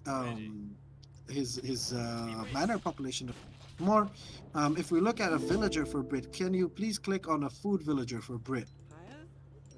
One gathering. There we go. He does have steel traps. Okay, so his eco is pretty good. Placer mines should come in anytime soon. He is building a stable right now as well, so he's gonna try and time cost longbow. I feel like it's a bit late. USA got away with so much greed right now, but he is going to right click the base And for you're USA. only on Okay. 100 manor pop. I mean, 90. That is not as important right now if you're looking at the massive British army that is coming into his base right now. Skirmishers are out for USA from the church and from the Egypt. They're going to be able to kite here, but he needs Dragoons ASAP. Okay, he is making Dragoons, and he's going to be shipping the Gatling guns, but with Hazars in the back, scary for him to try and deal with. Now he has to kill this Explorer ASAP, because if this Explorer is going to be able to snare his units, he's going to be in a world of trouble. Okay, villagers need to go into the TC if you're Dennis right now, and Batuan is just going. He cannot really push into too many skirmishers. Dragoons are being made for Dennis right now, and look at this coin income for him as well. He just needs to not be housed, get a couple more Dragoons, and these Hazard futile in trying to deal with these Gatling guns. But Dennis is making the same mistake he made last time when he played. He's pushing out again. These Hazards are going to be. Ooh, but we only get a 2 Hus patch from Brit. Okay. But there we go, longbows in a stand and fight situation against skirmishers. You don't want that. This is not going to go well for the skirm, so he has to back off. Gatlings are now out on the field, and 4 Vils are coming in for Brit right now. 35 villagers, soon going to be 40 villagers with that Vil created. Okay, yes, he does see by the line of sight. He sees these Gatlings, and yeah, just trees are in a very bad position, so he cannot really commit, but Batuan is hard stuck in H2 right now. This is looking good for USA. Yeah, I mean, he's not that hard stuck, although, I mean, he can't stop making units at this point. I mean, he could send 700. So he's hard stuck, yeah, basically. Yeah, he's hard stuck. He's hard stuck. He cannot get out of this age. He has to keep making units. He has to win this in H2. And what did we say earlier, Chosen, about units like Organs and Gatlings? They just destroy H2 units. If they manage to get on infantry, they just da-da-da-da-da-da-da-da-da, and everything goes down. Literally. 6 months. I would have much rather had a 700 coin. It'll help make all of your Hus. Kaleli would be a big enjoyer of the 700 coin. Yes. You know, it's great.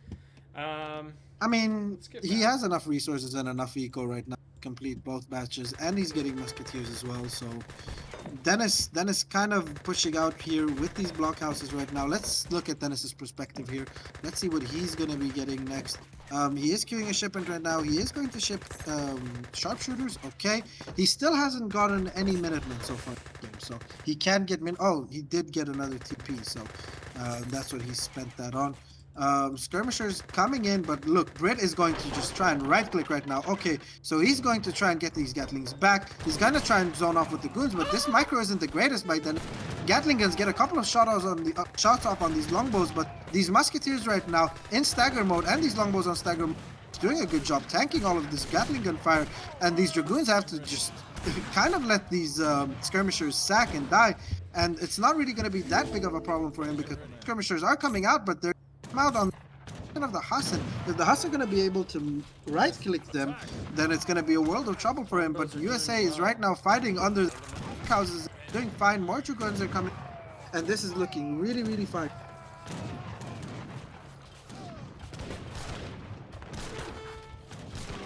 Those blockhouses have a multiplier against Hussar. There are more carbine to be had. One blockhouse goes down. These longbows are so good. They do so much damage to skirm. Yeah.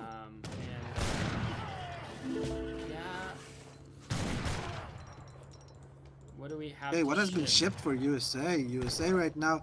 Oh, he's shipping Buffalo soldiers. Okay, wouldn't you want a unit shipment right now? Kind of just, you know, to do something here, right? Maybe the 5 Kentucky Hunters, maybe? maybe Kentucky Hunters. Yeah. Okay, so he's decided to cancel that, and he's shipping the Gatlings right now. More sharpshooters are gonna come in, and all of these longbows are dead, so these sharpshooters can just come in the front of this this blockhouse and try and take out the stuff from USA, from Brit. Sorry, these musketeers. But Batu shipping 700 coin, not really aging, still making units. These dragoons do outrange the musketeers, so they can just continue kiting them forever. And scores are equal. Scores being equal is just not good for Brit right now. That's not where Brit wants to be. Let's see if Batuan will decide to age up and will decide to stay in H2. By the looks of things, he's deciding to stay in H2 and make more units. He's gonna fight this out in H2, which I understand that you can't really age right now, but it's such a tough position to be in for USA. I think you just cancel these and get up. You have to. You kind of have to sneak an age up in.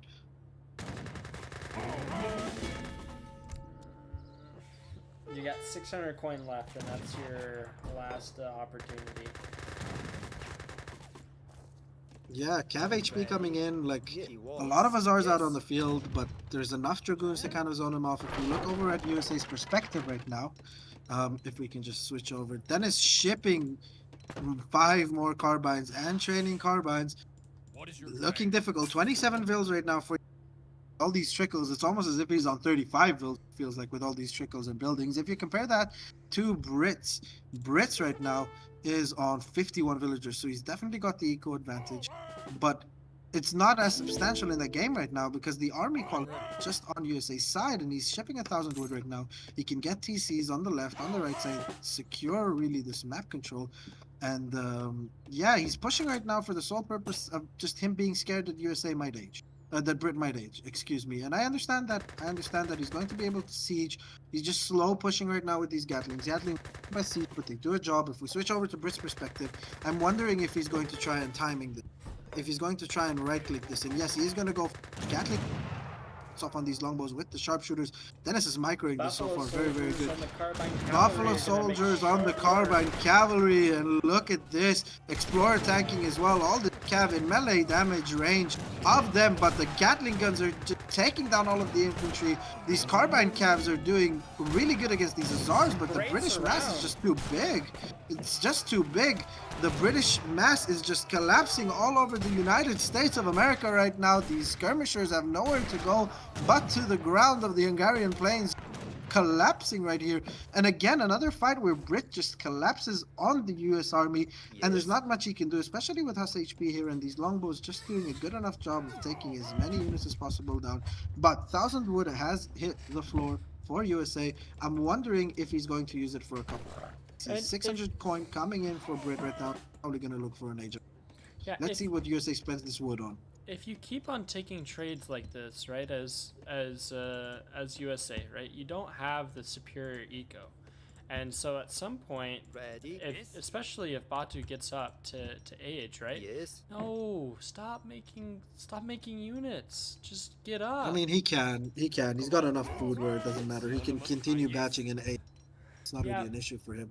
What is USA spending his wood on? Can we just check really quickly? Is he gonna get Prussian Uhlans?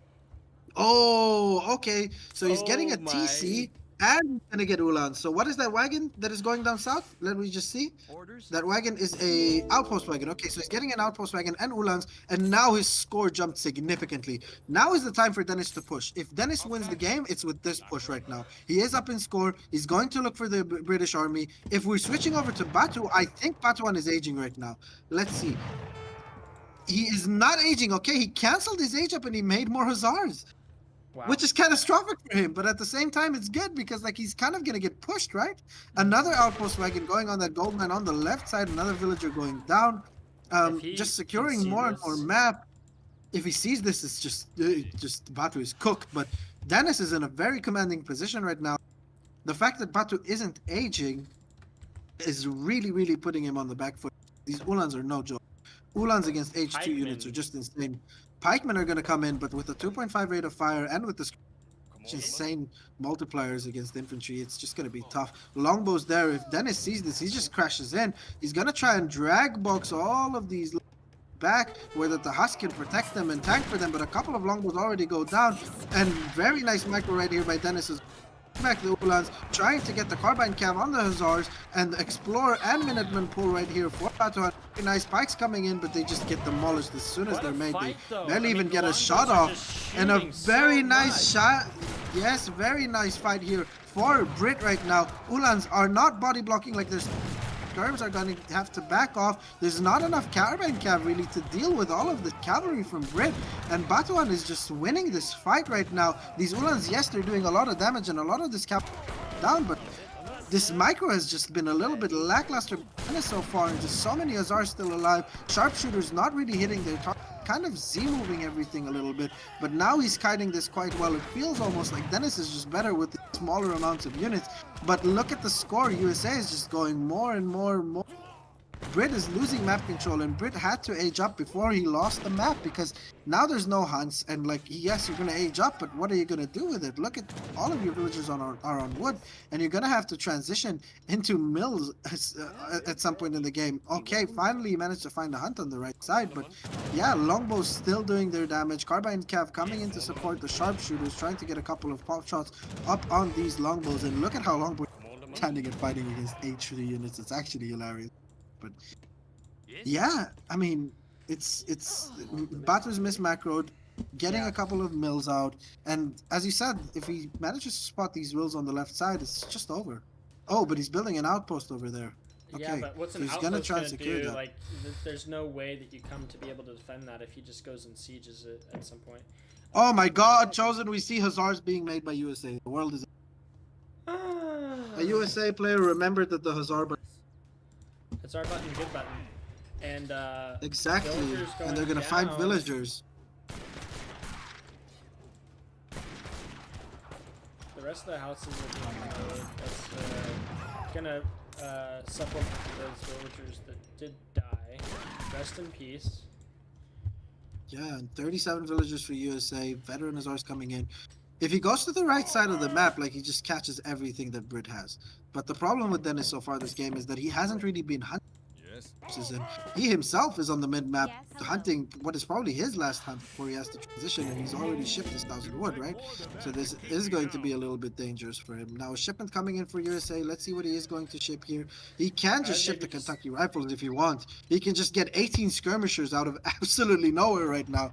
But instead, he's going to ship Buffalo Soldiers. Oh. Did he cancel? I mean, he is scared. He is scared of the cavalry. Cav HP cavalry is pretty scary, but like, at this point, the Kentucky Riflemen should just take on the Hussars themselves. And oh, he has managed to find the vills. The tower has fired on the USA villagers, found it, and he's just gonna be able to right-click it there. But a counter raid possibility is possible if Batu sees the middle of the map where all the USA unprotected. He can go and get that, but instead he's going to try and save the vills there, which is a futile attempt. But anyways, the Hussar map, and they are going to be able to spot all of these USA villagers. Yes. Very, very nice awareness by Dennis, managing to pull away, seeing it from the blockhouses, pulling a lot of these villagers away, and he's sending his save them, while the skirmishers are going to be able to clean up the villagers. Simultaneously, the Hussars finally managing to catch a lot of these USA villagers. All of them are in jeopardy to go down right now, and there is multitasking going on again. Batuhan, we saw how good he is at this and now he is in a pickle if he doesn't manage to kill all of these USA villagers. Doesn't, because the veteran Hussars in, and if these Hussars from Brit are going to lead him to the villagers that he has on the right side, it might just really be game over. On the left side so far, all of these villagers have gone down for Brit. If we're seeing the vill count right now, vills for USA and 46 villagers for Brit, so Brit economically is actually behind because of all of these trickles of USA, all of these TPs. USA is far ahead economically, militarily, and this is looking really, really good. In age, right? Like, he just never got up, and now he's stuck. Like, there's just, you can't transition to mills in age 3, I mean age 2, so, like, I mean, estates, I meant estates, not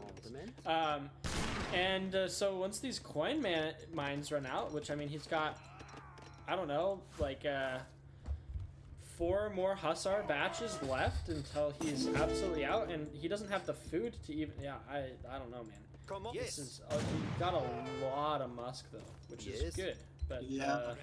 In a decisive fight, though, these musks are not going to mean really much. We don't have the big longbow mass that can contest the skirms and the goons here. The Tsar is going to try and go for a counter raid, but at this point, even this little amount of longbows will not be able to stand and fight with these sharpshooters with their high range resist and long range and high attack. And the moment Dennis decides to just right-click this, it will probably be over. One Hussar raiding there, and yeah, he's kiting this very, very nicely this time. More sharpshooters coming in, Vet Hussars in the front, Buffalo Soldier Dragoons being able to just kill off all of these Hussars from Brit, all just melting. And there we go, ladies and gentlemen. Fight has been an absolute cleanup for Dennis, and has Dennis managed to do it? Yes, it looks like he has, and he probably has taken SKG over the edge here so far. And there we go, Dennis manages to take the series 3 games to 2. Congratulations on this absolutely amazing performance by both players, but especially to Dennis for taking this series 3-2 against a very strong opponent. And on that note, I have to run and go to my parents. I'm sorry guys, but I'm gonna leave you. Chosen, it was a pleasure casting with you. I'm out. Big shake out. Bye-bye. Take care, all. Great casting with you all. Truly appreciate you guys all sticking around for such an amazing game. I will also have to leave, but it's been a pleasure casting for you guys. See you guys soon. We got some great games for you Saturday.